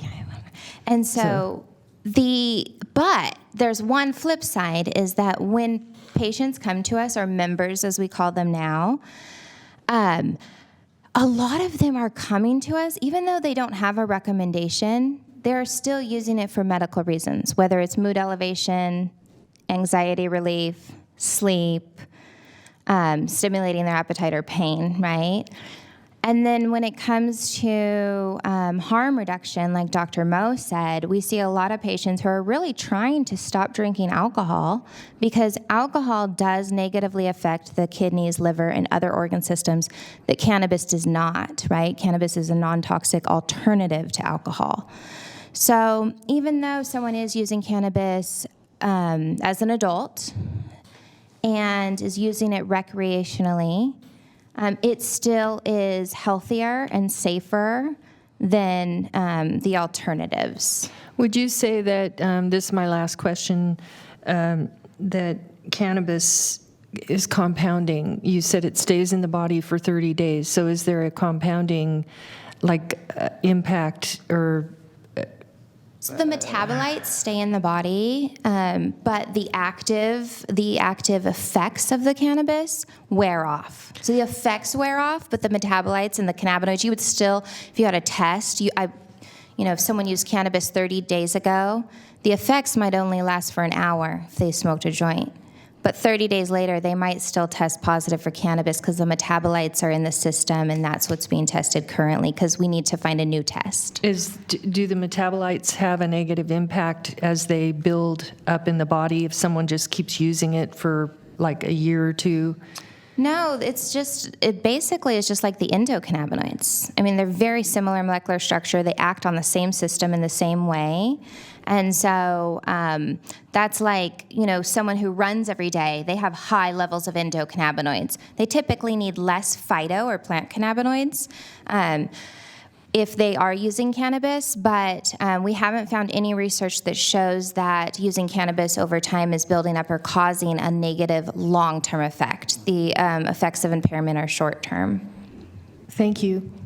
Appreciate it. This made me think of 3 just separate things that I just wanted to touch on. Okay, sure. One, that when people are describing their recreational use, I often think that they are self-medicating, which tends to be something that a lot of people that get into use of medicinal substances and go down the wrong path, they are self-medicating and then they go down the wrong path. So it's really hard to differentiate that. And that's where when I have parents bring their teens to me and they want me to present to them how to use things potentially properly, and so they don't get in trouble and they don't get impaired and they still can go to school and get their stuff done, even though they have paralyzing anxiety, which a lot has come out with the isolation of the last couple of years. So people are self-medicating. So it's hard to kind of differentiate those two things.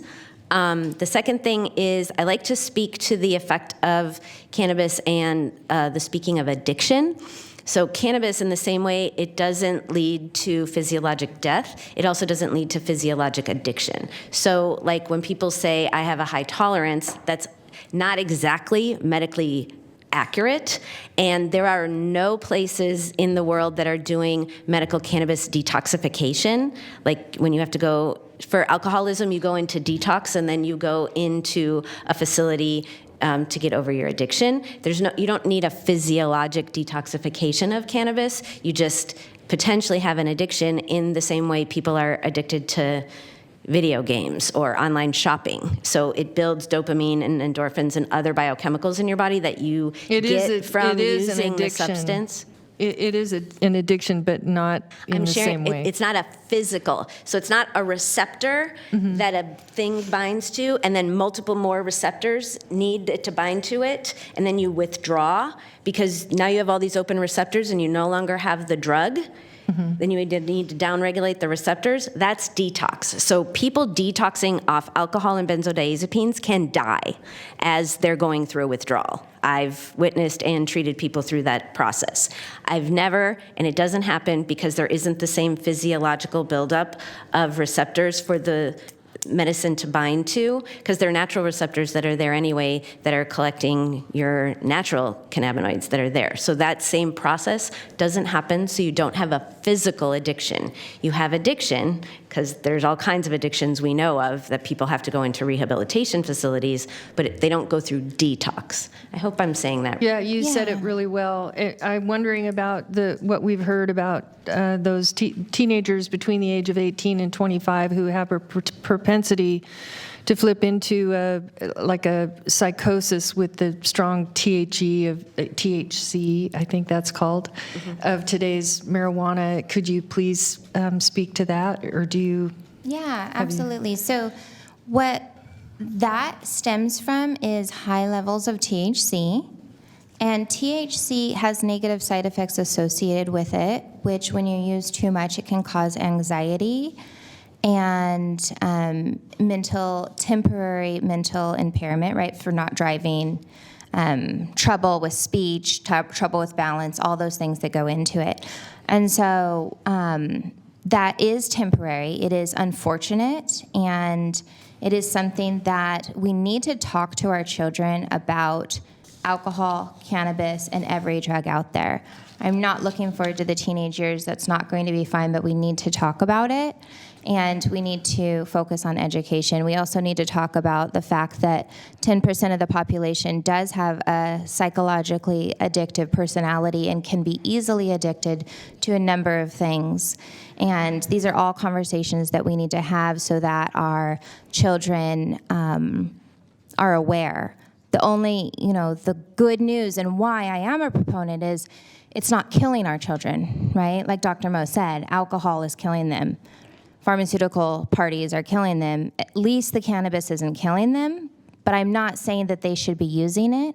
I'm just saying, worst case scenario, if my child decided to go down that path and experiment with something, I want to see them the next day, right? I want to be able to have that conversation about why you shouldn't have done that. And so that is a possibility with cannabis, but we're not proponents of children using cannabis unless they have a serious illness or disorder that it's treating them, and that pharmaceuticals were more harmful to them than cannabis was. Thank you. Okay, Supervisor Serna. Thank you. Thanks. I appreciate the answers to Supervisor Frost's questions. I wanted to go back to something that the doctor mentioned earlier about being a mother and how that affects how you would temper your advice to especially a young person, not necessarily a child, but a young person who is self-medicating or going to these pill parties. And I think I understand your reasoning in terms of the application of a harm reduction lens here.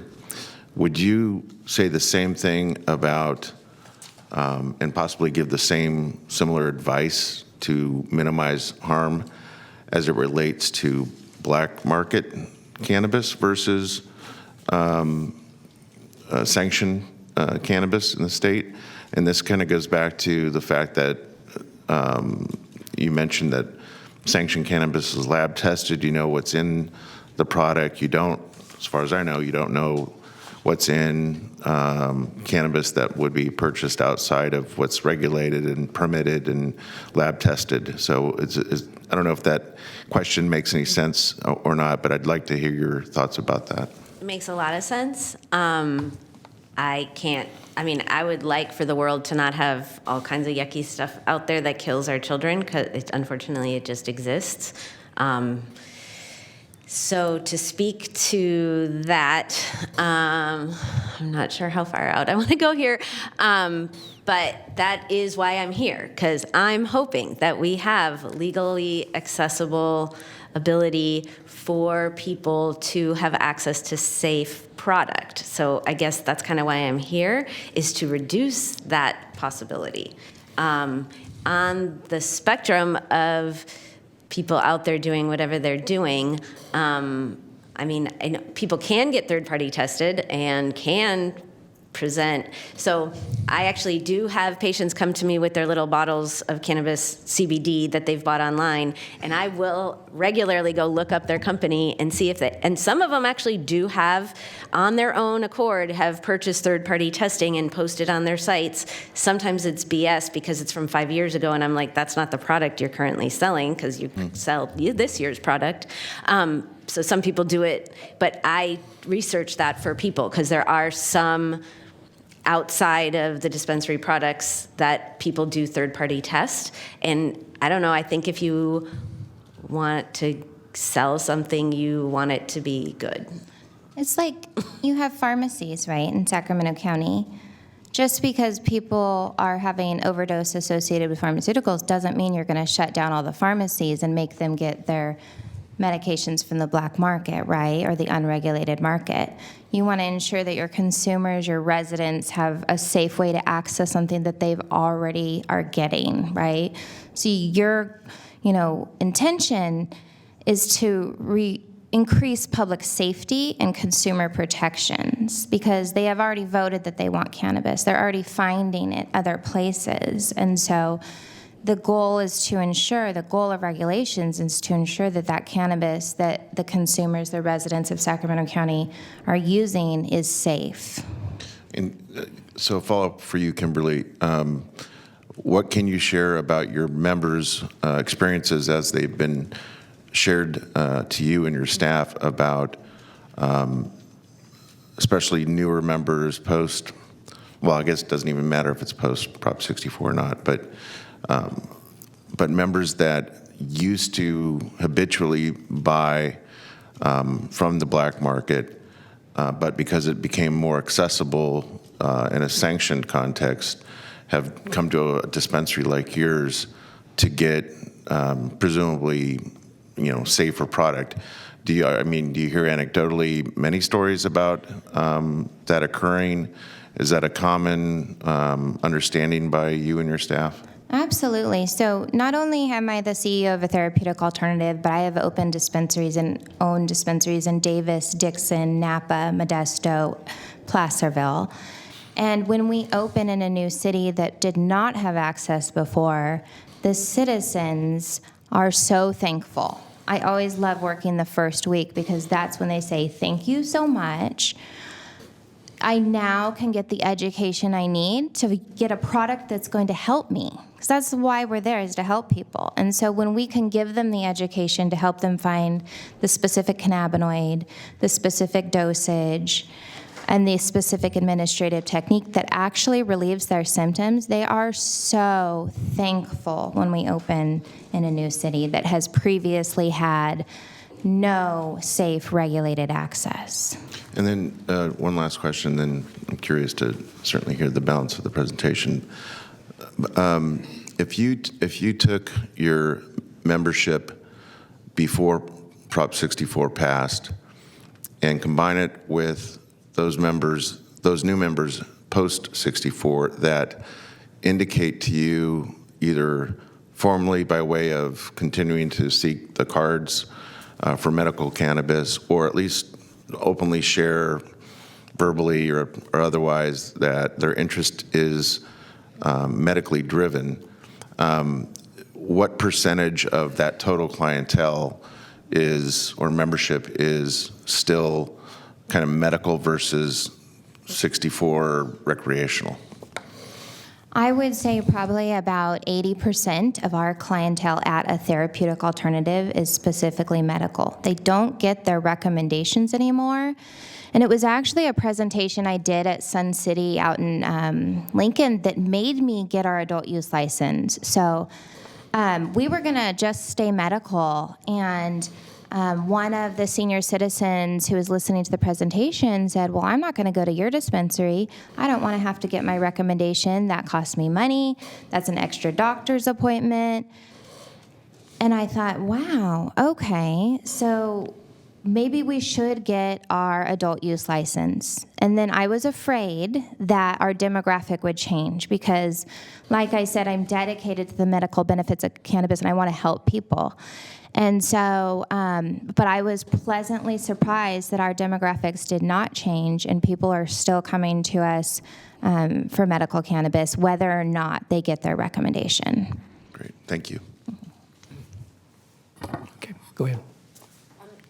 So this was just essentially speaking to that medical physicians are above and beyond feeling that there are benefits. This is from 2014, and various specialty groups for a variety of different reasons. Even if they themselves don't necessarily understand it, they can see that there's benefits.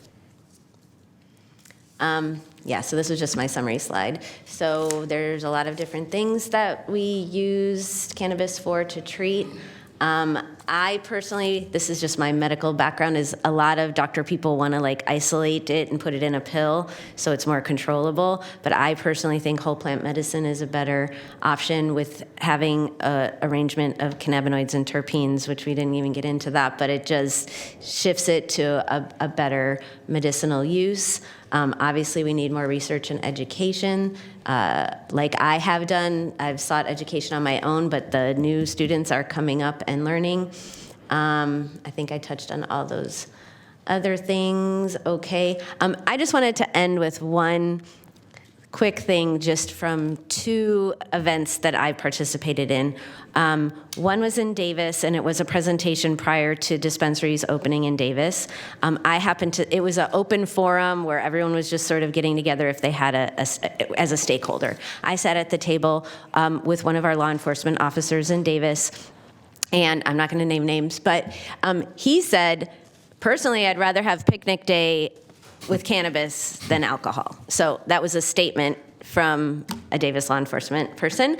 And then in Dixon, along with the owner of the manager of the Dixon Wellness dispensary, myself, her, and the sheriff gave a presentation to a group of ladies that asked us to come. So in local communities, even law enforcement is coming forward and understanding. I think Haley got Cannabis or Chamber of Commerce Business of the Year in Dixon. So, I mean, I just want to say, this is here, it's coming, it's not going away, and it's only growing, and there are people that I think would very much benefit from having something that they can get help. Okay, do you have Supervisor Cerna? I don't know, Kim, is there anything you want to conclude with, or that was that? That's it. Okay, good. Thank you both for your responsiveness and certainly your presentation. Phil? Great, thank you. And thank you both, Dr. Moe and Kimberly.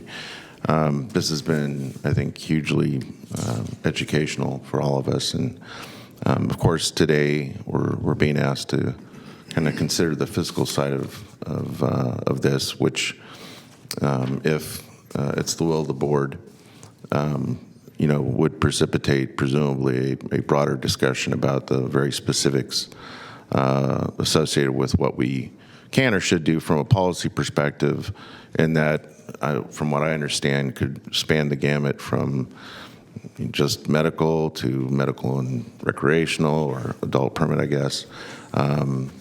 And it could be shaped in a whole number of different ways.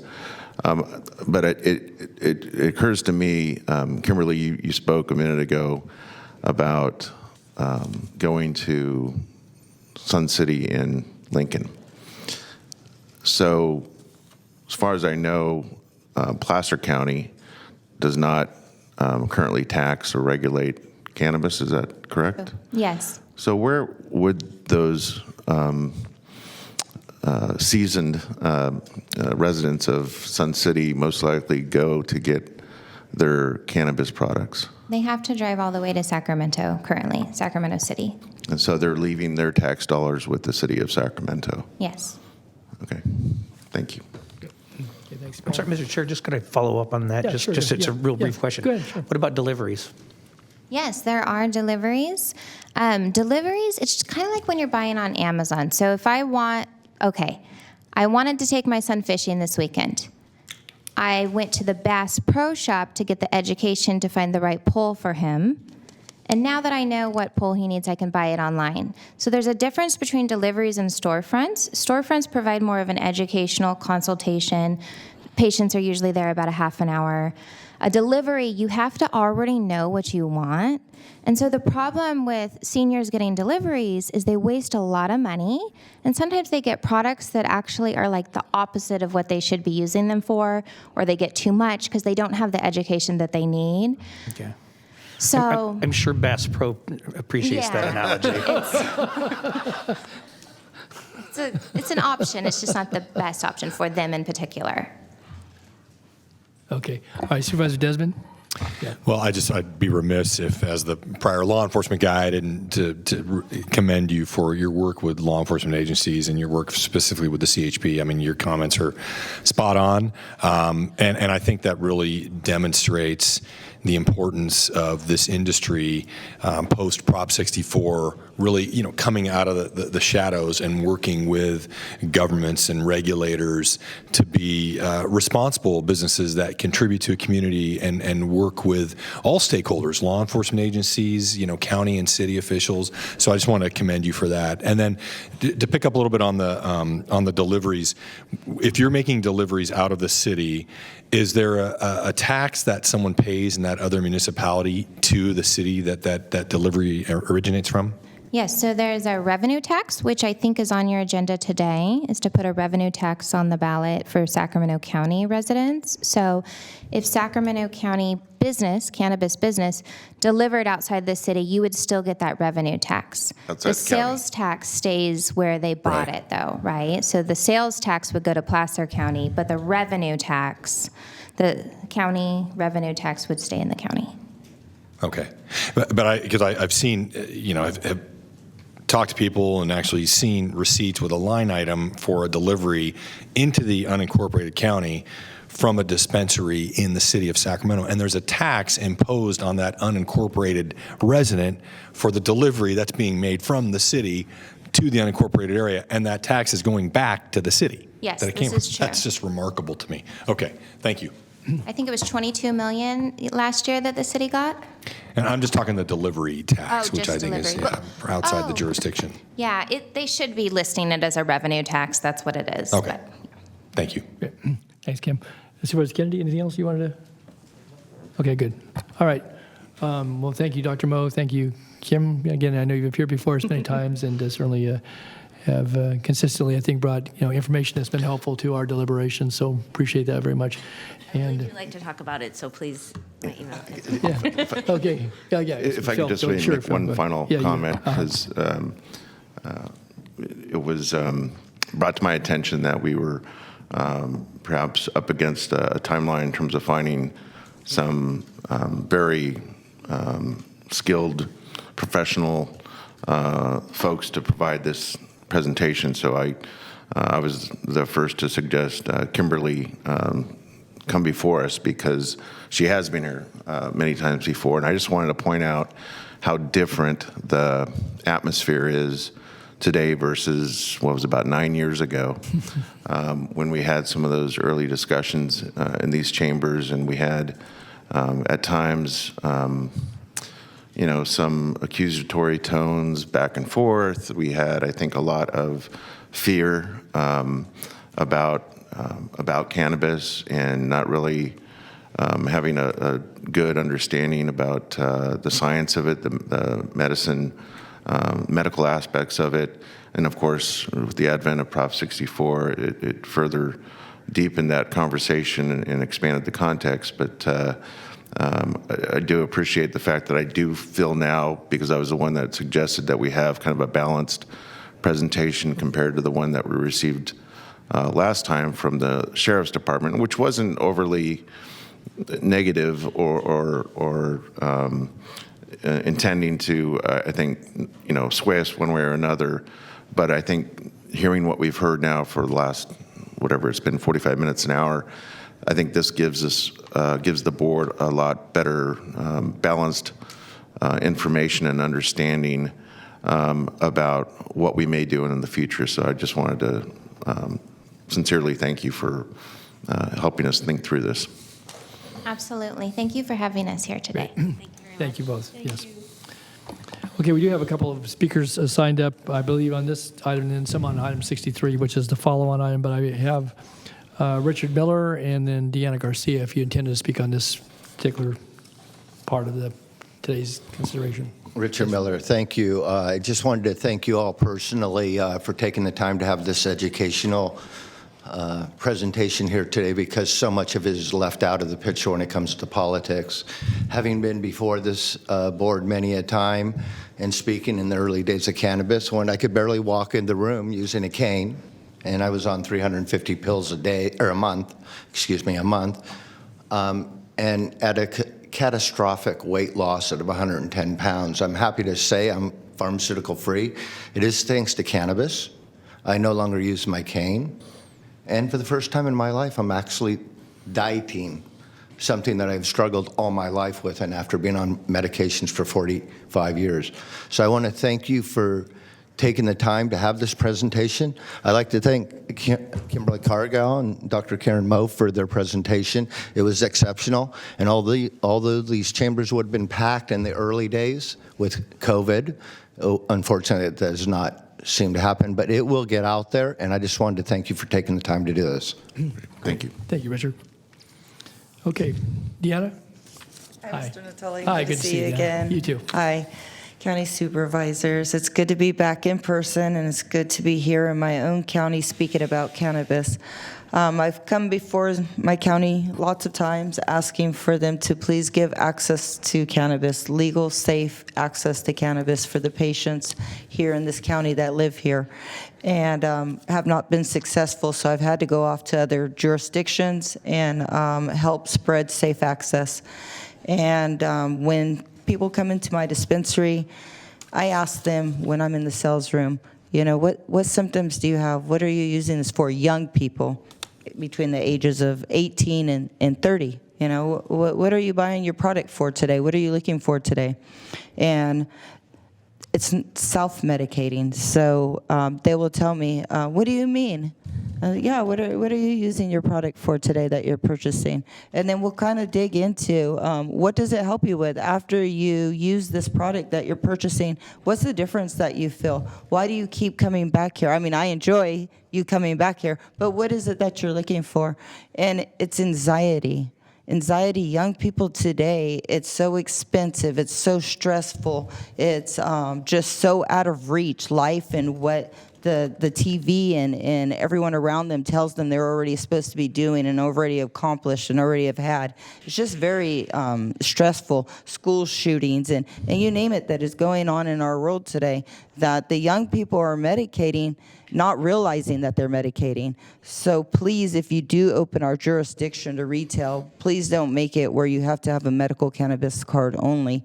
Not that they can't go and get one from the doctor, but it is a cost. It is expensive.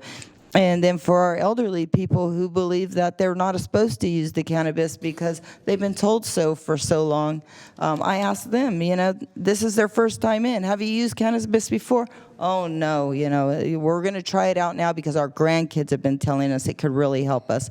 And there is the right rub for them. There is the right cream for them. Maybe it's a bath bomb or something, but something just to kind of ease them into the product so that way they can see that it is useful for them. It is something that will take some type of relief for their life, you know, if it's pain, if it's anxiety, if it's sleep. These days, a lot of people can't sleep. They have so much on their mind, they don't know how to shut it off. With our instant gratification of the internet, their mind's always going. So it's nice for people to be able to get good sleep so they can perform the next day, whatever task they're out doing. And again, thank you, County of Sacramento, for having this meeting and inching our way towards safe access in the County of Sacramento. Thanks, Deanna. Thanks. Okay, was there anyone else that wished to address the workshop portion of this? I have other speakers, some of the same have already spoken for item 63, but do we have callers on the phone then? We do not for this item. Okay. All right, so that's our workshop. Unless there's anything else board members wanted to ask of our presenters, once again, thanks to Dr. Moe and to Kimmy Carlisle, and certainly to our speakers. And with that, then we'll move to item 63, a companion item, and I'll have you call that into the record, please. Okay, item 63, adoption of a resolution calling for an election to establish a tax on cannabis and hemp business activities, introducing an ordinance to add Chapter 3.50 to Title 3 of the Sacramento County Code, establishing a cannabis business tax on cannabis and hemp business activities within the unincorporated area of the county.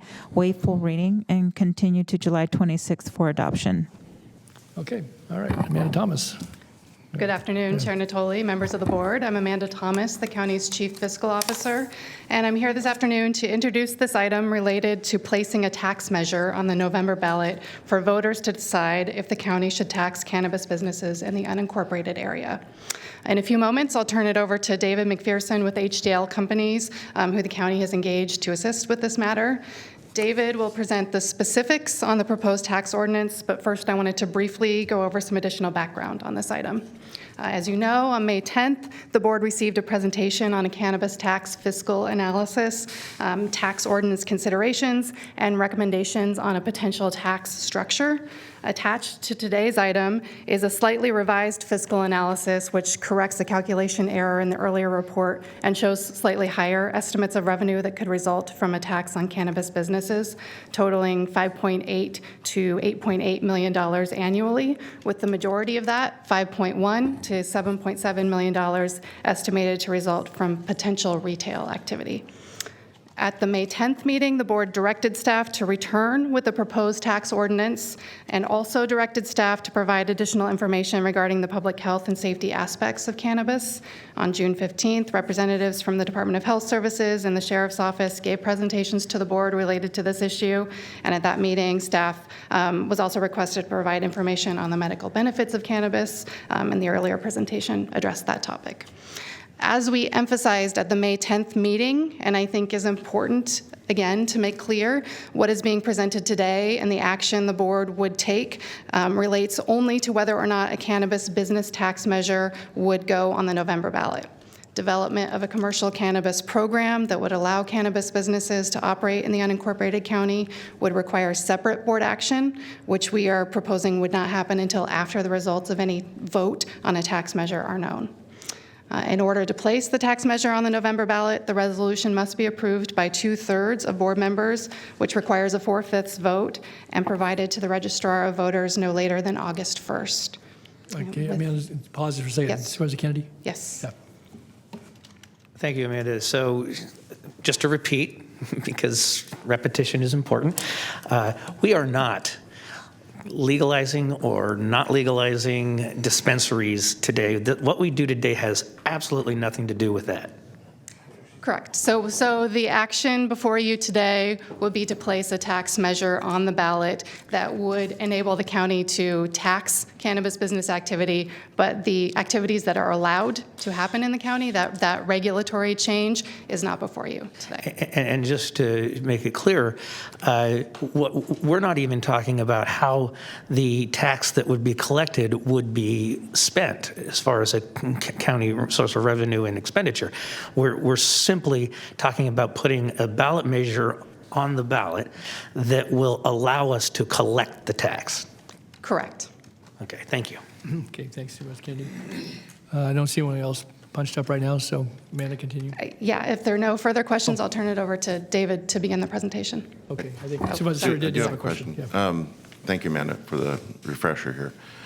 So given the estimates of potential revenue that you cited, I don't expect you to have a real expanded answer here, but I could tell you, just because I've been so close to the regional parks budget for many years, especially as it relates to finding more resources for the parkway.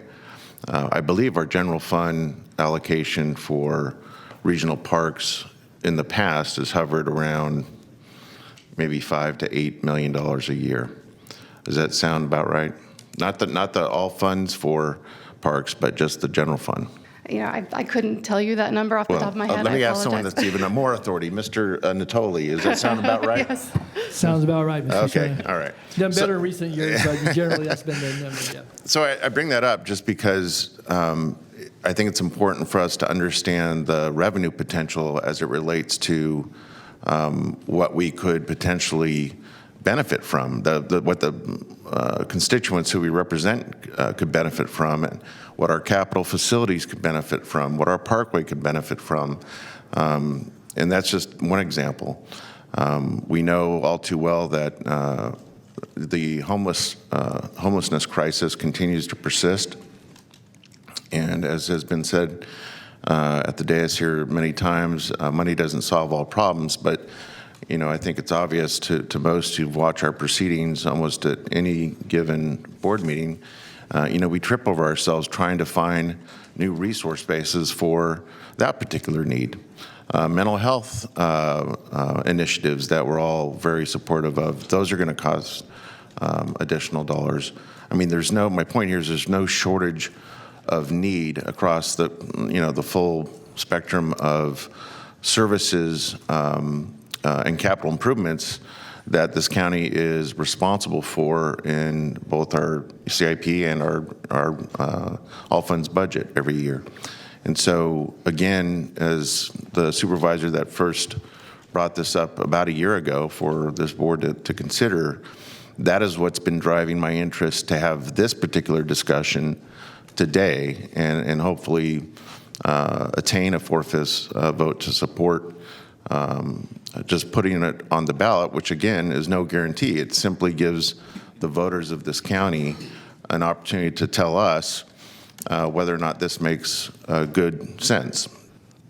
And so I just want to, again, underscore what Supervisor Kennedy said earlier, that if it should pass today, then that does presumably give us the ability to have a practical later discussion about the do's and don'ts around cannabis in Sacramento County. So it should be clear to most that while there may be some folks that have moral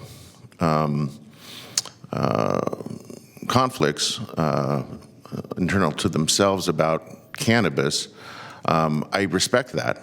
Not everyone's going to feel the same about it. But to me, this is not the appropriate time to express that. This is about making sure that the subject of what we're making a decision about is focused on giving the voters an opportunity, and giving the voters an opportunity to enhance a resource base that is designed to benefit them. Okay. Thank you. Thank you, Phil. Supervisor Frost? So I just have had several people, actually many people, ask questions regarding this, and I know we've had this conversation between County Council, the question of who votes for this tax, and so for the sake of, I think, transparency, I just wanted to ask County Council, maybe is the one I'm speaking to, could you confirm so this tax in Sacramento City, it would be Sacramento City that would vote for their tax, but in the event that we put this on the ballot for the unincorporated, it would only impact the unincorporated, but the entire county, including all the other cities, would be voting on it. So since the unincorporated area is approximately a third of our population, 2/3 of the population would participate in the decision around what goes, what we decide, or what that ballot measure decides for the unincorporated. Am I correct in my analysis of that? I won't speak to the analysis itself, but the answer to your question of who votes on it, I will speak to, and that is the electorate of the County of Sacramento, which is considered all voters who reside in Sacramento County, whether unincorporated or whether they reside in a city or not. But it would only be for the unincorporated. It's only for businesses in the unincorporated. If the board later chooses to develop a plan, as Mr. Kennedy and Mr. Cerna have pointed out, if the board does decide to develop a plan to allow cannabis in unincorporated Sacramento County, businesses that start in Sacramento County and operate in Sacramento County would be taxed. And so is there a way that we could have more of a public process with the unincorporated county before putting something like this on the ballot? Is there anything preventing us from doing that? Not sure what you mean by public process. Have a conversation with the unincorporated county, let them, so they're aware that this is happening and they can weigh in with public comment regarding whether or not they want retail or, how they want cannabis in their unincorporated Right, county. so that could happen if the tax measure passes and the board decides to develop a plan to implement commercial cannabis in Sacramento County. That would happen at that time. So there's no way we could have it before? Are you saying we cannot have it the other way around? We can't go to the people first? That's what the vote is. Right, well, so as we've said, there's two separate things. There's the tax measure that's being considered today, and then everybody in the county would be able to vote on it in November. That has to happen, if it's going to happen in this November's election, we have to do the introduction today and the approval at the next board meeting. So that is for the tax measure. As far as the practical implementation of allowing commercial cannabis in Sacramento County, that would be after the vote, and then public participation could happen at that time. So we couldn't do the public, we could do the public process. You're just saying in order to get it on the ballot for November, it has to happen, we have to put it on, and there's not time for a public process?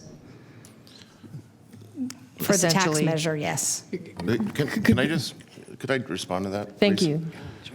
Because I am in the queue. I would just say that this is now the third hearing we've had. We've had the initial fiscal conversation with the assistance of our consultant, which I behind you there. We had law enforcement come and give their perspective, and today we've heard of the health benefits associated with cannabis.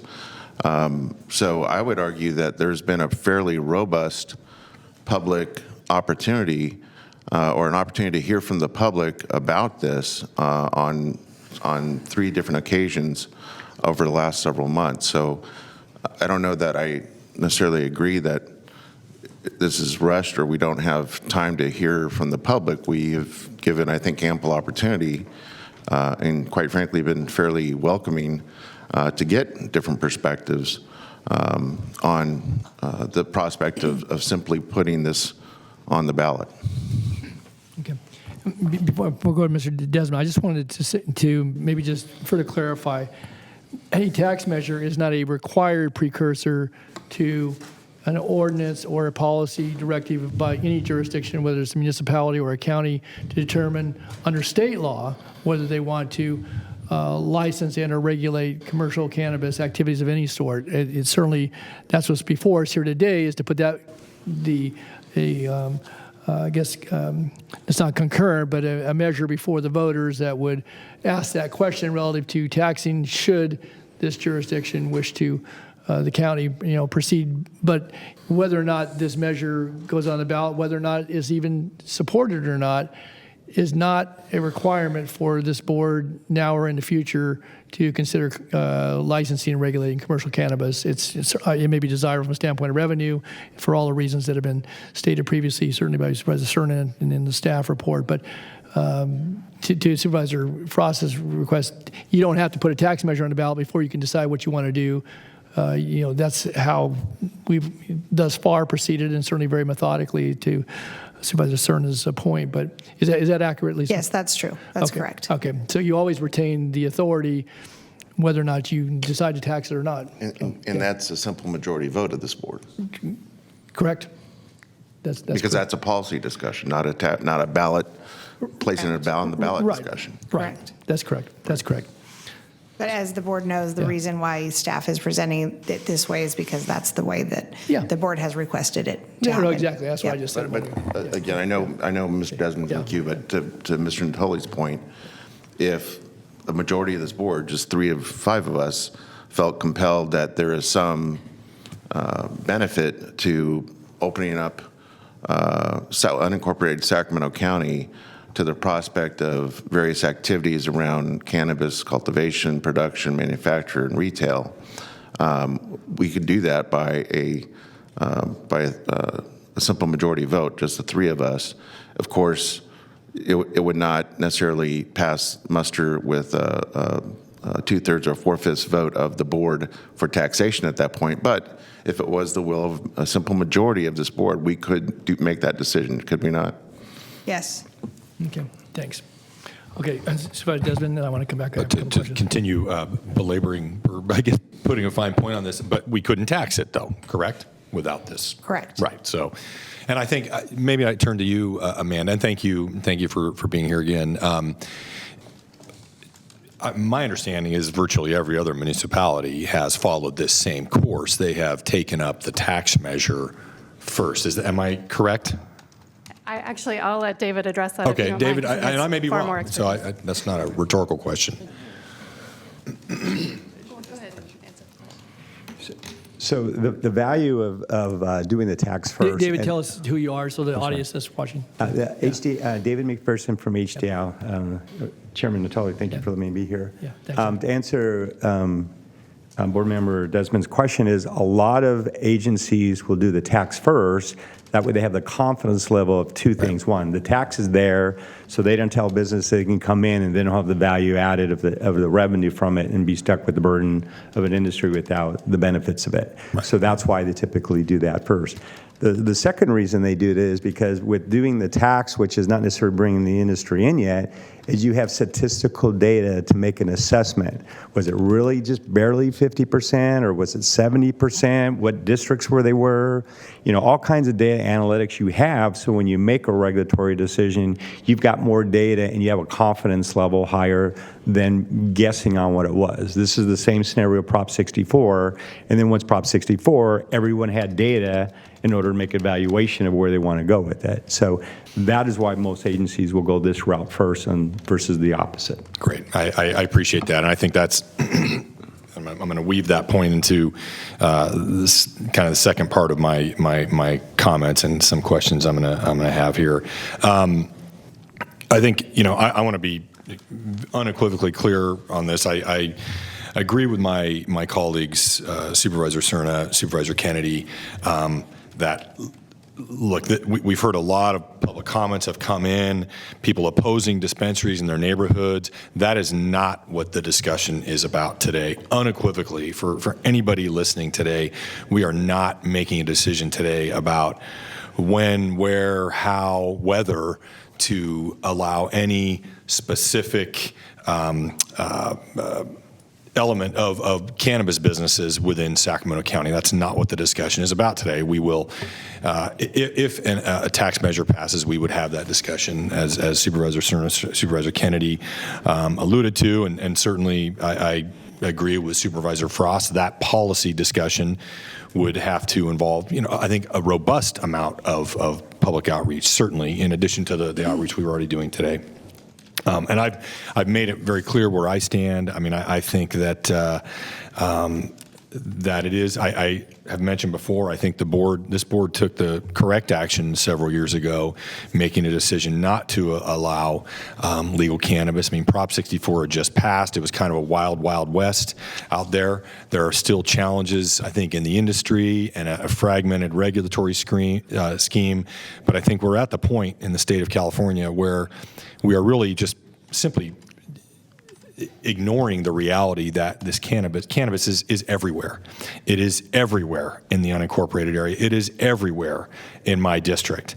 But by allowing a fragmented patchwork regulatory scheme to remain in place across jurisdictional boundaries, we are creating conditions for an illicit market to thrive, and we are avoiding opportunities to, as Supervisor Cerna said, to capture some revenue that is going to maybe offset, maybe help eliminate that illicit market, maybe help us accomplish some of the objectives that we want to accomplish as a board. So I mean, I agree with all these things, and I've had some very robust conversations with my constituents about that very thing, but that's by and large a discussion for another day. So getting back to the question about this tax measure, and I just found out yesterday about this issue with the entire electorate being eligible to vote on this, and Supervisor Frost, brought it up. I guess my question to council is, and I guess this is a rhetorical question, I guess, to some extent. If certainly when the city of Sacramento, when they put their tax measure on the ballot in the city of Sacramento, residents in the unincorporated county were not eligible to vote for that. Is that correct? Correct. And if the item we approved this morning about the Carmichael Parks District putting a bond measure on the ballot, someone who's within the North Highlands Park District would not be able to vote on that bond measure. Is that correct, Lisa? Yes. And that is my challenge with this information that we heard the other day. On the one hand, I'm absolutely supportive of the county doing something different with cannabis, and I join with my colleagues who've already talked about this. But I'm really struggling with this issue about the electorate and the fact that we have to allow 2/3 of the voters in this county to influence a tax measure that is only going to impact 1/3 of the county residents.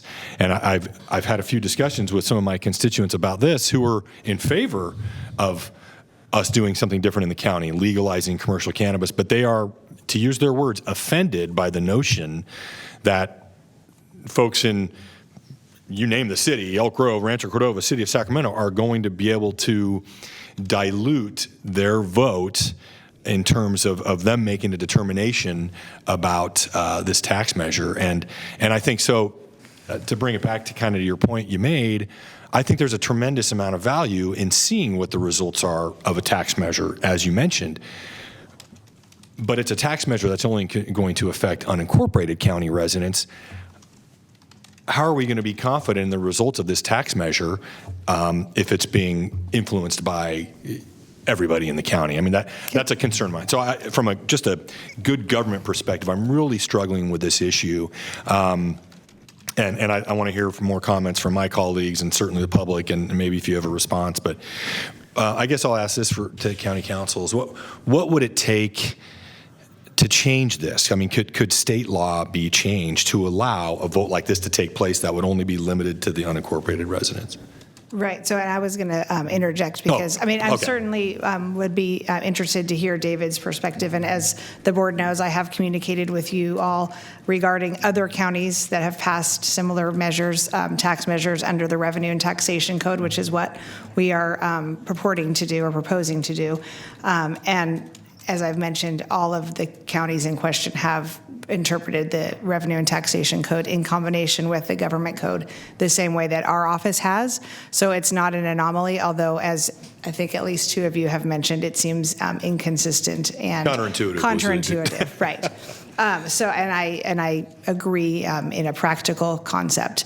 To answer your specific question, there would have to be state legislation, amendments to the government code specifically related to the way that the votes would happen for tax measures. It could certainly be for cannabis, if that's the will of the legislature. But there is case law, California Supreme Court cases interpreting not a cannabis tax, but other similar taxes and related to cities.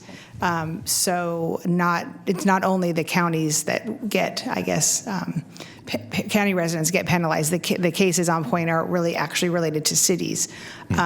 So it's a consistent view throughout the state of California that this is the way general tax measures under the Revenue and Taxation Code are voted. One thing I would like to point out is that the notion that we're taxing county residents, that's not quite accurate because we're actually taxing the businesses that are located in the county. So that's a distinction, maybe a distinction without a difference, but it isn't like we're charging residents for a gas tax or a transportation tax, and only people in the county are paying for it, but the entire unincorporated county are paying for it, but the entire county electorate gets to vote on it. So it is a distinction. I appreciate that. I think I answered your question, but I'm not sure. You did, and I thank you for that, Lisa. I think, I think we're accustomed to most provisions of the law really kind of intuitively capturing what we would expect. And I think what I expected, and I think what the unincorporated county residents expected, is that, okay, it's a tax measure that would only affect them. They would be the only ones eligible to vote for it, right? And so when I found out about this, that's, it surprised me. And I've reached out to a couple friends of mine in the third house about this very issue. And I don't know if this was an oversight that maybe wasn't captured in Prop 64 or no one thought about in any of the regulatory legislation since. Yeah, I mean, it's the definition. It's not related to cannabis at all. It's a special tax issue. It's a tax. And so, for instance, in the case that I cited earlier to you all, the Shapiro case, it's a California, I think it's an appellate case. There was a City of San Diego wanted to pass a hotel use tax. And they said the only people that could vote on it are people that either operated hotels or owned hotel properties. And the court struck that down, saying that the entire city gets to vote on it because it affects the entire city's electorate. And so the same concept is applicable here. Yeah. For the reasons that I just tried to explain. And again, it is counterintuitive, but when you really stop to think about the purposes of the vote, who is the county electorate? It is the entire county, all citizens of Sacramento County, not just those residing in an unincorporated Right, area. and I'm not taking issue with the legal interpretation at Yeah. all. I totally agree with you. Yeah. But I think again, when Prop 64 was going through and so many legislative efforts since then, I certainly think that perhaps people didn't think that, look, this is specifically, Prop 64 was designed to preserve local control. And I think something that is a crucial component to that local control is that the folks who were most affected by that tax or that local control are the ones who get to exclusively weigh in on it, right? So. Yeah, right. Okay. And I guess to answer your question, yes, certainly the legislature could take that up in relation to just Prop 64. And there are, as you all know, a lot of changes and reforms currently being contemplated by the legislature. So that may be one. It's always evolving. Okay, thank you. Yep.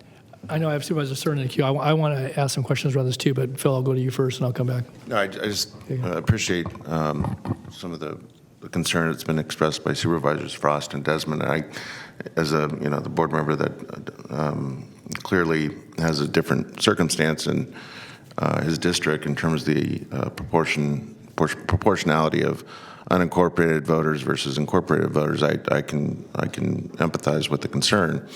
I mean, I guess there is a way to do what you're interested in doing, but it would amount to a special tax, and therefore we'd be forced, the way I understand the analysis by county council, we'd be forced to put on the ballot not a vote 50% plus one, but a 66 2/3 vote majority, because then we'd just be asking the unincorporated voters and businesses to vote.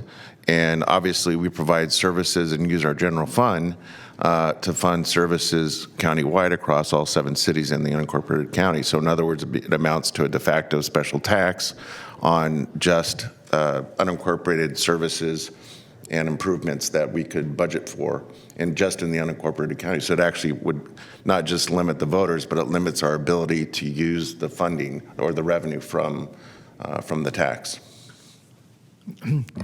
So before I go to Supervisor Frost, I wanted to, again, just on that point, so could a measure be crafted in a way that it would go only to the voters in the unincorporated area, recognizing the limitations it would bring?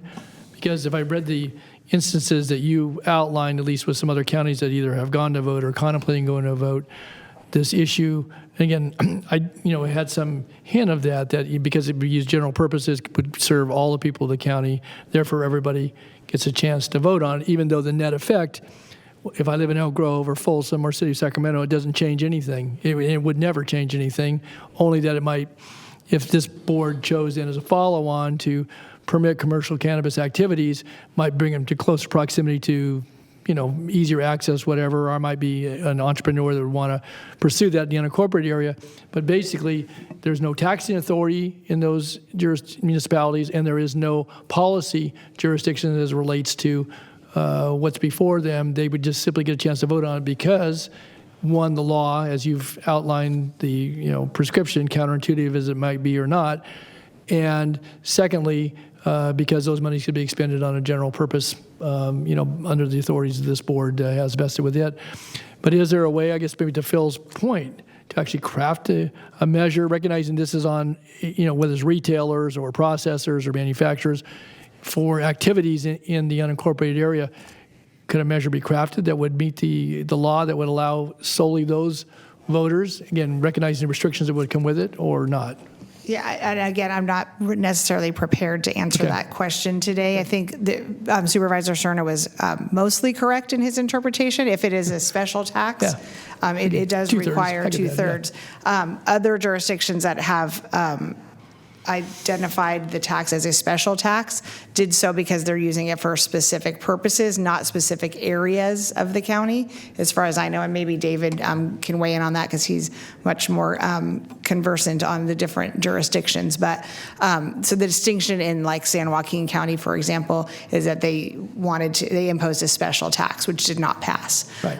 A special tax for a purpose, but not for areas. So we would have to go back and look to see if there would be a way. But then again, then you're limiting what you can use it for and why. And so I don't know if that would be the cities best and counties are decision to different. make. Yeah, and cities and counties, but in a city, if they chose to do this, put it before their voters, they're not going to expend the money in the county, and in an incorporated area, they're going to expend it in the city. I mean, that's just, and it's the same thing. Our responsibility is much broader because we have this entire purview and certainly all the social and human service. It's the Russian doll syndrome, right? That's what it is. Right. Well, and I think I said this to you yesterday, and I can't remember because I think I've talked to all of you about it. But yes, there are incorporated cities in the county, but as you all know much better than I do, you all represent citizens of the county of Sacramento. So that is another distinction I think that you could make between just the city of Sacramento voting to impose this or a use tax versus the county, and what the purpose of the tax would be used for. So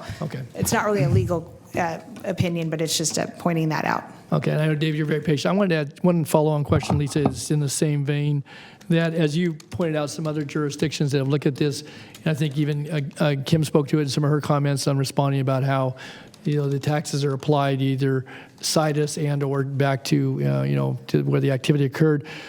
They're using different portions of the revenue taxation code, 7284, 7285, general purpose, special tax.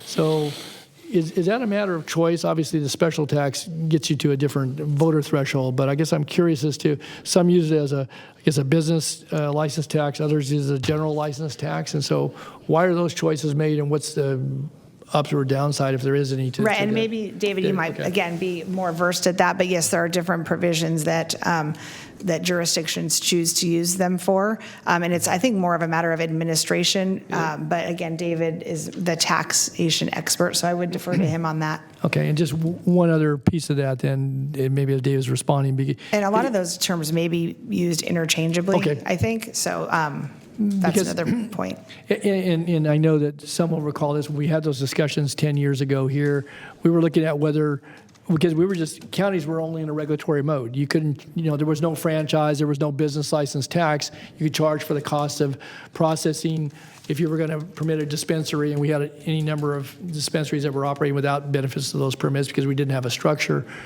But we were clearly advised at that time is that our function as a county, unincorporated area, that it was just clearly permitting and regulatory oversight. It was not. Now, I guess with Prop 64, maybe that changed the regulatory scheme that then allowed counties to then have benefit of that franchise, basically, taking a piece of the action, so to speak, which it is, of the overall transaction. So, right, is that right? So that's what changed. Okay.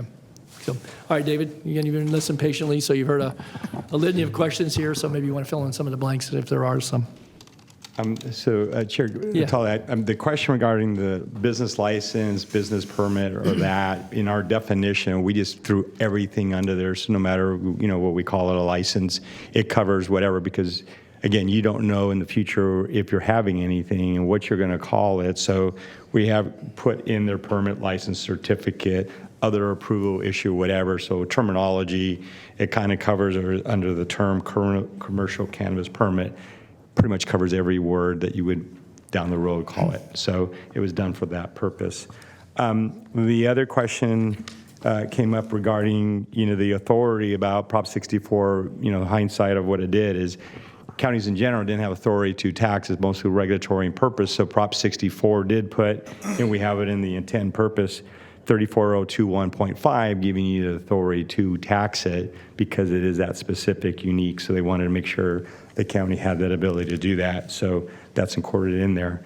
As County Council had indicated, every county in the state of California that has a cannabis tax has done it county-wide through all their electorates, as that definition go to legal issues. But the unique things about that is when you break down the categories, if you just took out the cities, there's consistency that the majority of the unincorporated residents supported it. That's a 50+1. So even if you narrowed it down to that, your result may be consistently the same, just like margin of error of, on polling stuff. If you look at the subcategories, should you decide to move forward and look at that, it'd give you a better assessment of, okay, our constituents in the unincorporated, how did they vote?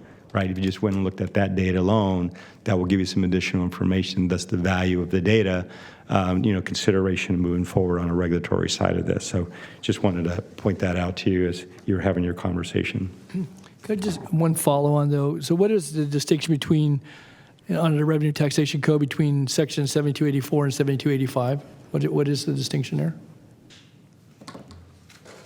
Yeah, if it makes a difference, I don't know, but you cited as different. Yeah, it's just two different types of taxes. The way that they're imposed and who they're imposed on is different. I can pull it up and give you a better answer. But what are you proposing in the ordinances before us, using which section? 70. Let me just double check. 7284, I believe, and it is a business license tax. So in order to operate, you need to get a business license, and then the people that are licensed would be taxed through that process. Okay, so Yolo County did it as a use tax. Right. And Excise again, tax. Excise tax. Right. Well, okay, I'm just looking at the language that Lisa put in here, so excise tax, whatever. It again, similar result, but just different practical operation. Okay. And I think, I'm not sure exactly the reason why we chose that. I wasn't necessarily involved in the decision to do it that way, but we do have, as you all know, regulate lots of businesses through business licenses. And so I think the Department of Finance is well versed at doing it that way. And so that may have been a factor. And it also seems in the research I did that a lot of counties and cities regulate it that way as well. Okay. All right. So Supervisor Desmond, I know Supervisor Frost, you were punched up a little while ago, and I don't know if you get your question answered. Okay. Okay. All right. Supervisor Desmond. Thank you. So, David, I want to go back to something you just said, for not only for my edification, but certainly for the folks listening here today. You talked about how if we were to approve this and move forward with this tax measure, which, most of us up here agree is certainly the first step before we start having the policy discussion. What you're saying is we could certainly cull the results from just the unincorporated residents, right, from the results of this, and use that to help inform decisions we make in terms of policy discussions later on. Is that essentially what you were saying? Yeah, I think every agency, city or county, wants to know really, each district, if it's in the unincorporated area versus those that are in the incorporated area, to really get a good informative decision of that if they move forward, who is driving, the statistical output. That's factual information versus hypothetically, people just telling you how they feel about it. So It gives you an opportunity to use that to examine it. Thank you. I appreciate you bringing that up because, I think that's important for people to realize if we move forward with this and this goes to the ballot and it's voted upon, we can, in the context of that policy discussion, say, okay, well, maybe City of Sacramento voters supported by 70%, unincorporated voters were not quite as eager, right? Maybe it was more 51% or something just for unincorporated county voters. And that could help inform decisions we make on the policy side, correct? Absolutely. Data's data. Yep. All right. I think that's important. Very important. Very, very important point. So. Okay. All right. Any other questions or comments at this juncture by board members? David, anything else you needed to put forward in relation to? We did have a presentation. You did, okay. I'll make it quicker since it's Very a repeat. Good. Thought you already did that. No. I'll focus on the changes recommended by the board. So if we can get it up. So I'm going to go, I'm going to fairly go through this, but I did want to talk about it. One thing is that, your last presentation you had by the health department and the sheriffs, you went into a conversation about regulatory stuff and the factors of that. And there are some important features in this ordinance that allows you some kind of authority to go after illicit businesses and businesses coming out from on the unincorporated. And so you do have some teeth in this tax ordinance to take action in material if you even go forward with a regulatory program. And so I will touch upon that as we get to some of the categories. So moving to the specifics, kind of already covered this. We are looking at proposing a countywide general tax, and we talked about the data value of that and what it would do. So, and then a reminder that fees are separate for any regulatory function. It's not using the tax to have to, administer the industry, it would be you would develop fees to have oversight, just like you would any other program. That's a cost recovery for a specific benefit to the permittee of any activity, and that's important to make sure you have those two distinct categories of revenue. And then the revenue strategies, again, you've had conversations with some of the public health conversation, adult use versus the medical use. I think in the previous presentation, they talk about people not wanting to get cards, even though they're medicinal. That is a very good comment, because we've heard from some industry folks that when people bring cards to them, they basically says, we're not even bothered with card, let's just give you a 5% discount, because it is a burden to some of those. But we do have it in the ordinance that you can separate a cost differently for adult use for medicinal, should you make a policy decision to even consider that. And back to your conversation with the Sheriff of Public Health, again, this gives you opportunity to go after illegal activities, doing some kind of assessment on where you're having challenges of shutting them down or taking any action on them, because of what it called last time the Al Capone rule about how he got them is tax evasion, not for noncompliance. And then legislatively, last time we were here, we were in conversation about SB 1186, deliveries coming into the unincorporated area. That has passed and will be forced on you that you cannot stop them. But we also had a conversation about the excise tax and AB 195, which is new since we had. When I get into that cumulative chart, I'll go into more detail about and how that factors into things, along with some of the variations of contents of the THC contents. David, just pause for a moment. Supervisor Kennedy. Thank you, Chair. So I just want to go back to your first bullet here in your statements of adult use versus medicinal use and how that would be treated. That's not a tax issue. That's a policy issue that would be determined later during a policy discussion development. Is that correct? That's correct. What we've done here, though, is by line iteming it, to give you the ability, for example, let's say you wanted to tax adult use at a higher rate and medicinal at lower rates, and she didn't put them all, it's not an all or none change of rates. You could say medicinal rate could be lower than adult use rate and so forth. So that's where we look at it from a tax purpose. Thank you. Okay, and Supervisor Desmond? Thank you, David. I'm glad you mentioned those points as well, because you and I had a discussion, I think, after the last time you were here. And just to also be very, very clear to people listening here today, if we don't have a tax measure in place, we can do nothing about the deliveries that are coming into the unincorporated area in terms of regulating them or taxing them. Is that accurate? That's correct. At least for our conversation, the tax, absolutely, you cannot impose a tax on them at all. And if we did pass this tax measure, or put it on the ballot and say it passes, and we did nothing else in terms of establishing a policy, we could nonetheless, at the very least, regulate and tax deliveries coming into the unincorporated area from other jurisdictions. Is that accurate? The tax would allow you to impose the tax on them from coming in the county, but regulate them, you'd still have to have a policy discussion on that. Okay. But I think that is such a crucial point. When I mentioned when I saw this receipt from friends and family members, I mean, we all know a lot of people who get, I think, cannabis products delivered in the unincorporated county. And I see that, again, that this tax being paid to the city of Sacramento for a delivery that's happening to one of my constituents in the unincorporated county, I think to myself, well, to me, that's extremely low-hanging fruit to be able to tax something that's happening right now if we chose to at some point in the future. But, okay, I thank you for clarifying that for me. You're welcome. Okay. So, again, the rest we went into a lot of detail, and I'll go into some more specifics.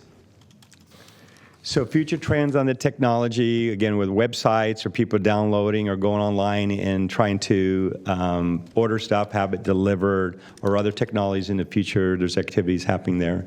We talked about the hemp, and I'll go in more detail with AB 45 that passed, and then potential THC restriction. And there's been a conversation submitted to you as far as consideration for that. The ordinance does give you a little ability to look at subcategories, subsections, subareas to look at if you wanted to have a different tax on it. There will be some limitations that it can't exceed what the voters allowed you to do, but there is that ability to look at that if you have a policy discussion regarding regulated in the future. So it's in there as well. And then the regulation, again, most of this has to do with, again, the edibles and the concentrates and the ability to tax that. related to that and future trends. And then change the hemp. I mentioned to you briefly on that is AB 45 is just going to allow hemp products to be sold in cannabis stores. It's estimated that 25% of hemp products will be the total revenue for each of these cannabis stores, potentially the wholesalers that might manufacture or cultivate or even distribute it. Therefore, you don't want to lose those revenues minimum if the retailers had it, let alone any activity they permitted. So we made sure that was in the ordinance as it moves forward of consideration. I'm sorry, David, before I didn't leave that slide so quickly. So on the hemp, we went through development ordinances related to cultivation of hemp, certainly under the laws and Food and Agriculture, working with our ag commissioner. So does this change that, or just goes to a different element once the product has been grown and processed? Because we went through a very extensive process, and again, as a representative of a good portion of the rural areas, and there were concerns about certainly, vacant barns, vacant warehouses may have been used for other types of agricultural products in the past, what they might be utilized for, but certainly the outdoor growing and what it meant to, other farming operations and such. So did that law change any of those? Because our ordinance isn't all that old. It's only about a year and a half. It does not change any of your hemp. This really is the focus on the fact that products will be in cannabis license facility. So should you authorize any cannabis license facilities of any of those categories and they deal with hemp, it would be a taxable activity as it falls under the cannabis portion of what you're looking at strategically. That's why we put in the gross receipts that currently anything that's 50 or greater could be subject to this, but it gives the board the authority to increase that percentage to 80, 90%. We just gave it as a starting point. What we didn't want to call this the Costco rule. You don't want to say, well, that means we have to tax Costco because they sell, a pallet of hemp cream. No, it doesn't. And so you have that flexibility. So same with your hemp businesses that may not require it to go through a cannabis license authority. You have the ability to exempt that from a taxable activity for the purpose of what this is, the objective of this. So the industrial hemp that was permitted under some other regulations, I don't think it all doesn't tie back to Prop 64. I don't recall that as being this. But there was other federal legislation that had to put it in certain categories, and then there was a rollout through states and obviously local jurisdictions. So this doesn't affect any of what is currently in place in the county. It only goes to the taxing portion and a recognition that if they were licensed dispensary for cannabis products, that hemp would be a part of that product line and they would be taxable. Is that? If it's in the cannabis license facility, I see. Then it would. But if it's continue doing hemp for other activities and you choose not to have it as a taxable activity, then it would not. It would just fall under your existing regulations as it is today. Okay, very good. Thank you. Okay, so we'll move on to, the proposed ordinance, I wanted to focus on, one, the tax component. As I mentioned, there's subcategories for everything in there. So should you wish to change the rates on everything, they're more detailed in the ordinance. They're in the resolution 75-word question, specifically the not to exceed rates for each one of those. And so that focuses on the different rates along with that. We all did basic stuff of technical things about penalties and when they have to payments and that it's not taxed on personal cultivation. And then the administration of the tax, where things are still gray, gives the tax administrator authority to make tax administrative rulings to things that are vague in order to facilitate and to regulate to collect the tax where there's vagueness to it, what gives you the authority to do that through that section 014. I do want to point out a clarification, something Ms. Carmichael said is on 016 apportionment law. So the tax revenue, if for a fixed location in the unincorporated area, if it's a retail, you'll get 100% of the Bradley Burns 1% sales tax. If it's the cannabis tax that you have here, that's where apportionment law comes in. That's how you're going to be able to get, if Sacramento County dispensaries deliver in the unincorporated area, they would pay the unincorporated part of the county the tax, but they wouldn't necessarily pay it again, double tax it and pay it to Sacramento City. That's apportionment law. They get to deduct that from their gross receipts. And so that's how you're going to have the opportunity to impose the tax on those that come into the incorporated area. That's called apportionment law. And that has to do with every business. It's not just cannabis specific, but we have it specifically in here to address the apportionment function in here. So that's important to make sure you're aware of that. And then the most important, another amendment that you provided or recommended to us is we expanded the relief for the tax disaster or crop failure that came up from the industry folks. So we not only modified that, we were able to specifically address that concern that was associated with that. And then I'll go into detail with some of the tax breakdowns on the cultivation. So last time when we presented this to you, we recommended just the cultivation canopy tax. Industry and other stakeholders recommended that you consider the gross receipt. And so instead of us deciding if you want Pepsi or Coke, we put them both in there, which is kind of some of the other counties that are going forward and during this time have also recommended that in the industry across the state wanted to have that opportunity to evaluate it. So you can evaluate it should you move forward and allow any type of cultivations in town into the unincorporated area. You can evaluate and assess it later. You don't have to make that decision now as you have more information. This is just a breakdown of, we've already went square footage, simplicity, canopy, predictable for budgeting. Gross receipts has a little different, direct proportionate to the earnings. It's less predictable because you don't know if the price goes up or down. And then the risk of maybe potentially more audits associated with that. But since you're going to have both of them in this draft, you will have the opportunity to evaluate that each year annually as you can make more informed decisions based on what you do in the future. And then the rate of the tax again, be successful for anything, even outside. Excuse me, David, Sure. just pause it. Supervisor Kennedy had a question. I didn't. Sorry. Thank you, Chair. Going back to the last one.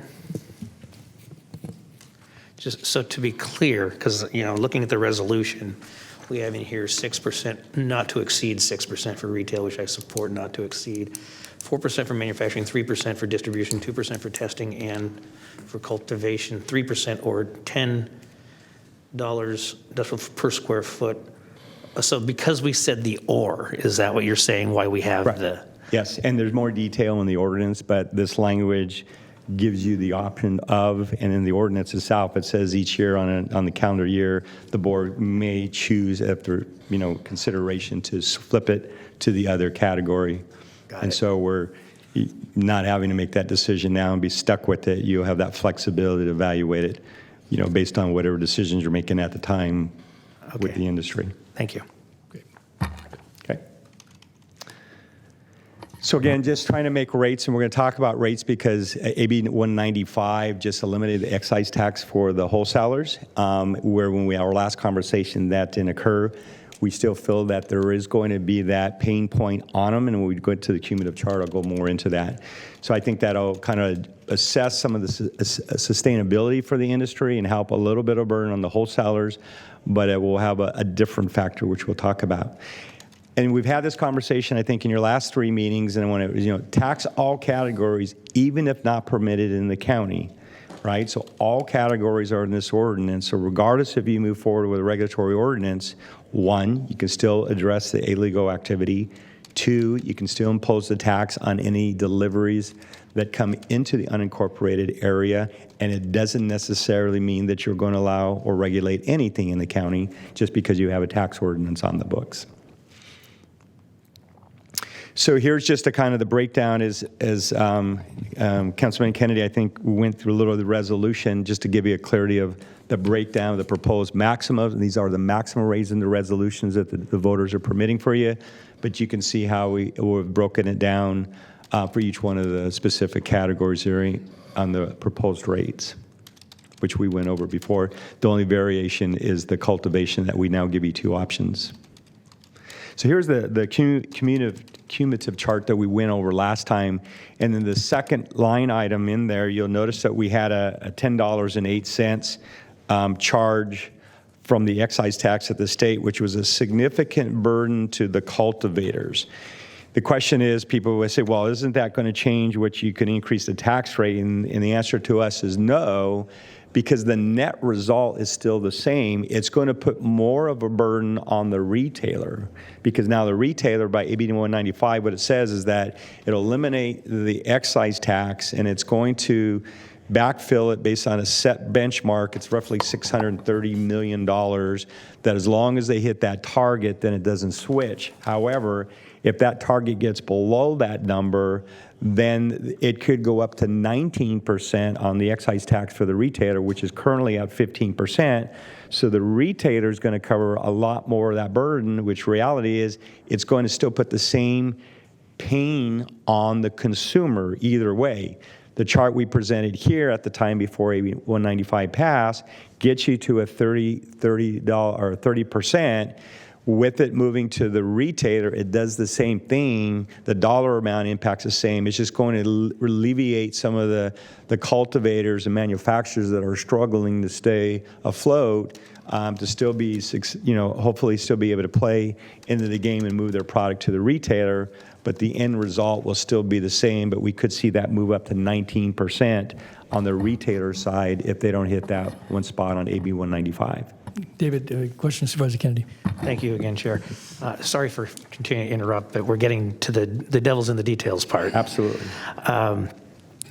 So in your opinion, at this rate, you told it's going to place pain on the consumer. Does this address the concern that the higher the tax rate goes, the more we benefit the illicit market? My question is I don't want to tax this thing. I do want to tax this thing, but I don't want to tax it so high that all we're doing is driving the market to the illicit market. That's correct. And that's why what we're saying here is the rates that we put in the tax measure, these are the exceeds, not the ones that you set by resolution, right? You could put them a lot more down. What we're saying is just because the excise tax went away, it doesn't mean all of a sudden you want to go from 6% to 10% or from 2% to 5% on cultivators because you think, well, they have more ability to do it. It's not. The same output is the same even with that excise being gone, but eventually we could see it get to that 30 tight because of the fact you're going to see the consumer seeing it more on the front end on that 19% versus the 15% to make up for it. Okay, thank you. So should the board choose to move forward, present the ordinance as you have today, any additional feedback or changes to give staff direction, adopt the resolution calling the election, then again, we would be on November 8th, and then it would be going into effect on 2023. And with that, I'd be more happy to answer questions or turn it back over to staff. Okay, back to the board here. Any questions, further questions of David? Oh, Supervisor Desmond. I will just say very quickly, when I was asking David the question about taxing deliveries and nothing else, I looked at Kimberly and our other speaker, kind of looked at each other and think, oh my goodness, they're just going to look at taxing more and more. That is not, I think, any of our objective here. Our objective is to just really underscore what Supervisor Kennedy said, is to create a potentially a regulatory and taxation scheme that accomplishes what Prop 64 was designed to accomplish: drive out the illicit market, allow this industry, allow us to impose appropriate consumer protections, environmental protections for the people in the state of California, which is what we should really be taking advantage of, in my opinion. So just wanted to call that out because I saw you both look at each other. Great. I just have a question for Lisa. Lisa, currently, to the point about illicit operations, that again, certainly people can debate whether it's effective or not, and how we fund those enforcement efforts. But if we don't prohibit commercial cannabis activities, aside from the personal use and personal grow, and those things provided for under the Prop 64 guidelines, then we still have the ability to enforce, again, to the best of our abilities, recognizing we've attempted administrative penalties. There's decriminalization is pretty much in effect as relates to, unless there are other activities associated with that. But we're, again, I heard what David said, has the ability to put other resources into the marketplace, or other resources into the enforcement agencies, and certainly then you have a regulated marketplace.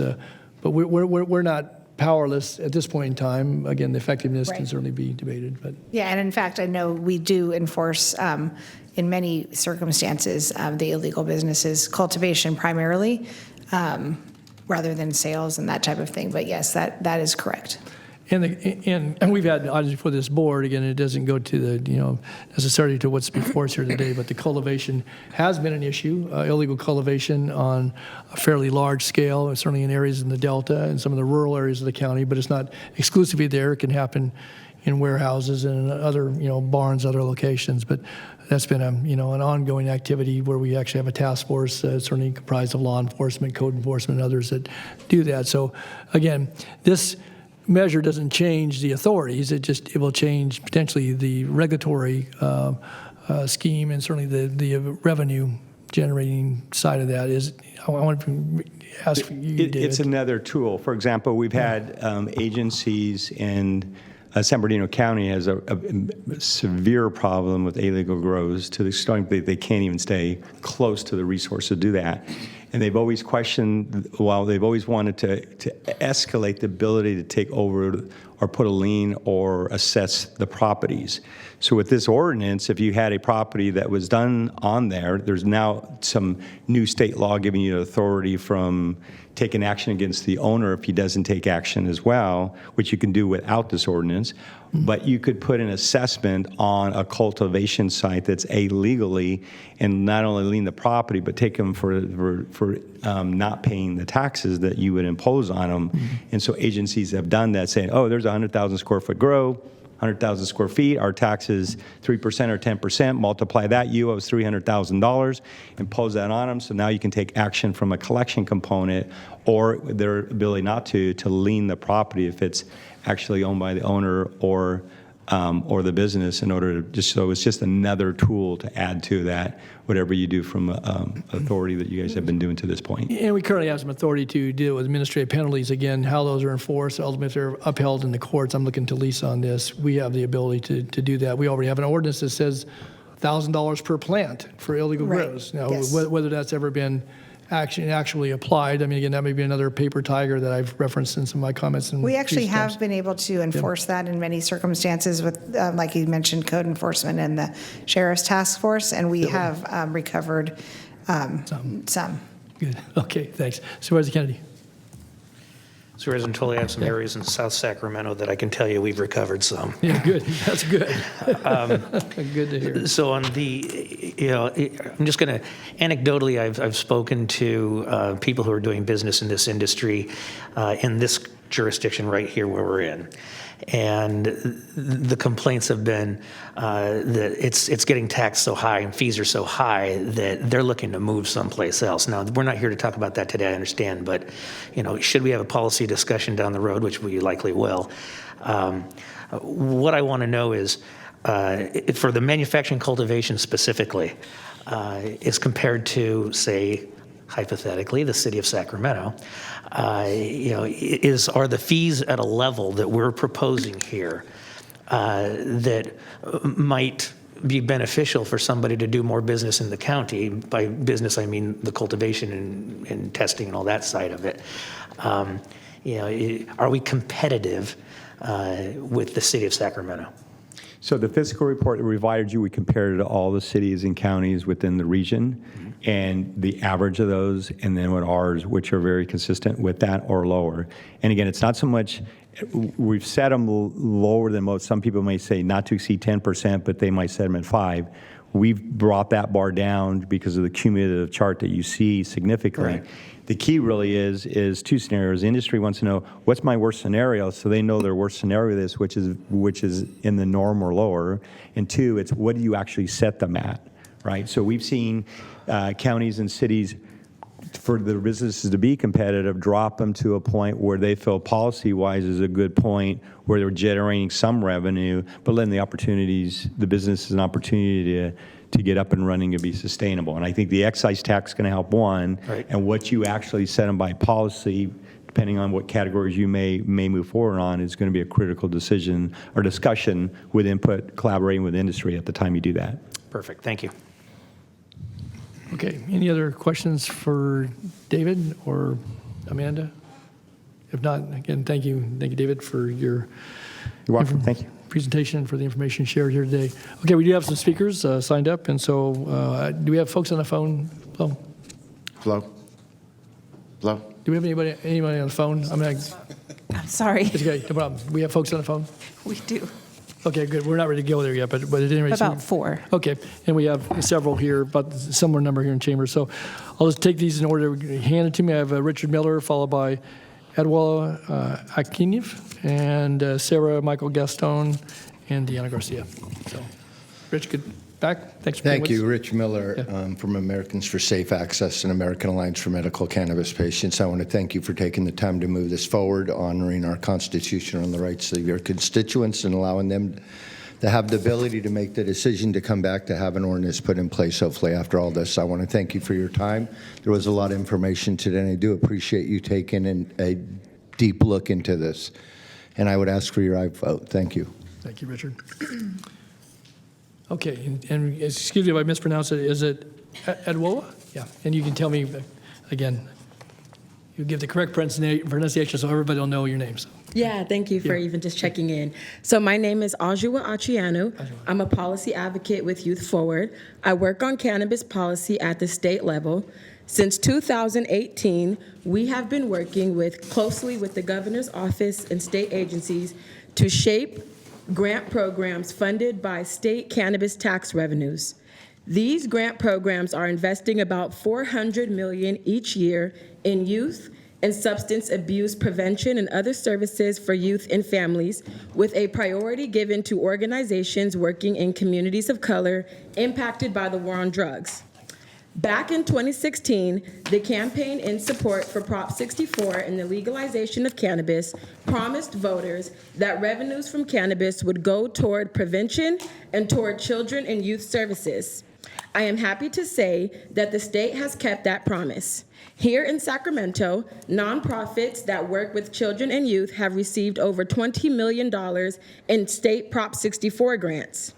I want to urge you today to follow the example of state and to keep the promises made to voters by Prop 64 by including in the county's cannabis tax measure language that indicates that the county intends to use cannabis revenues for youth substance abuse prevention. I also want to urge you to include language that recognizes the impact of the war on drugs on communities of color here in Sacramento County, and that prioritizes those communities for the investment of cannabis tax revenues. Thank you for your consideration. Thanks, Ajwa. Supervisor Kennedy, did you have a? Yeah, I just wanted to, for Youth Forward, first of all, thank you for being here and the work that you guys do. I'm a big fan. But you understand that all of the things that you're talking about and advocating for can be addressed at a later time, and that if we were to address those issues today, it changes the threshold of the vote entirely to a 2/3 vote rather than a 50% vote. So I just wanted you to know that your words are not lost on us, and we'll have that discussion depending on what happens here today down the road. Thank you. Thank you. Great. Okay, Sarah Michael Gaston, and then Deanna Garcia, and then Kimberly Cargill. Hello. Hi, I'm Sarah Michael Gaston, Deputy Director with Youth Forward, and I just want to acknowledge what Supervisor Kennedy has just said. We understand that this is not a policy meeting, but we just want to start advocating for these things now. So, as you may know, the evidence on the health risks of cannabis use is growing and is particularly concerning for young people, young adults, and pregnant women. For instance, research has shown that adolescent cannabis consumption is associated with increased risks of developing depression and suicidal behavior in young adulthood. Another example is the drastic increase in the amount of THC in cannabis products has led to higher rates of addiction in young people. Furthermore, pregnant women who use cannabis put their infants at risk for low birth weight and developmental delays. The cannabis industry is aggressively marketing cannabis as a cure-all health product through billboards, online ads, video game ads, and other media. Oftentimes, cannabis ads use youth-friendly images like cartoons and young models to sell their products. We were successful in eliminating this kind of advertising with tobacco products, but we are now once again seeing child and youth-targeted advertising with the cannabis industry. In our view, if the county does go into the business, the cannabis business, the county has an ethical responsibility to use cannabis tax revenue for youth substance use prevention, public health, and community education. That said, we recommend that the measure you are seeking to place on the November ballot include at least intent language that would indicate that in the future, the county will actively consider steering funds to prevention and public health efforts. We also suggest including intent language referencing how the war on drugs disproportionately impacted communities of color in the county, and thus tax revenues should prioritize those communities for prevention and health interventions. Finally, we recommend that the county tax high THC products at a higher rate than other products to discourage consumption of these products. We want to highlight that the City of Sacramento is actively moving in the direction of our recommendations. Mayor Steinborg is bringing forward a ballot measure proposal to the Sacramento City Council at their next meeting related to the city's existing cannabis tax. And through this measure, Mayor Steinborg is proposing that the city set aside the equivalent of 40% of cannabis tax revenue and general fund dollars for youth substance use prevention, youth mental health, and other youth services. We know this ordinance is progressing quickly, but we urge you to take the time necessary to take these concerns into account and to include them into your policy actions like the city has done down the line. Thank you for your consideration of this request. Thank you, Sarah. And we did receive the letter. I know that you read from the letter, and we had other signatories that were in agreement with what your position was, so thank you for submitting those in writing. Thank you. Yep. Okay. All right, next, Deanna, and then Kimberly. Good afternoon. Good I want to afternoon. thank Sue Foster for sending out an email to all of the County of Sacramento residents. That's how I learned about the meeting today. So thank you for your office for sending that notification out. So you guys kind of hit the head on the nail when you're talking about competitive market. It is a business, and tax do add to your bottom line. So when and if this goes further, I would say be competitive so that way it's not more of a hardship for people to do business in their own backyard than it is to go to a whole other city and, drive hours on the freeway every day when you can bring tax dollars, business, jobs to your own county, to your own area, to your own neighborhood. Then about the taxing on the THC, I know we're not there yet, but a lot of health issues such as fighting cancer takes a higher amount of THC.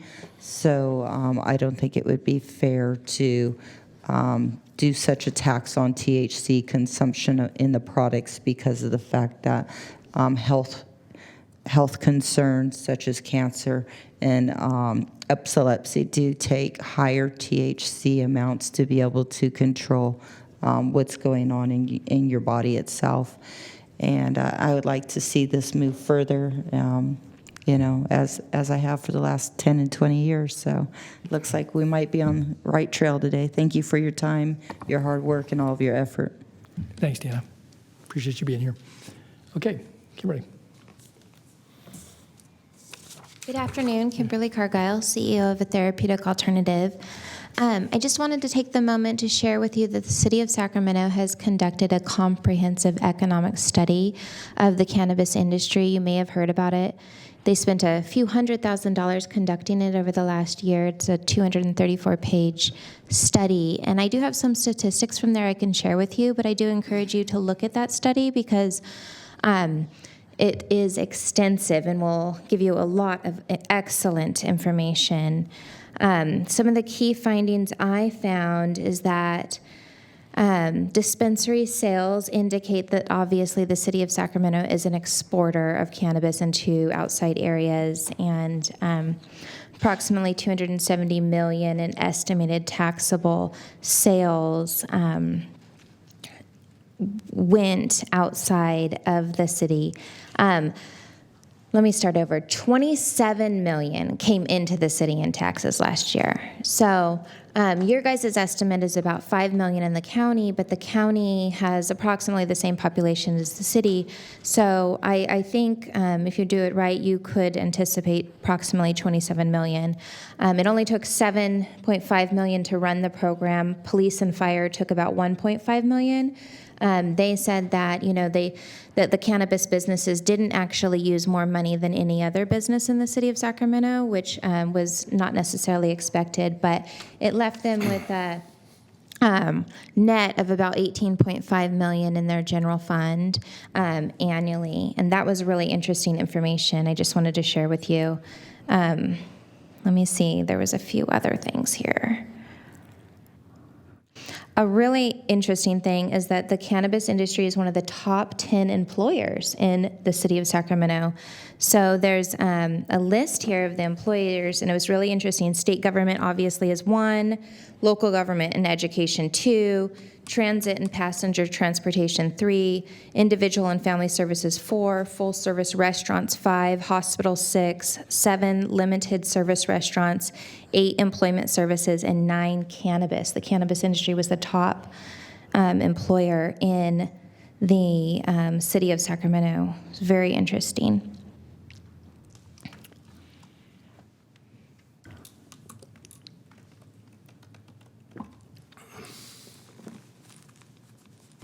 I apologize for my pauses. I just want to read this information correctly and don't want to misquote it. Okay. I'll stop and give you a chance to digest it. How's that? Being the top 9 employers, we employ approximately 8,000 workers.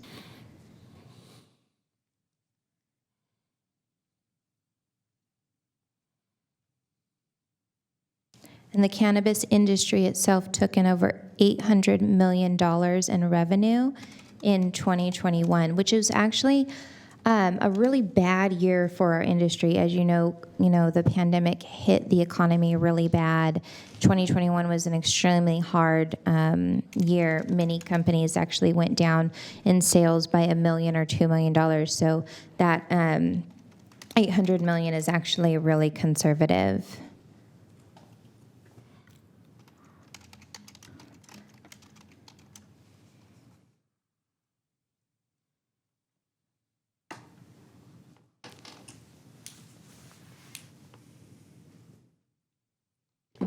So in closing, I just encourage you to look at that study. It's extensive, but it has a lot of really good information regarding crime, real estate values, and the overall economic impact, not just on the revenue and taxes, but what's related and ancillary services, as well as what is staying in the city and what's going outside of the city. So I just wanted to share that information with you. Great. Thank you, Kim. Okay, that's all, folks. I signed up in chambers. Was there anybody else that was here that wished to address the board? If not, then we'll go to the phone. So, Please send the caller.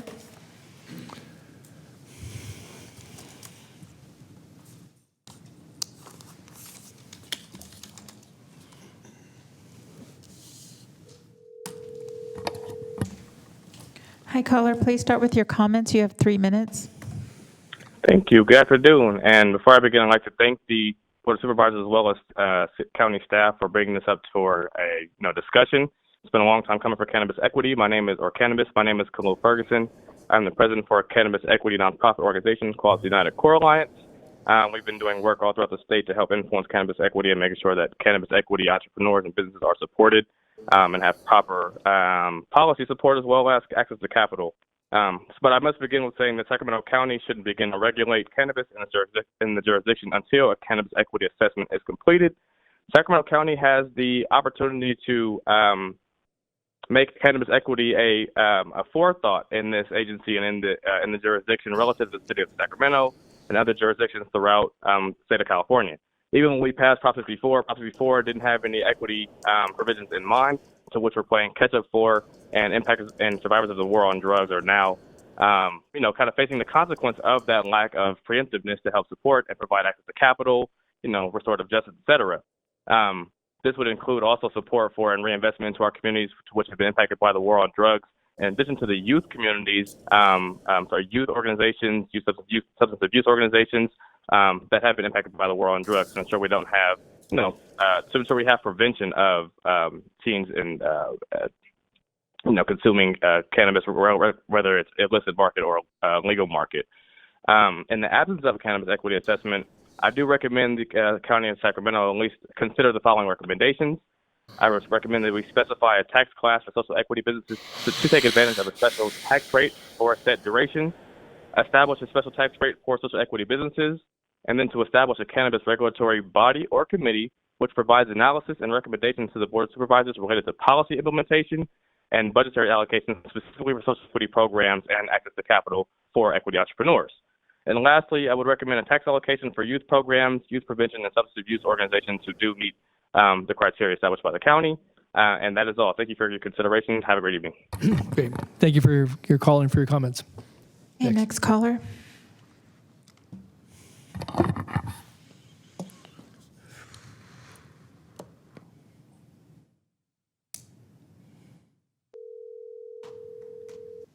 Hi, caller. Please start with your comments. You have 3 minutes.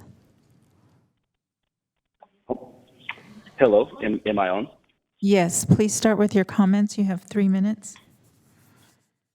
Thank you. Thank you all for your time, County Board. I really appreciate you all for bringing up this issue. Cannabis tax revenues has definitely saved a lot of the local city government, especially the city of Sacramento. My name is Brandon Bolton. I am a social justice and social equity advocate based out of Sacramento, California.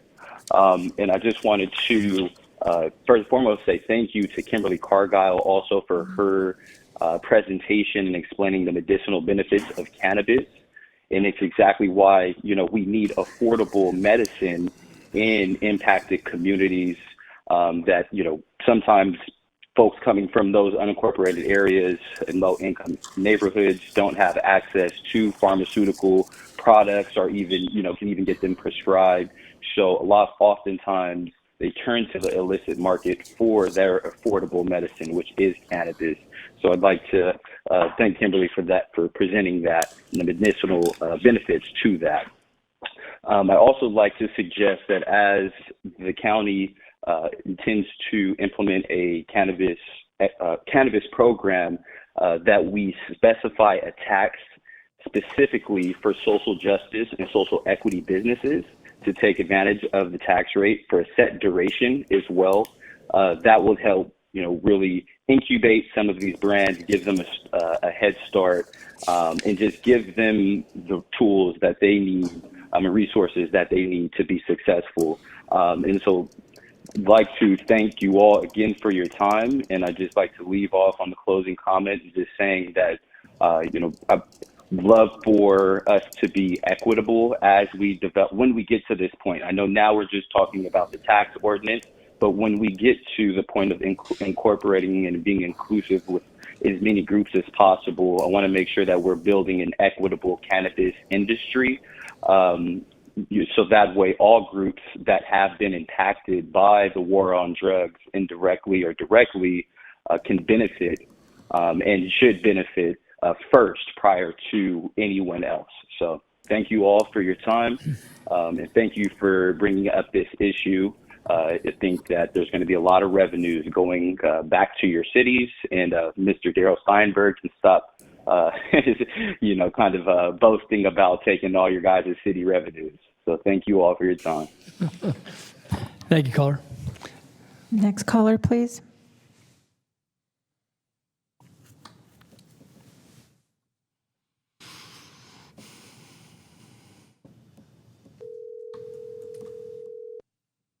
Hi, caller. Please start with your comments. You have 3 minutes. Great, thank you. Hi, my name is Maria Mejorado. I've been a longtime resident of Rio. Oh, hi, I guess you can hear me now. My name is Maria Mejorado, and I'm a longtime resident of Rio Linda. And I do want to thank Sue Frost for letting us know of this meeting.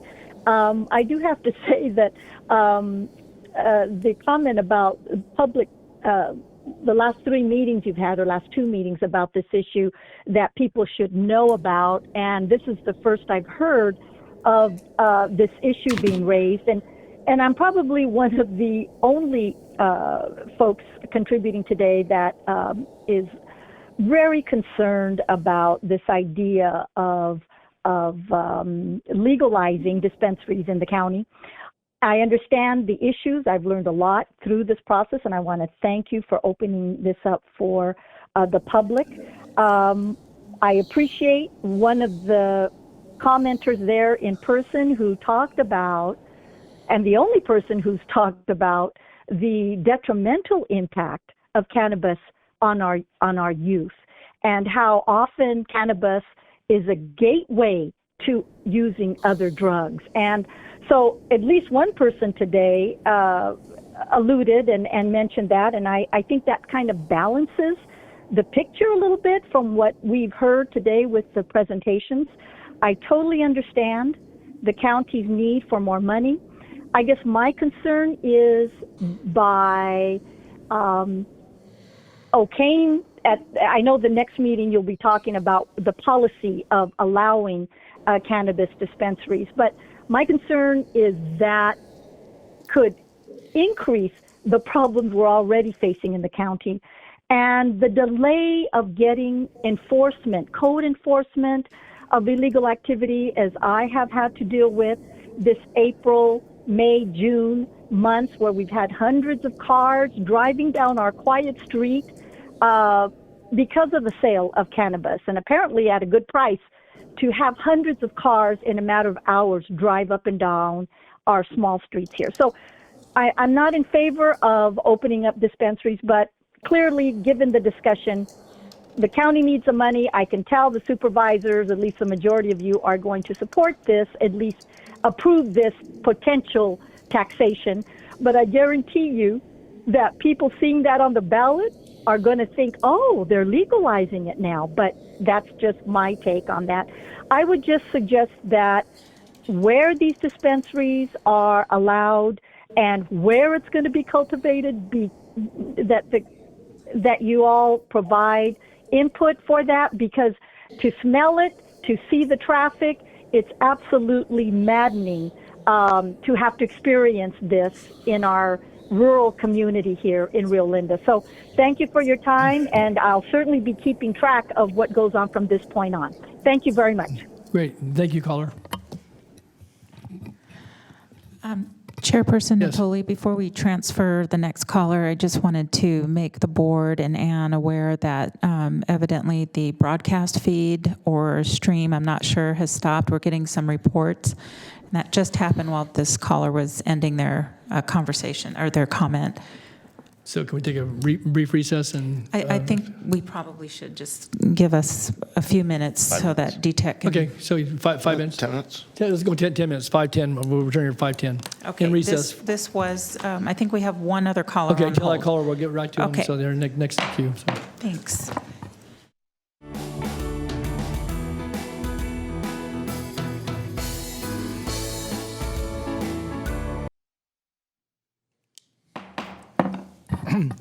Good afternoon again. We're back in session. We had a brief recess. We had a bit of technical difficulties. We're now back with our regular meeting, and we do have one caller that has been very patient. Our apologies for the additional delay. So, Flo, we'll go to the caller. Yeah, but let me reestablish the quorum Oh, really sure. quick, all right. if you don't mind. Make sure we didn't lose anybody in the process. Yeah. Okay. Just All for right. the record. All right. Supervisor Cerna?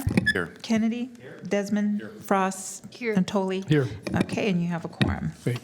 Okay, Jillian, if you could, let me just read this note really quick. Yeah, Jillian, if you could transfer the caller, please. Did something drop? It sounds like something dropped again. A pin. Okay. Hi, caller. Please start with your comments, and thank you for your patience. You have 3 minutes. Okay, thank you. Hello, my name is Elizabeth Kino Hopper.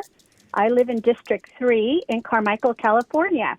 The reason I'm calling in today is because previously I had written in to say that I was against the tax. And after listening to today's presentations and the deeper questions offered, given by the supervisors and deeper explanations, I now find myself in a position of having to change my mind. I think that I will vote if this should go on the ballot for November. I would vote in favor of it. I appreciate that the written language gives the ability to Sacramento County supervisors to have better oversight and some legal recourse to cannabis products that would be entering Sacramento County areas and the dispensaries, possibly in less than ethical ways or legal ways, however you word that. I also appreciate the latitude in the language to allow different tax levels for adult use compared to medicinal use. And I appreciate that there's latitude to set the tax levels at a point that will not automatically and possibly accidentally drive patrons of adult or medicinal cannabis use to illicit and illegal sales. Lastly, but most importantly, in my world, having a person who has participated in high potency and had very negative side effects of high potency cannabis, I appreciate the latitude to tax the potency levels differently. And I can see now that by bringing this to us and by these deeper presentations, this would empower the supervisors and Sacramento County to keep the cannabis level of use more on a legal mindset. And I would hope that some of the tax monies would be dedicated to treatment of any negative side effects that might also include addiction. Thank you so much for all your time and all the presentations. Bye-bye. Bye-bye. Thank you, Elizabeth. Okay, that concludes our callers for this item. Okay. All right. With that, then, I'm going to bring it back to the board for our deliberations. Is there anything else from a staff perspective that needed to be pointed out before I come back? I see the supervisors are in the queue. Oh, yeah, sorry. Okay. All right. With that, then, I'll go to my colleagues. We have Supervisor Kennedy, Supervisor Frost, Supervisor Desmond, and I trust Supervisor Cerna is somewhere along the line in there, too. Members of the board, Yeah. chairperson, one person slipped in, so Okay. if you don't mind taking No, this last caller, please. Thank you. we don't. Okay, please transfer the caller.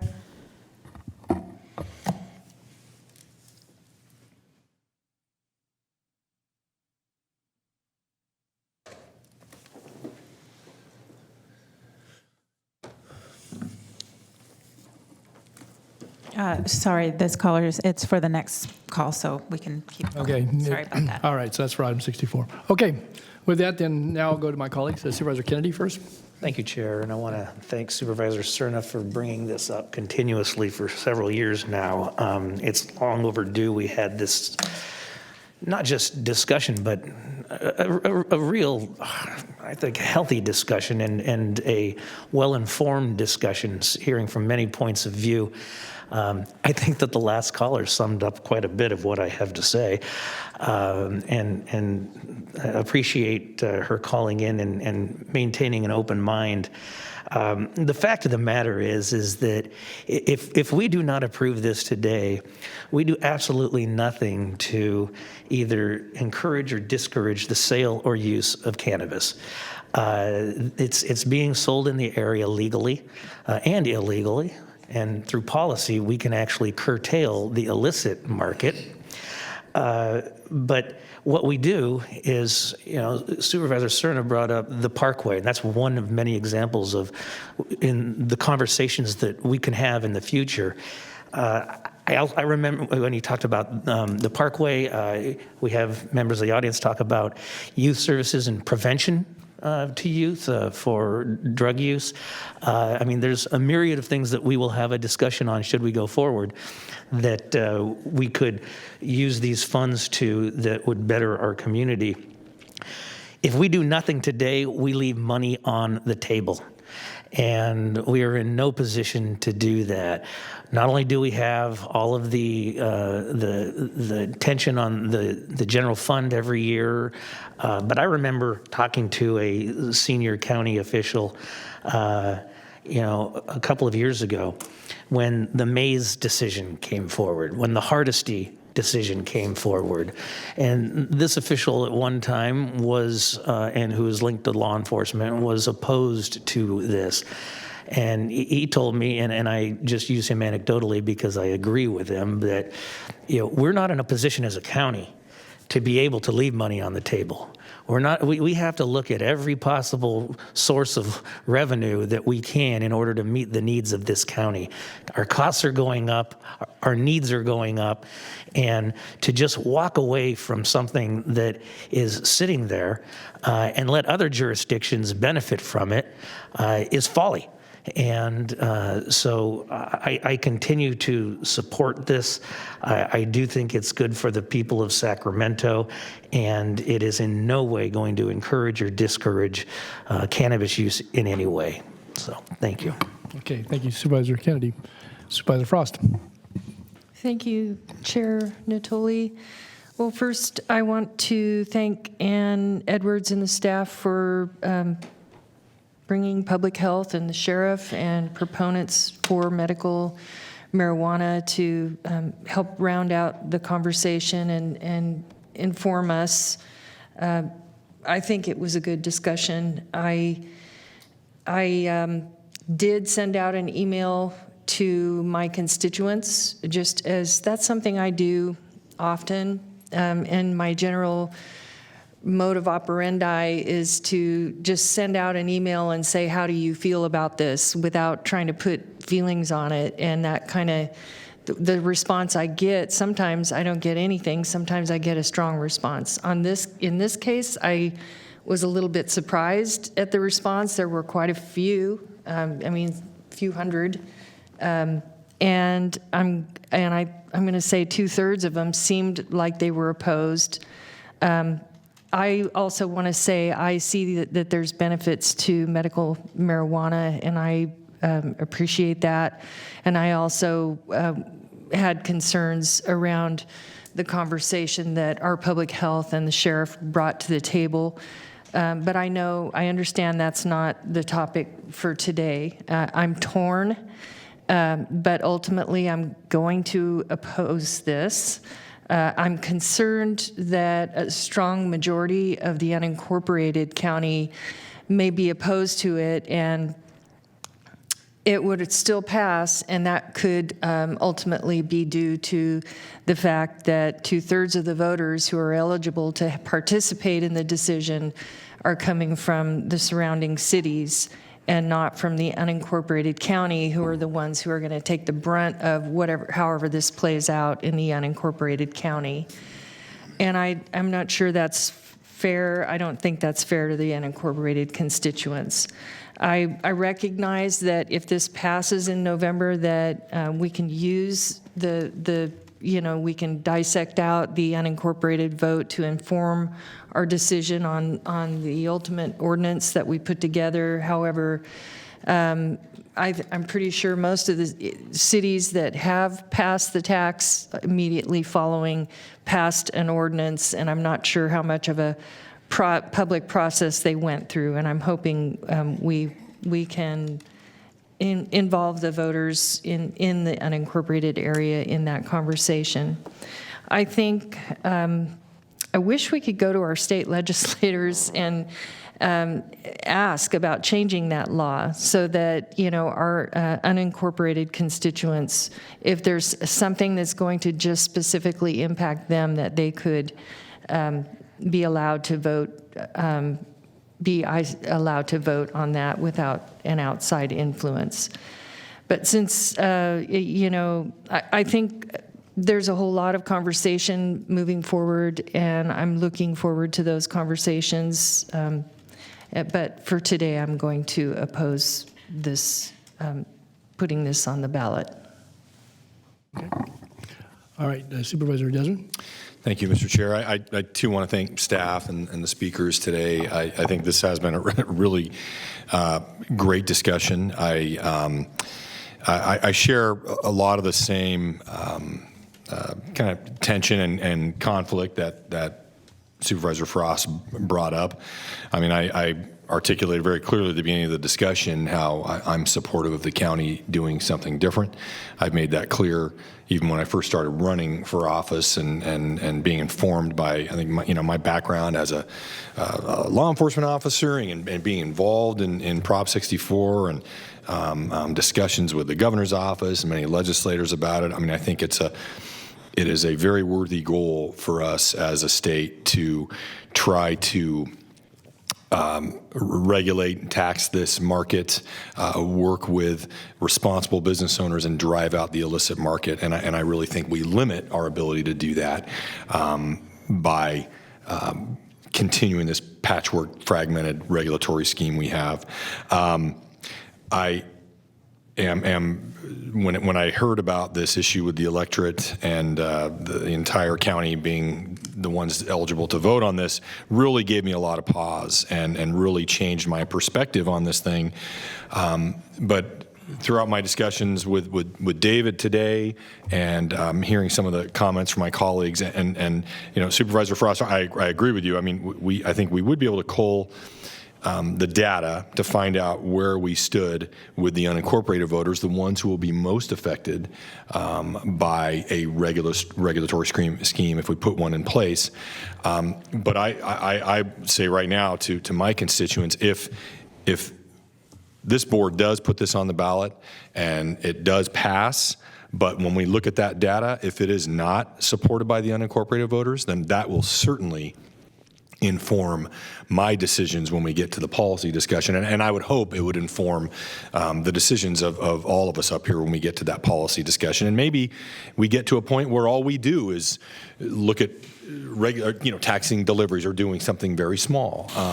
But we can't get to that point until we put this on the ballot and hear from the unincorporated county residents. I agree with Supervisor Kennedy 100% that, we're leaving money on the table, and I know we're not motivated to do this specifically for the money, but it personally offends me that this commodity, these cannabis products are prolific in the unincorporated county. And I just want to, I know I've said it several times, but folks who don't accept that or acknowledge that are really not accepting the reality. And it's everywhere, and the tax revenue is all going to the city of Sacramento. So we're not only leaving money on the table, we are allowing a different municipality to be the only one making decisions about how the tax money is spent for something that's occurring in the unincorporated county. And I have a big problem with that. And the only way we can change that dynamic is by moving forward with this item today. I'm at the end of the day, I'm really a free market person who wants to support small businesses, and I frankly look forward to finding a responsible way that we can lure businesses away from the city of Sacramento and make the county a much more competitive place to do business with businesses that are going to be a positive thing for the community. And I know we have so many commercial cannabis operators, from dispensaries through processors, manufacturers, cultivators across the spectrum who are great partners. And finally, one thing I want to mention is so many of the comments, again, coming in were about, we don't want dispensaries in the county. We don't want dispensaries in the county. I certainly, if we get to the point where we're having a policy discussion, I also will commit to the unincorporated county to make sure we don't just fall into this and open the doors wide. If we do anything, my approach would be to be very, very sensitive to certainly retail establishments, dispensaries, and start very, very slow with respect to those if we get to the policy discussion, which is not where we are today. So with those comments in mind, I'm reluctantly supportive of this item today. Hey, thanks, President Desmond. Supervisor Stern. Thank you, Mr. Chair. So, as I made clear before, this is something that's been of interest to me, not just the last year or so, but certainly, quite frankly, since I began my service on this board more than a decade ago. And Part of it has to do with my own personal history, losing parents to cancer, both mothers, stepmother, my mother, my father, my aunt, my grandparents, all within the span of 7 years. And I know that at least my mother, she used cannabis at the time to alleviate some of her pain and suffering. And so I came at it initially well before Prop 64 with that perspective, and continue to believe very strongly that there are very valid medicinal and health benefits to cannabis. And of course, with the advent of Prop 64, you know, that the conversation, that the public discourse on the subject has expanded to include adult use. When we had our earlier deliberations and discussions, again, in these chambers several years ago, it was much more contentious. But I think since that time, I think we can all agree, too, that the use of illicit marijuana has skyrocketed, too. And you know, especially given what we learned today relative to the likewise you know, logarithmic increase in opioid use and alcohol use as well, that there is a real benefit in terms of addiction in our community when it comes to medical cannabis. I find it unfortunate that my colleague, Ms. Frost, can't support the tax measure, despite the fact that this is not a policy decision. This is simply a decision to put it on the ballot, as we've said several times today, especially given the fact that I think we all know that she does, as she mentioned, routinely survey her constituents with an email blast. And I would argue that the best survey you can have, the most accurate one, is a vote of the people. And that's what we're simply being asked to consider today. So it seems a little contrary to me that you can say in one breath, I want to rely on what my constituents say, but then we don't give them the opportunity to say anything. That seems to be contradictory. I would say, because we have not heard from our chair yet, Mr. Natoli, knowing his past sentiments on marijuana, I would, again, simply remind you respectfully, Don, that, again, this is not about the merits or of the morality associated with marijuana use. This is about giving the voters an opportunity, plain and simple. And I would, you know, again, respectfully I would ask you to, you know, hearken back to the very, very, very tough years in these chambers in 2007, 8, 9, and 10. When I sat up there in the shadows as a prospective candidate to serve on this board, and you were down here at the dais with your colleagues at the time, making literally two-digit budget changes on then a $4 billion budget, and cutting 3,500 positions in the process, because there was really no choice because of the fiscal constraints on the ability to raise revenue in this local government, in this county. I hope we never see those times again. They were some of the most depressing times that I've witnessed a bit from afar, but certainly when I came on this board in 2010, I had the tail end of that to contend with. And those are some of the worst decisions we can face, is cutting the dedicated public servants from doing the great job that they do day in and day out to serve the people of this county. I think, as has been stated, turning our back on additional revenue is, quite frankly, irresponsible, especially when we have so many unmet needs, including, by the way, our reserve policy for our budget. Mr. Kennedy cited, as I did earlier, some of the budgetary uses that could be that could benefit from millions in additional revenue, maybe even tens of millions. That does not exclude the fact that it could likewise help us pay better attention to our reserve policy, which I know is very important to Supervisor Frost. It's important to us all, but she's been very vocal about that over the years. And so, again, I would simply ask, because it's, I think, clear to me and to my colleagues that Mr. Natoli is going to decide this with his disposition on this matter, that, again, please temper your kind of moral feelings about marijuana with the fact that this is really simply about giving the people that trust us when they go in the voting booth to either mark our names or not, the same opportunity to cite their opinion, give us their opinion in the form of a vote as to whether or not this particular tax should be in place. And if they say no, then they say no. If they don't, then I think we're armed with much more information to move forward. And certainly if people on this dais feel strongly about their moral convictions around this, then there'll be plenty of opportunity to have that reflected in deliberations and in a vote. And as Supervisor Desmond has stated, he's being very clear that if we should get there, then it's not a slam dunk about anything. Quite frankly, we can get to a place where we're not even supporting perhaps some of the policy measures around this, but at least we gave ourselves the opportunity to do it in the right order. So again, with that, I look forward to hearing Mr. Natoli's position, but I will be moving this item. Okay, thank you, Phil. Supervisor Frost, you punched up again. I just wanted to respond to Supervisor Natoli.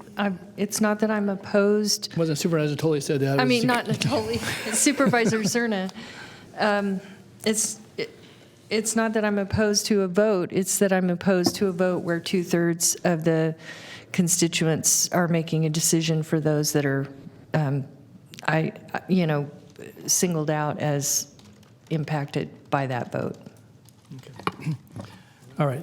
Well, thanks to my colleagues, and I'll take an opportunity to weigh in here, and I certainly appreciate the thoughtfulness by which all of my colleagues have approached this. Certainly Supervisor Cerna has, as he stated, has been stated by others, has been very consistent in his approach over the years, and certainly I think been very respectful in the way he has, advocated bringing this forward.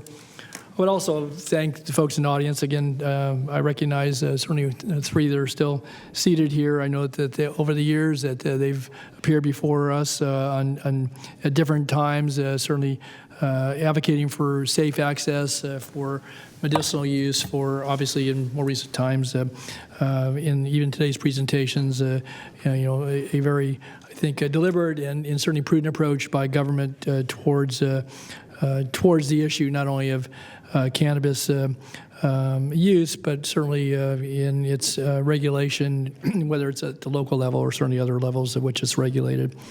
And I do think that the workshops that we've had have been very been beneficial in that they've outlined certainly impacts and benefits. And again, I thank Dr. Moe and certainly Kimberly today for their presentations, certainly to our law enforcement and health officials at the last time we had a workshop on this. And it certainly, as I've thought about this, and Supervisor Cerna and I have had numerous conversations over the years, it's not just about what I may or may not think. Obviously, I think it's been stated here, this is representative government, and each of us certainly takes an oath to our office and is elected to represent and to serve not only the district, but certainly the community more broadly, the county of Sacramento.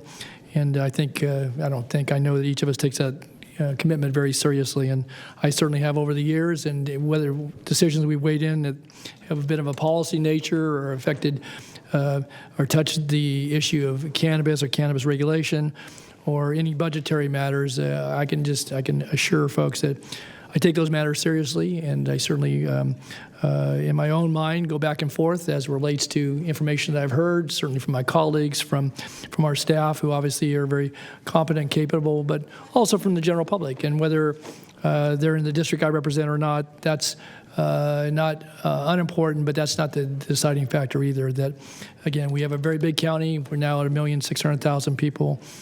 People of all walks of life, of all ages, of all dispositions, and certainly of a variety of needs and thoughts about what we ought to or ought not to do. I want to say that a couple of things I think that are important to the conversation here, and I think it's been touched upon by my colleagues. It was talked about quite a bit here earlier in the afternoon. The quirk in the law that basically puts us. Should the board vote to do this, puts us before the entirety of the electorate in the county. I think, again, I understand it, but I will just say that it does go a little bit towards what I would think would kind of be the logical approach, particularly when it comes to what cities can do. But if this is the law, then that's what we're basically stuck with, and that any action we take today will have to be done under those auspices. But I think it's interesting that those who would not only, only be benefited by any revenues that would go to the county treasury that would be used countywide, that's the only net effect by voters in the incorporated cities, because other than that, there's no regulatory authority and there's no taxing authority that goes with this. I want to also connect another point because I think it's important, and it goes to, I think, certainly the conversation that we're having as it relates to the unincorporated area. But the unincorporated area, which is the population of well over 600,000 people, along with 5 other cities, have, again, and maybe thoughts are changing in those cities, but the cities of Folsom, Citrus Heights, Rancho Cordova, Elk Grove, and Galt, and I represent certainly the city of Elk Grove and the city of Galt and city of Ileton, and a good portion of the city of Rancho Cordova. But the 5 of the 7 cities have thus far taken the approach that the county has up to this point, and have not permitted commercial marketing and or processing of cannabis products. Now that may be changing, but that's the current status. And I think that's important too, relevant, and I'm going to talk about in just a moment my thoughts about the revenue side of this. But again, if people can certainly make the argument that access would be improved by permitting, at some future date, assuming this measure were to be approved and or not, because as I said earlier, this, what we do from a regulatory standpoint is not dependent upon whether we tax a product or not. But my sense is, and again, I've heard it from colleagues, I've heard it from others, and certainly David in his report from HDL, and thank you for your good background information, is that folks are able to access the products. And I heard today, obviously, there is benefits to folks coming in and getting consultations, and if something's, if a location's closer, then that might benefit them in that way. But this isn't really discussion, again, about access or availability, or certainly availability, because it is available, and that's been said here many times. And so it has been kind of brought down to this issue about revenues, and I would be certainly remiss if I didn't acknowledge that revenues are important. They're certainly a lot of the lifeblood that drives the ability for this county to make decisions regarding programs and services that in one way or the other touch probably every resident of this county on a daily basis. And so it's not unimportant. But those revenues, as they're being talked about today, are all potentials. But I've heard said by my colleagues, and I think they're sincere in this, that, well, this doesn't predetermine what we may or may not do as a board as it relates to any regulatory framework. But when I hear comments about, well, we're going to miss out on the revenues, we're going to leave it on the table, we're going to not realize those, they're all on paper right now. They're all expectations, assuming that one, that if the measure went to the voters, that it would be approved, and then assuming that then the board, however they examine that data, would then put into place some commercial taxation of cannabis and cannabis products and activities. And so there's a lot of presumptions there. Nonetheless, they certainly have I think a train of thought that's logical, and that folks could reach that conclusion. But I said this at one of the previous hearings, and I bring it back, and it's not because I'm just going to be repetitive here, but it's not always about the dollars. And as much as, again, I think Phil certainly recited some period of time for this county, not just for the supervisors, but for the people of this county, that were excruciatingly difficult because we not only reduced positions by magnitudes of thousands of positions. Many of those positions were filled by county employees. We cut contracts to a lot of our community-based providers to provide services side by side with county staff. And there were some pretty awful times, probably the most awful times that I can recall during my career, not only with the county, but certainly during my years of public service. But I wouldn't diminish that a few $1 million more at that point in time would have made a bit of difference. But we were at a time obviously when the spiral was pretty steep, and we're now at a different point. But those times could reoccur. So I don't diminish the importance of revenues or tax streams that could bring additional revenues to this county. But it's not always about the dollars, as I said. That's a piece of the consideration here. And I think that as important as some folks may put on that in the scheme of now, a budget in excess of $6 billion. Obviously, not all of that's discretionary by any means. That the amount of money here certainly would be impactful, but probably not as critical as even it would have been 10 years ago.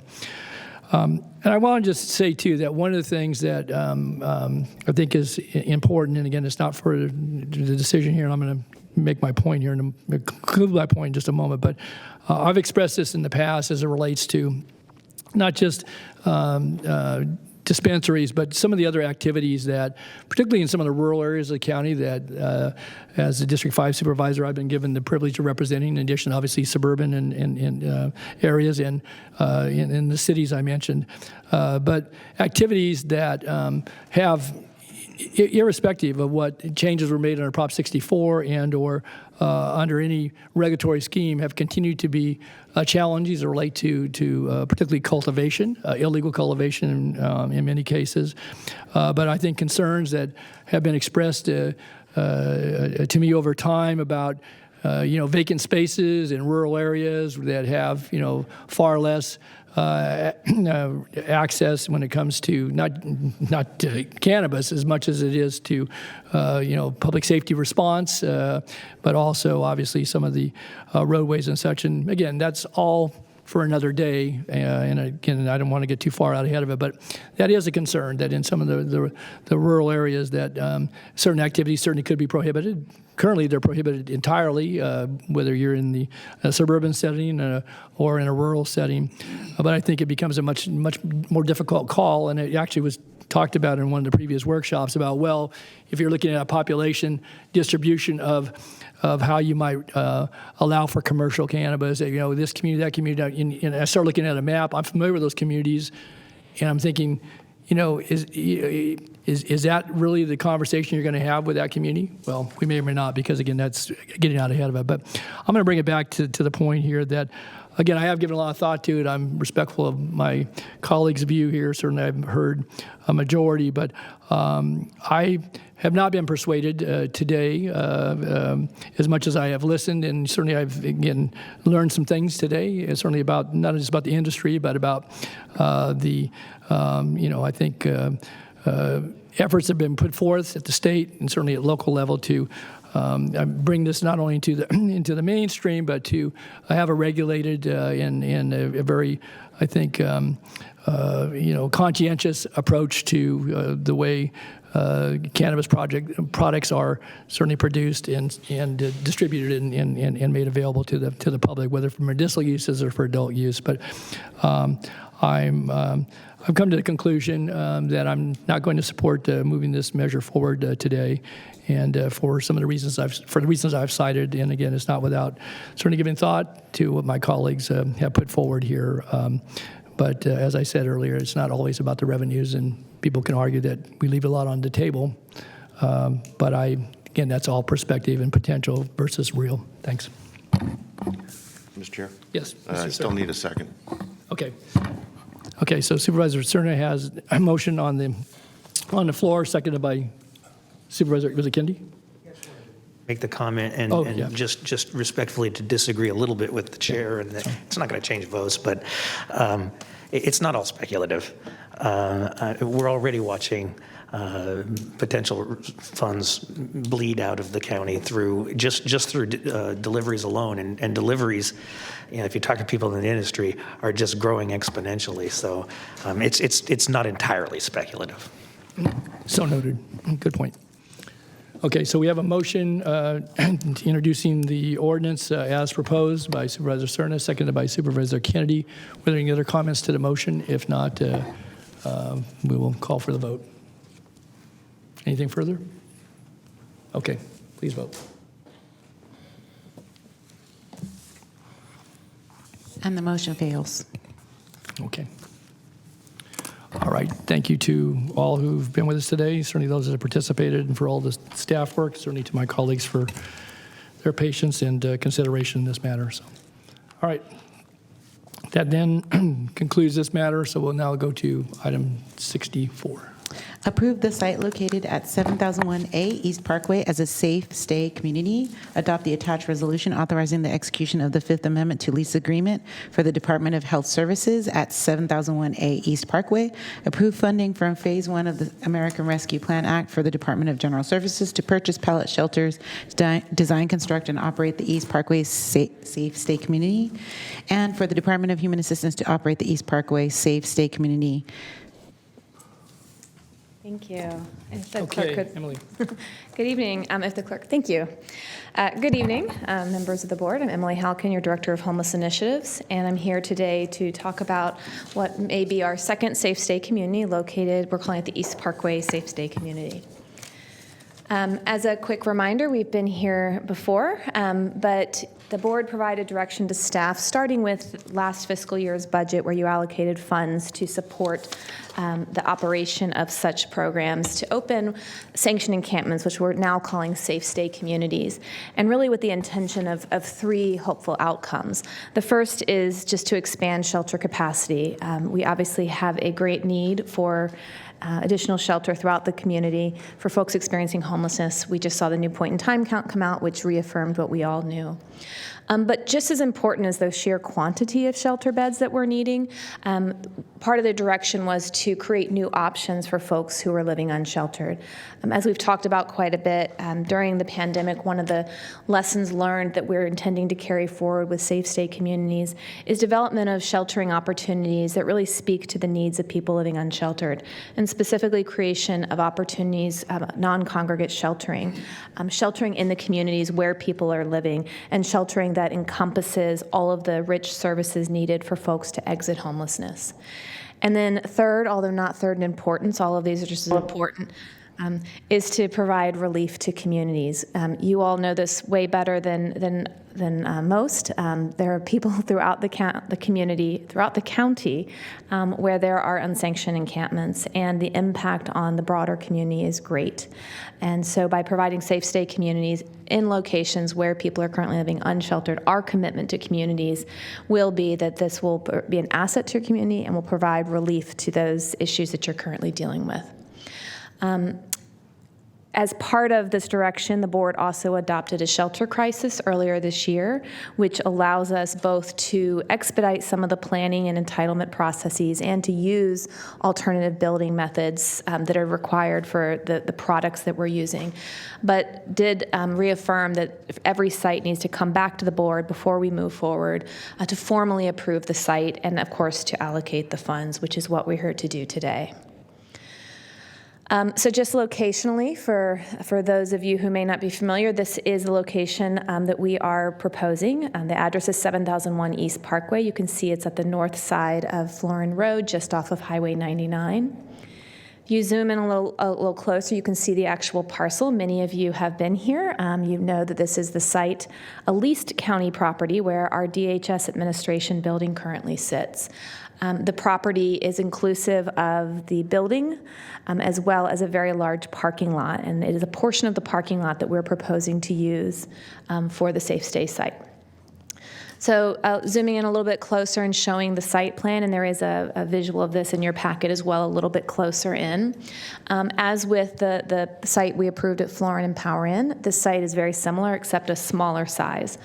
The proposal is that it will include 45 sleeping cabins, of which 34 will be available for single occupancy and 11 for double occupancy.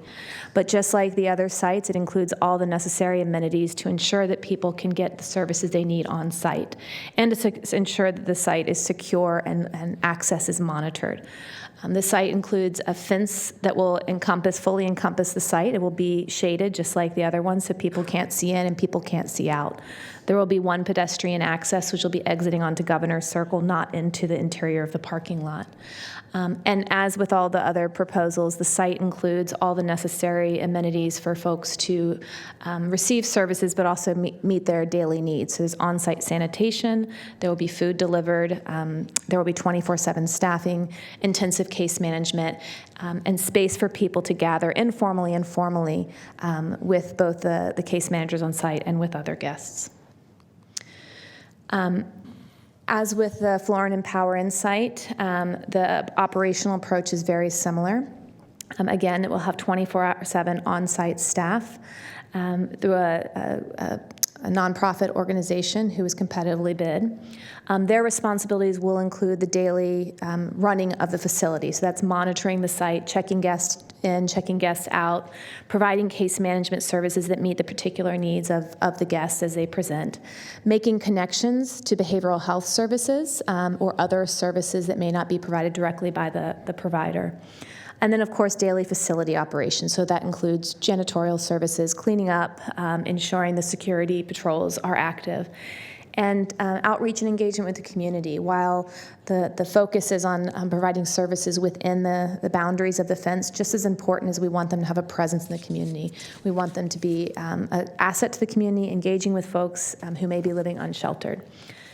And as with the other site, this site will be able to facilitate folks as they present, so in couples, with pets, with their possessions, again, trying to reduce barriers so that people who currently are living on the streets and unable to or unwilling to accept traditional sheltering services will say yes and will be willing to engage in a different way. I wanted to end my comments with a couple of comments about community engagement. This site is something that we've been working on for quite a while, but it took a little bit of time to negotiate the lease. But once we got the agreement from the property owner on the lease, we did initiate some community conversations. Supervisor Kennedy hosted a broad community meeting on June the 22nd by Zoom. I think it was fairly well received. We got some really good feedback and some suggestions from the community, which we will be working to incorporate. There was a separate meeting on June the 28th with the staff in the DHS building, allowed them the opportunity to ask questions, to provide input, and it was also very well attended and a lot of good engagement. And then in addition, the supervisor's office has been doing some one-on-one conversations with surrounding businesses as well as the neighborhoods. If approved tonight, this will be the start of what will be an ongoing conversation with this community, which will, of course, include developing good neighbor policies, working and introducing them to the encampment services team, who will be the entry point into the program, and developing some partnerships with neighborhood security teams. We know, for example, there may be a PBID who has some patrol, and we want to be able to connect with them. So that concludes my comments. I'm happy to answer any questions. Okay. Supervisor Kennedy. Thank you, Chair. Having done this recently, I don't have a lot of questions. I will say that it says individual engagement with surrounding business and neighborhoods, and it was significant. And overall, by and large, and I think by the showing here today, this has been there's a great deal of support for it. There are those that are concerned, but at the end of the day, they said we're a little skeptical, but we understand we have to do something and we support it. And that was by and large what I got from those who expressed skepticism at first. It was one of those, as I spoke of last time we had this issue before us, it was more of the fear of the unknown. Once we explained, and we're getting pretty good at that, they actually saw the benefit to it. This is a unique area for this. It's kind of an island surrounded by, you have Florin Road to the south, you have the creeks, you have 99, and it's also, we're one of the largest tenants in the area. It's also unique in that this is one of the most pernicious encampments that we have in Sacramento County. And Supervisor Desmond, I see what you deal with on a regular basis, so I'm not going to say it's the worst, but it's up there. From the drug dealing that's going on openly in the streets, from people living in their cars right in front of where this is going to be, and the violent crimes, the vandalism, the District Council 16 building, which is 3 or 4 stories right next to it, and they support this, by the way, nearly burned down because people constantly light things on fire here. And we clear it out regularly.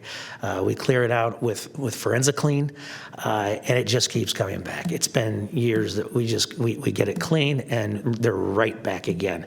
So this is another tool that we need, and the community understands in the surrounding area that we need in order to really be able to sustain that effort and to give people an opportunity to, you go here, you move on. And so this is vitally important. This, frankly, if negotiations had gone quicker, this would have been the first site that was brought before the board. It's just negotiations with the landlord took some time. So, but this has been a priority of ours. I would like to, right now, Mr. Chair, just in case, so that I can maybe address some issues that might come up with public comment and mention, some mitigation measures that I'm going to be recommending. That a good neighbor policy be developed in conjunction with District 2, a community advisory council, which I will define, and the East Parkway, Governor's Circle, and Parkway Estates communities. The policy will include at minimum the development of a community advisory council, which would include 2 local residents. This is going to sound familiar. 1 from East Parkway, Governor's Circle, and 1 from Parkway Estates, 2 local businesses, 2 residents, and the Stay Safe community, and 1 county staff member representing District 2. We intend on District 2 being boots on the ground and eyes on the fence. The operator will provide, and I'm going to send all of this to you, Emily. Okay. Thank you. The operator will provide direct contact information to the Parkway Estates Neighborhood Association's off-duty sheriff's deputy program. They have a phenomenal program of off-duty sheriff's deputies that patrol the area. They were very happy to hear that we would be in direct contact with them. Goes 2 ways. A contact number and a live contact of a representative of the service provider shall be publicly published at the exterior entrance of the Stay Safe community and be available 24/7. An annual open house will be held on a Saturday during the day, advertised to residents and businesses within 1,000 feet of the Stay Safe community, the Florin Road Partnership, and the Parkway Estates Neighborhood Association, and coordinated by the County of Sacramento and the Stay Safe community operator. Obviously, there will be more to a good neighbor policy, but I firmly believe that we're in a better place to work with the community to develop that. This is the ground, certainly not the ceiling. Working with the community rather than giving them something and saying, here you go. I want the community to be a part of development of that good neighbor policy, and clearly any operator that we have will have experience in dealing with good neighbor policies. As I said, I have gotten, it's you can't say people are excited about it. No one's going to be excited about these issues, but I've gotten a great deal of support from the community in the residences at Parkway Estates, as well as the business community. You heard Corey DeRue from the Florin Business Partnership, Florin Road Partnership this morning. We had a meeting with the board of directors, and there were hard questions. We answered them, and they came away in support. I also met separately because it's such a large property owner right across the street with Southgate Plaza. They are 100% in support of this, as they have had, they have suffered a great deal from business losses due to vandalism, theft, and things like that are coming directly out of this area, and they see them come and they see them leave. This has affected solid waste, DWR, because they're in the parkway, in the river, the creek beds. It's really been an issue, and so I want to thank staff for identifying it. This was one of the first areas that we looked at when we had the outreach teams, because it was so difficult to deal with. So I am obviously fully in support of this, and will be completely engaged with the community to ensure that it is a success. Thank you. Okay, thanks, Patrick. Okay, Supervisor Stern. Phil? Yeah, thank you. I'll be very brief.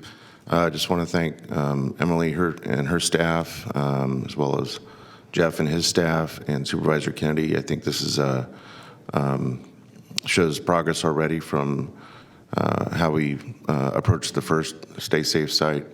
And I know certainly all too well, despite it not being in District 1, the challenges in and around the site with unserviced, unsanctioned living outdoors. And so I think this will be certainly an improvement. And as this is before the time of Supervisor Frost's service, or Mr. Desmond or Mr. Kennedy, as the supervisor that proposed that this be named, this building be named after the late Grantland Johnson. I think in spirit, he too would, I think, be very supportive of this second Stay Safe Stay site being located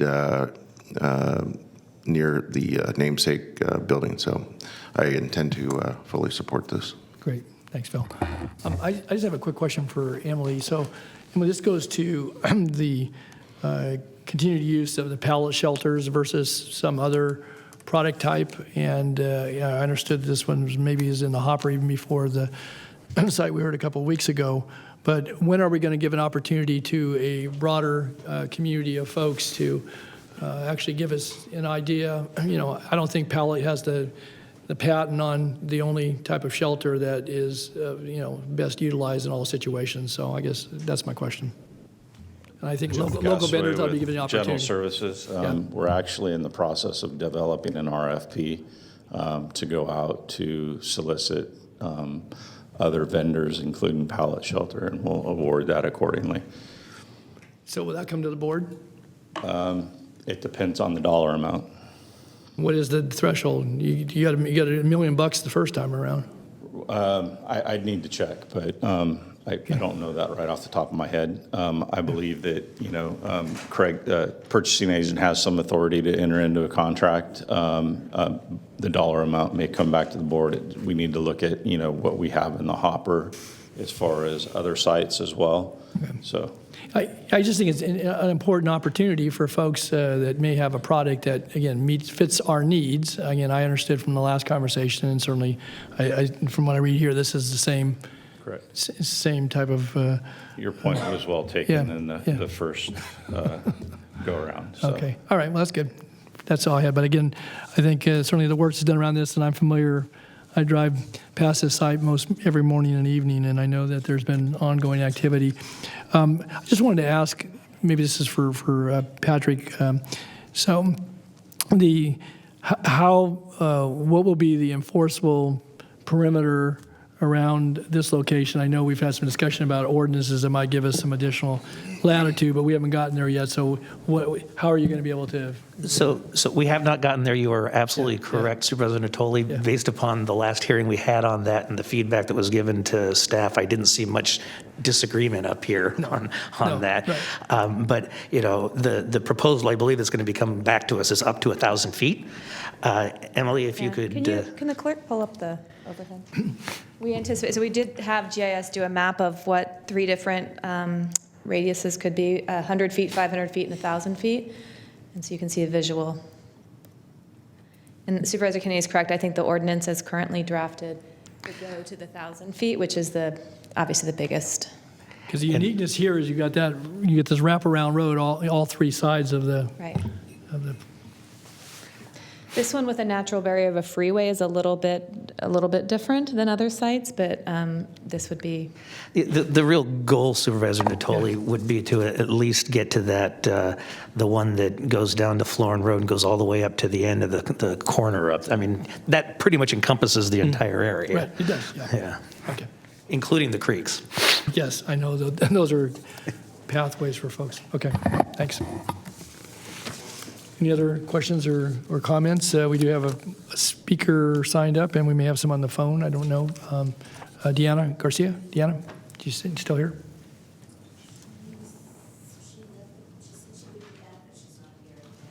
Okay, well, maybe see if we have anybody on the phone, and we can call her before we conclude. Alma, do we have anybody on the phone? We do. We have 2 callers. Okay, so let's go to our callers, and we'll come back and call for Deanna once again. Please answer the first caller.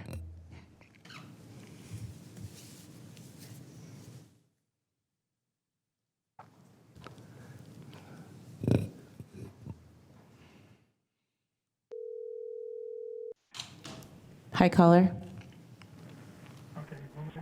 Hello, caller. I am. Hi. Please start your public comment. You have 3 minutes. If you have the meeting playing in the background, would you please turn it down? It's turned off. My name's Dave Cody.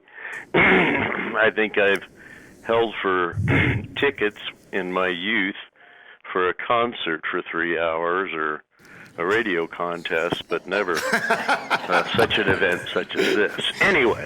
No prizes are given out, David. Sorry. Oh, boy.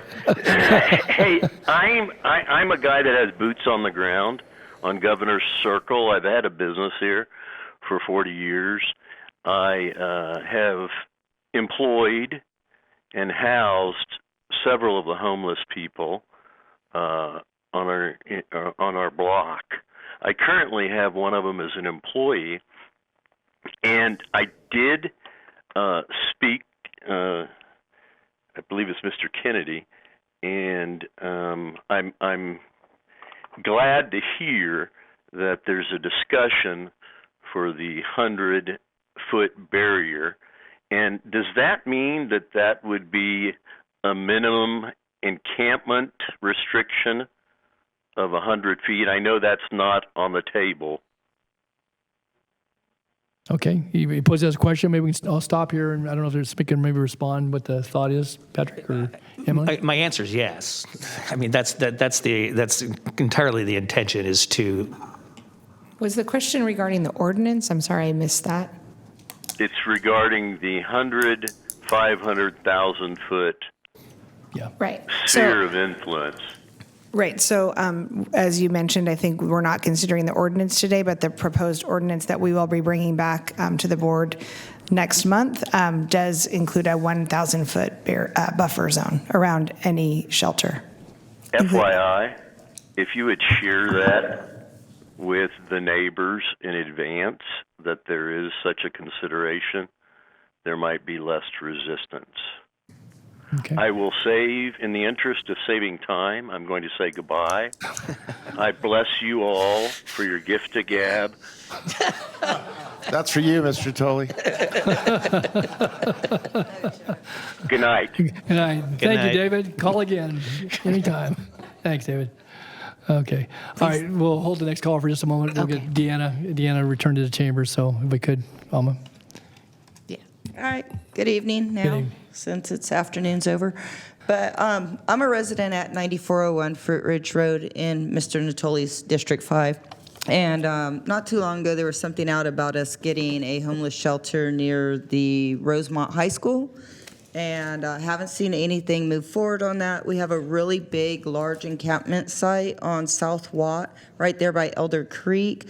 Also, there's supposed to be something going on at Florin and Power Inn. Haven't seen any movement there.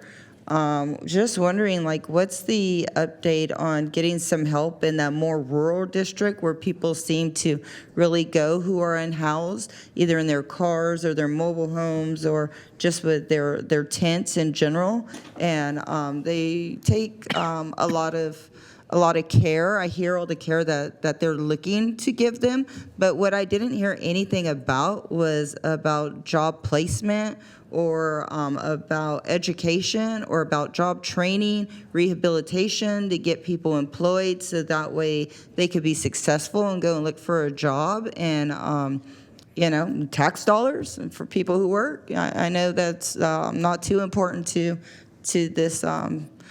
this board here, but it does help when people have jobs and they are bringing in tax dollars. But seriously, out there in the county is a dumping ground for anybody who is homeless or anybody who just has garbage that doesn't want to go to the dump.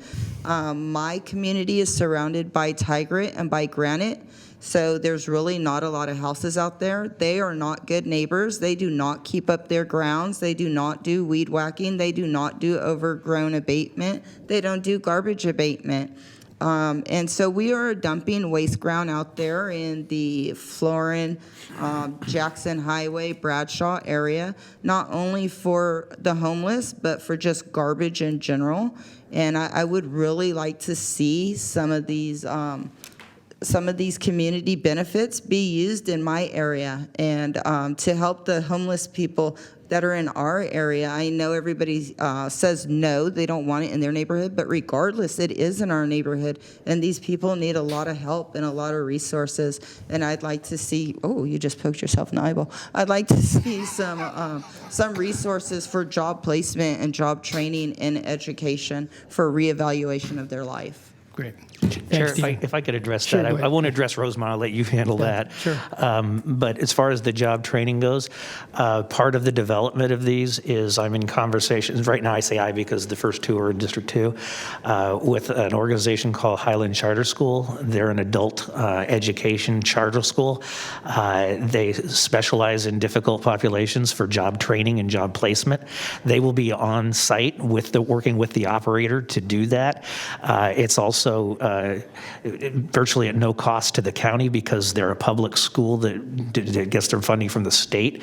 But they have a great record of this. As a matter of fact, 20% of their student population is homeless. So that will be an important part, and I'm sorry I missed that. Thank you, Patrick. Deanna, just real quickly. So in the Power Inn at Florence site, it was contentious, but it was approved by the board, and we'll have additional as a safe stay community and have a capacity for about 125 homeless. And again, Supervisor Kennedy certainly has been working very closely with Supervisor Cerna in that area. As to the proposal for a site at Bradshaw at Kiefer, that's not proceeding where the old animal care shelter was. We are, however, working with the community for another component that's very important beyond just the immediate housing needs, looking at a behavioral health facility. It would help us with some of the acute care needs for folks who hopefully we're able to encourage to receive help, but also then need some services relates to behavioral health and mental health services.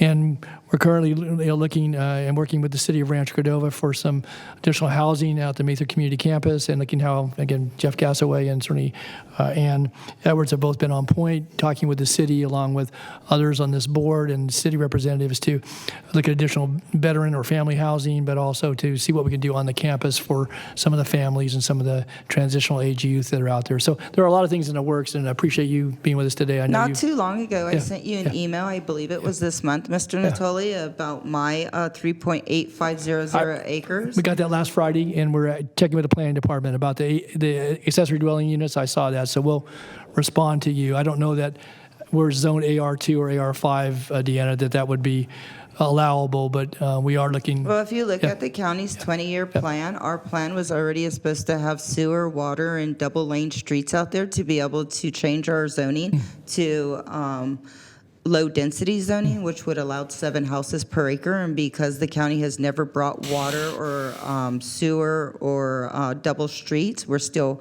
one way each way. That hasn't gone further yet in the county. Right. So just to bring that to your attention also. Thanks. But we'll be responding to you. I did get your email last week, so we'll All get right. back to you. Good. Thank you. Thanks, Tina.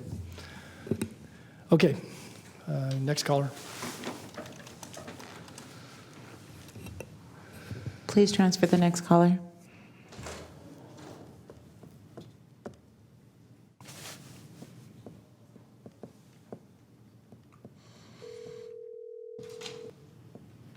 Hi, caller. Hello? Yeah, I'm here. Please start your public comment. You have 3 minutes. Good evening. Thank you, Chair Natoli and Supervisors. This is Rick Eaton. I'm speaking on behalf of Sacramento Area Congregations Together. Sacramento Act strongly supports item 64 on your agenda and urges you to approve it today. We thank Supervisor Kennedy for bringing this forward. In fact, we think that having a unanimous approval today would send a strong message to the community about the county's leadership and seriousness and commitment on this item. Safe stay communities are an important strategy to reduce the number of unsheltered individuals living on our streets, to reduce the toll of human suffering, and to lessen the burden that unhoused homelessness places upon business and neighbors. Stay safe communities benefit everyone, and that is why we urge you, in addition to approving this item now, to move quickly to establish communities at the proposed site in Carmichael and at other locations throughout the county and in each supervisorial district. Unfortunately, I know we can all agree that safe stay communities, although they're an important piece of the puzzle, are not in themselves enough. I want to highlight 2 ongoing challenges that urgently need your attention. One is to stop or reduce the inflow of individuals and families into unsheltered homelessness. According to the most recent pit count report, which was issued last week, on average, 27 people enter into a state of homelessness every day in the county. We absolutely must be doing more in terms of eviction protection and emergency assistance and other countermeasures to stop this flow. The second issue, of course, is housing. We must find more ways to build more affordable units, to build them in more areas, and to do it more quickly. We call upon the county to begin to think creatively and radically with all sectors of the community about ways we can quickly increase housing at the low end of the market through easing of zoning restrictions, fee elimination, incentives in the form of subsidies or forgivable loans, and other measures as well. Sacramento Act believes that everyone, every single one of our residents and your constituents deserve an appropriate, dignified place to live. When that happens, everyone benefits. By getting and keeping people in housing, everyone benefits and all of our communities can thrive.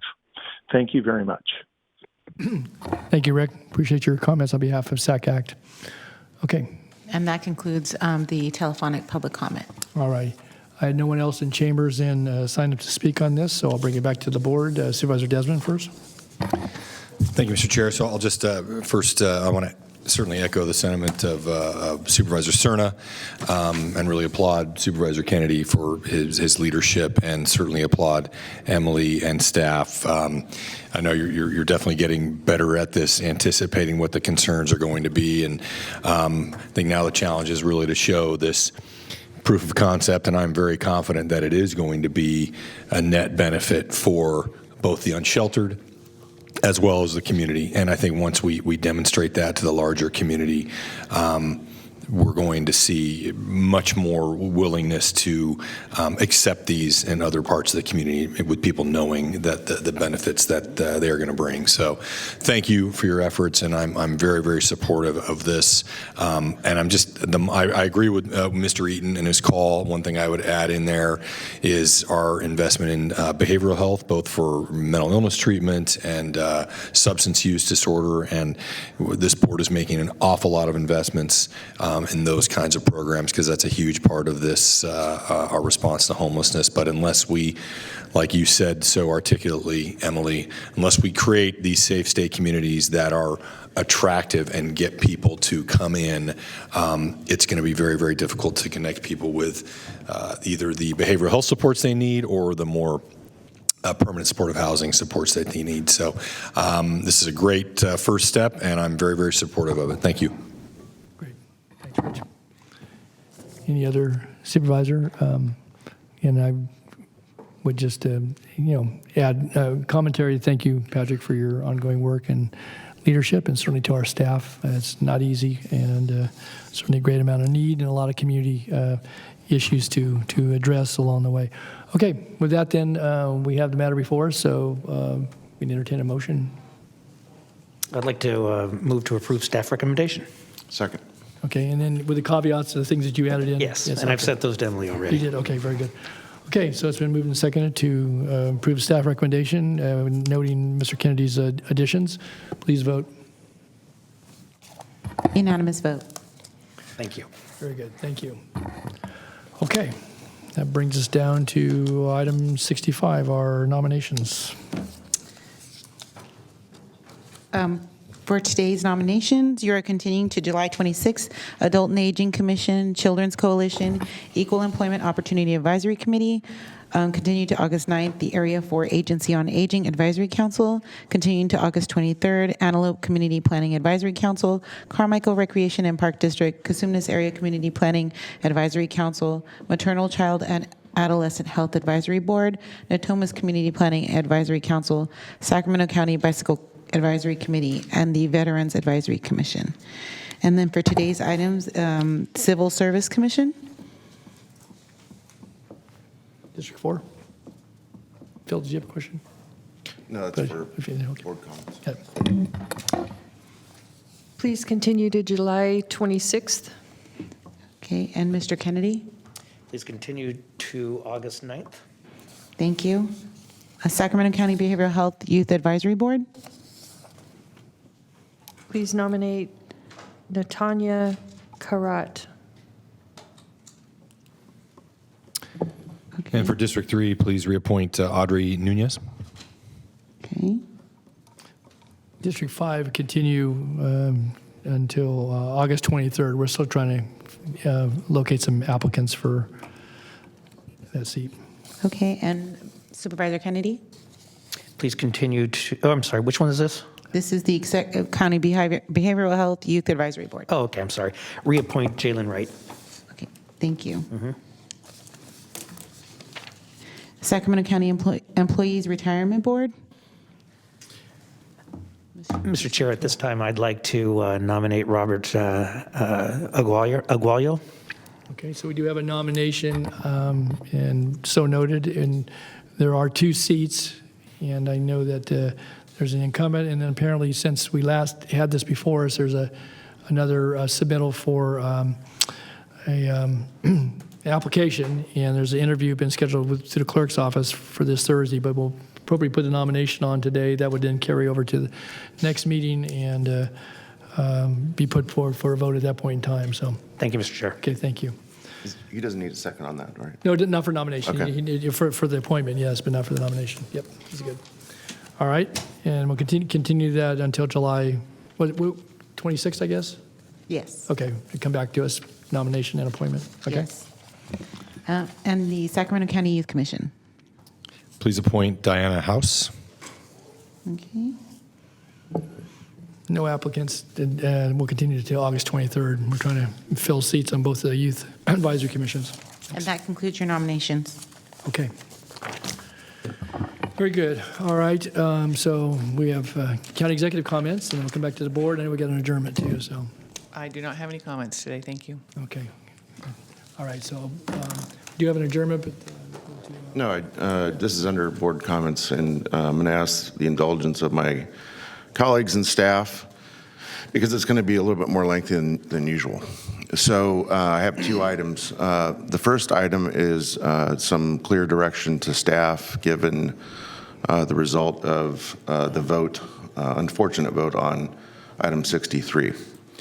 So what I would like to do is direct, what I'm going to do is direct staff to come back on either July 26th or 27th.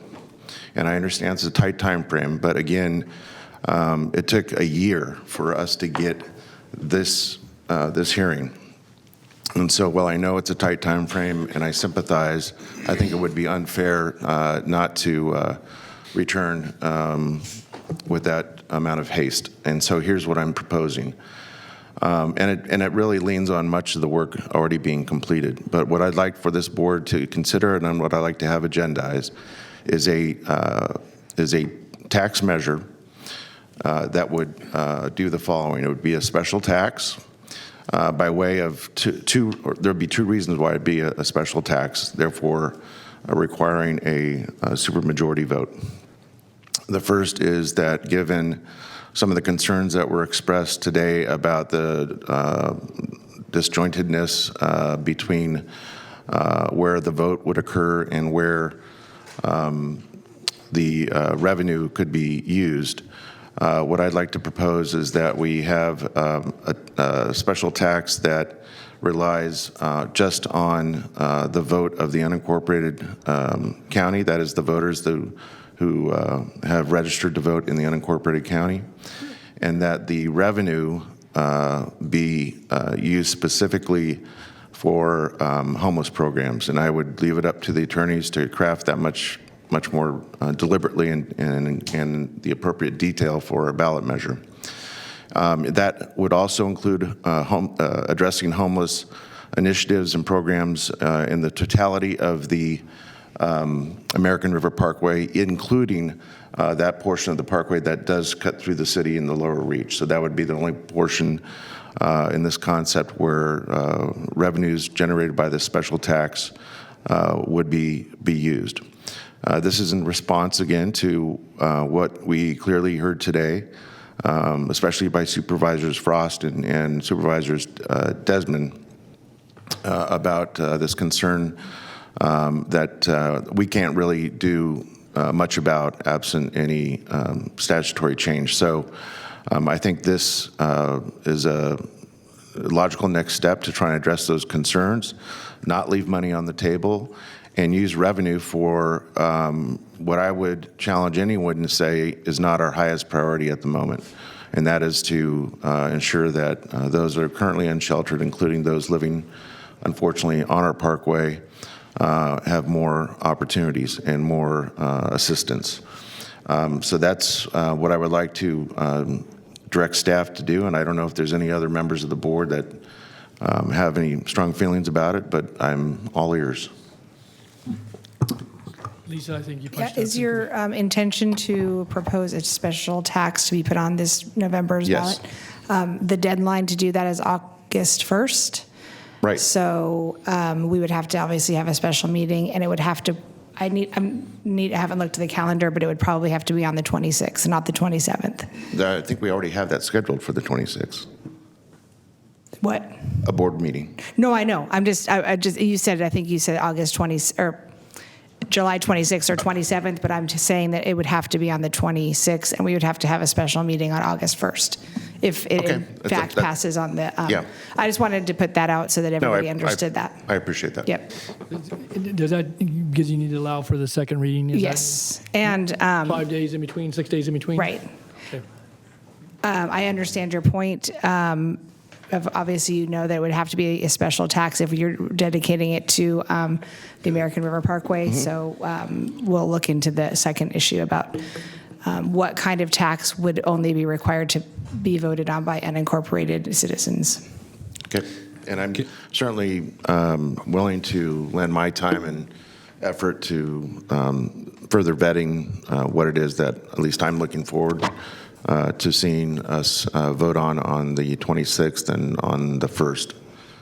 And perhaps Mr. Desmond and Mr. Anyone want Kennedy to are weigh in also on it, that's fine. Yeah. interested. So. And as you said, there have been a lot of legwork already done, Yeah. so we'll dovetail with that. Great. Thank you.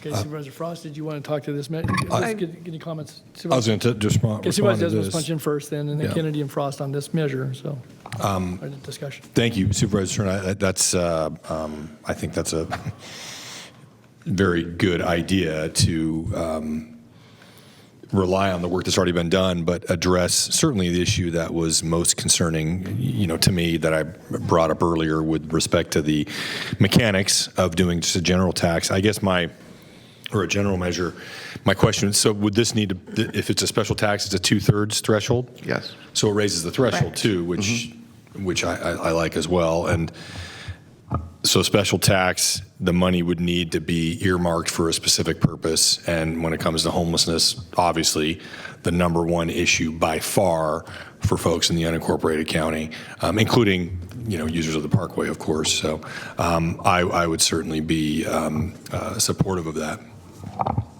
Patrick, did you want to weigh in on this? No, I would just agree with what Supervisor Desmond just said. Okay, Supervisor Frost. I just wanted to ask, so the tax is specific to the unincorporated, specifically for the Parkway, or is it homelessness outside the Parkway? So the idea is that the vote is just of the voters in the unincorporated county. The tax would only apply in the unincorporated county. So you have that parity that you mentioned you're interested in earlier, and Supervisor Desmond did the same. And then the revenue would be earmarked for homelessness to address homelessness and unsheltered needs in the unincorporated county, but also the other caveat being the entirety of the American River Parkway, including the Lower Reach, which happens to run through the city of Sacramento. And the only reason I include that is because even though the Lower Reach is in the city limits, it is our responsibility as stewards of the entire parkway. And Dry Creek? It's that the unincorporated portions of Dry Creek. Okay. But it would include the unincorporated portions of the county, so it would be all of the above.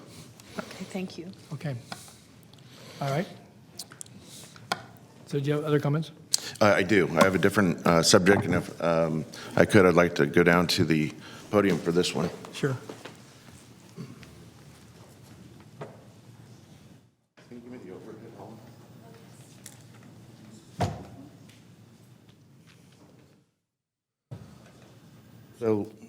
So last week, we had an unfortunate incident occur along North Bayou Way, which is actually very close to where my wife and I happen to live. We actually saw the smoke from a wildfire from our upper story window.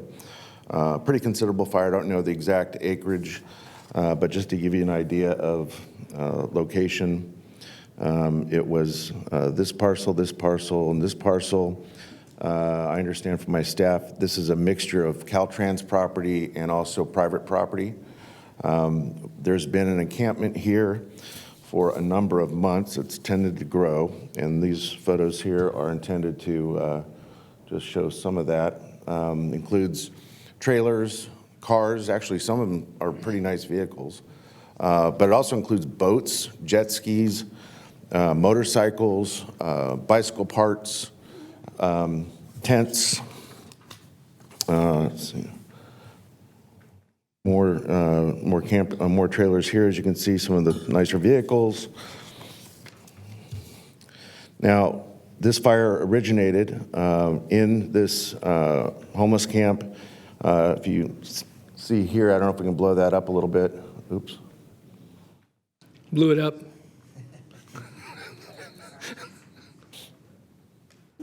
We'll just go full, 360 degrees here.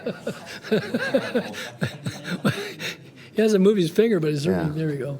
Okay, so it's a little hard to see here, but that's some of the burned out vehicles that unfortunately were totaled in the fire. And you can see some of the buggies here and the jet ski there. We lost a lot of habitat out there.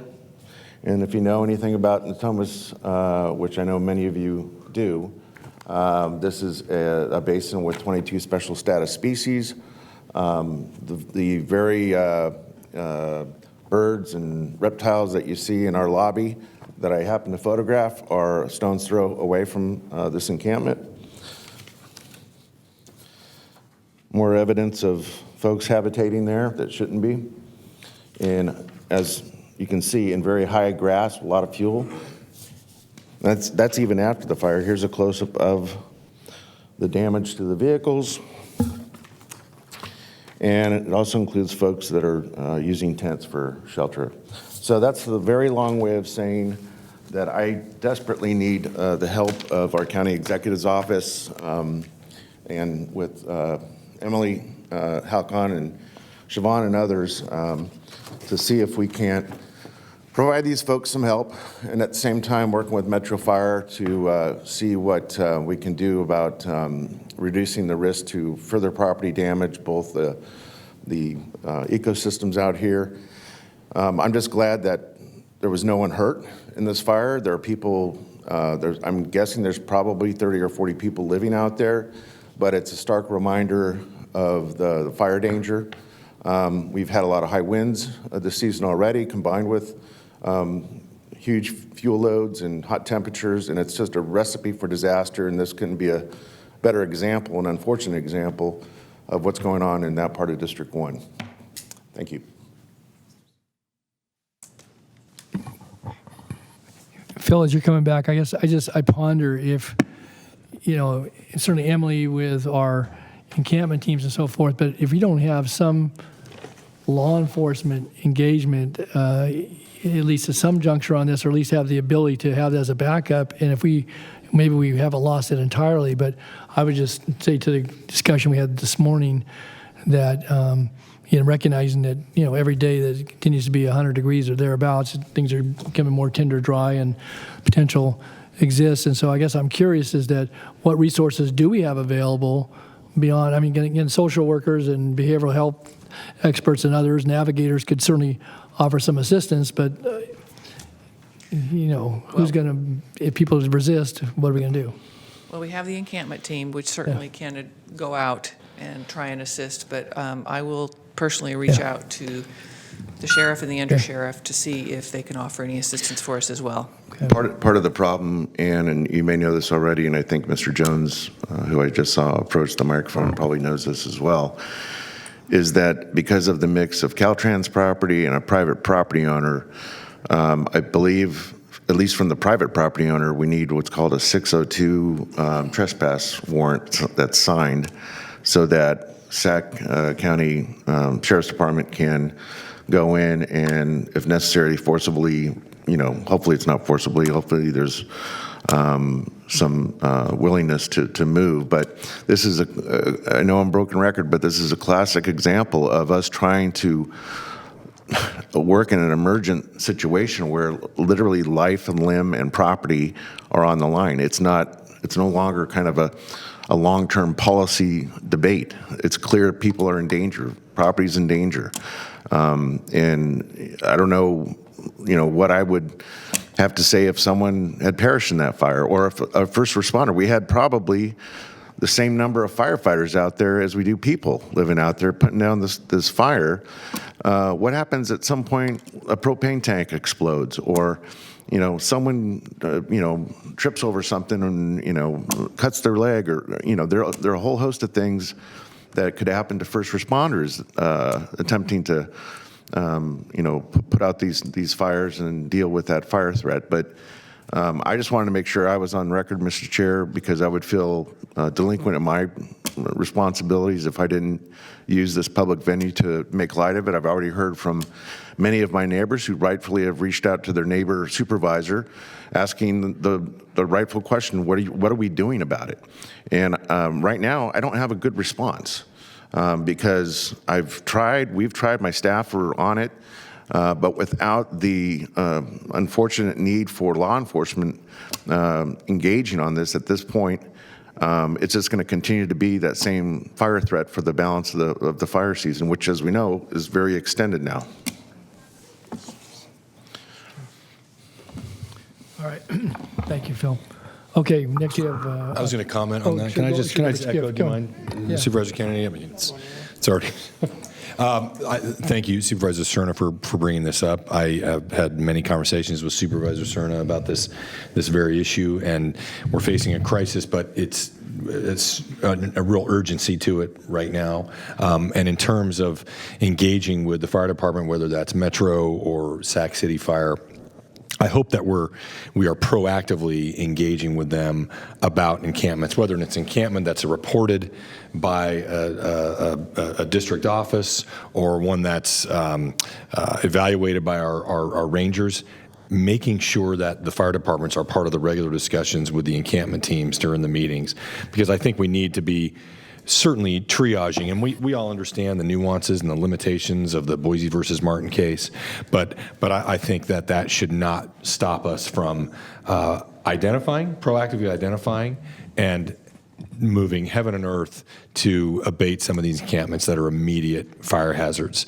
And I know that we can do that. I know that we can bring the resources online or provide alternatives to those folks who are camping in those areas to avoid the tragedy that Supervisor Cerna is describing. And you heard some of my constituents this morning who live very close by some of these areas that burned, and then encampments were still there or came back the very next day in this area. That's a very high fire danger area. So just want to echo Supervisor Cerna's comments and add my voice to the concern about the urgency of this crisis. Thank you. And Supervisor, through the chair, if I may. Sure, go ahead. Thank you. So Eric Jones, Deputy County Executive, Public Safety and Justice. And so I did just speak, with the undersheriff just today about the return of the hot teams and pop teams.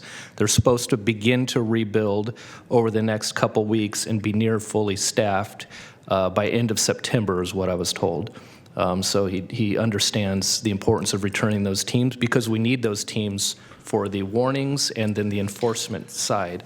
And then on the fire issue, I've met both with Stockton City Fire as well as Metro Fire and have asked, sorry.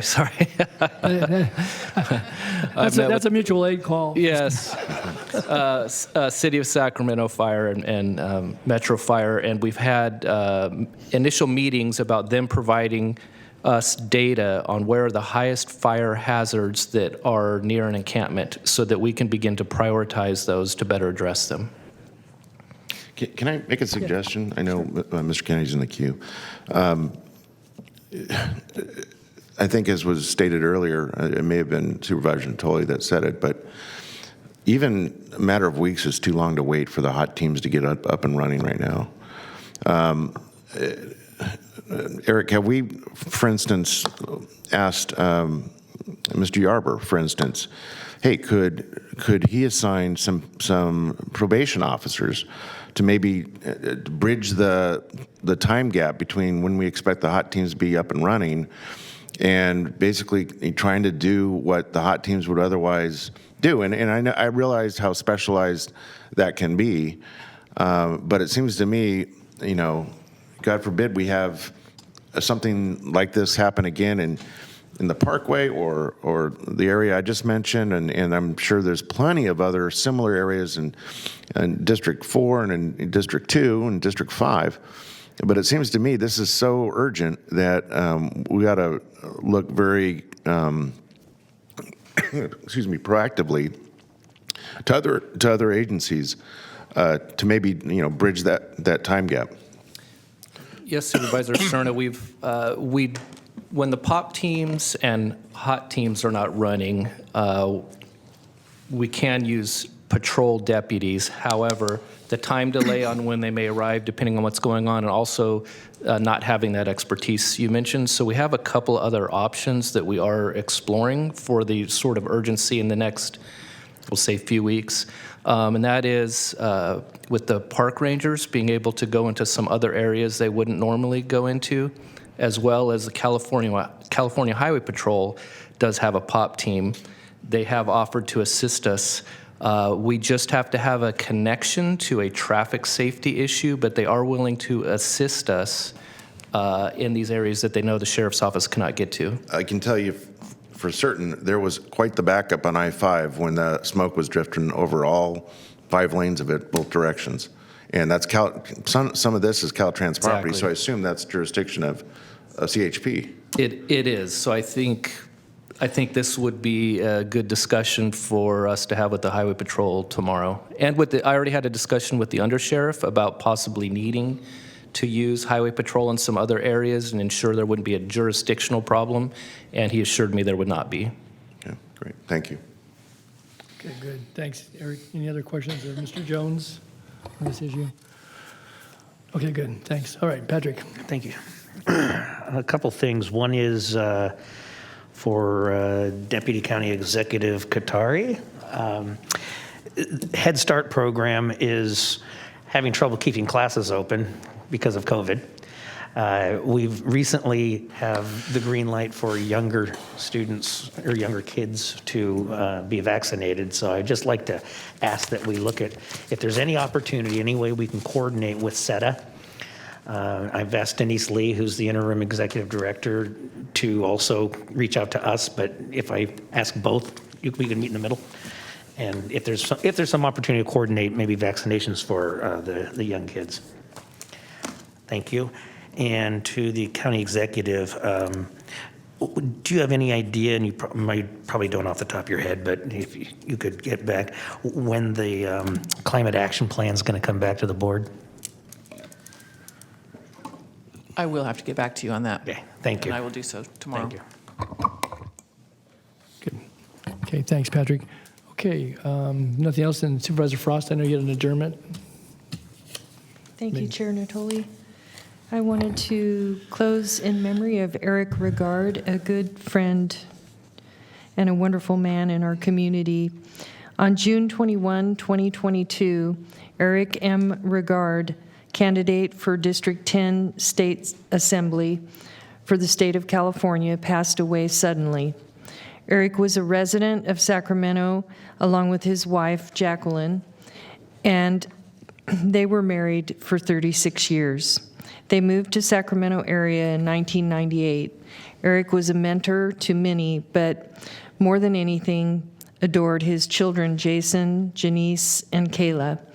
Eric was a husband, grandfather, brother, uncle, and patriarch. He was an uncommon man in a common world. He was a true friend and a wise counselor. Eric gave back to his community in many ways. He was a minister of the gospel, serving this in several capacities at Calvary Christian Center for over 36 years. He served as a worship leader, soloist, choir director, recording producer, and worked with the youth and on a prayer team. Eric was a member of the National Clergy Network for the Center for Urban Renewal and Education in Washington, D.C., which is a social policy center that spoke and acted nationally on matters of the intersection of faith in public policy. Eric chose to run for office because he had wanted to bring change, hope for a better direction and future for California.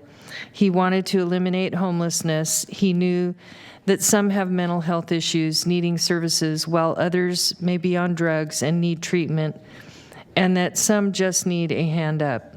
He believed in equal opportunity and in racial reconciliation for all.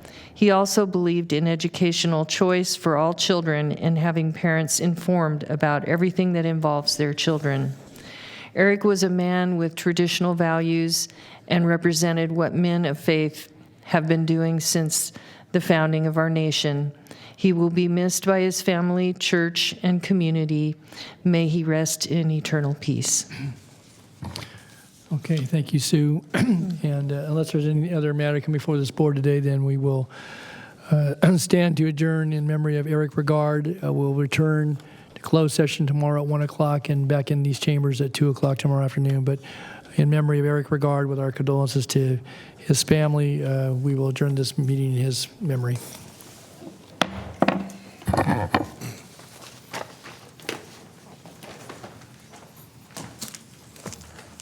All right.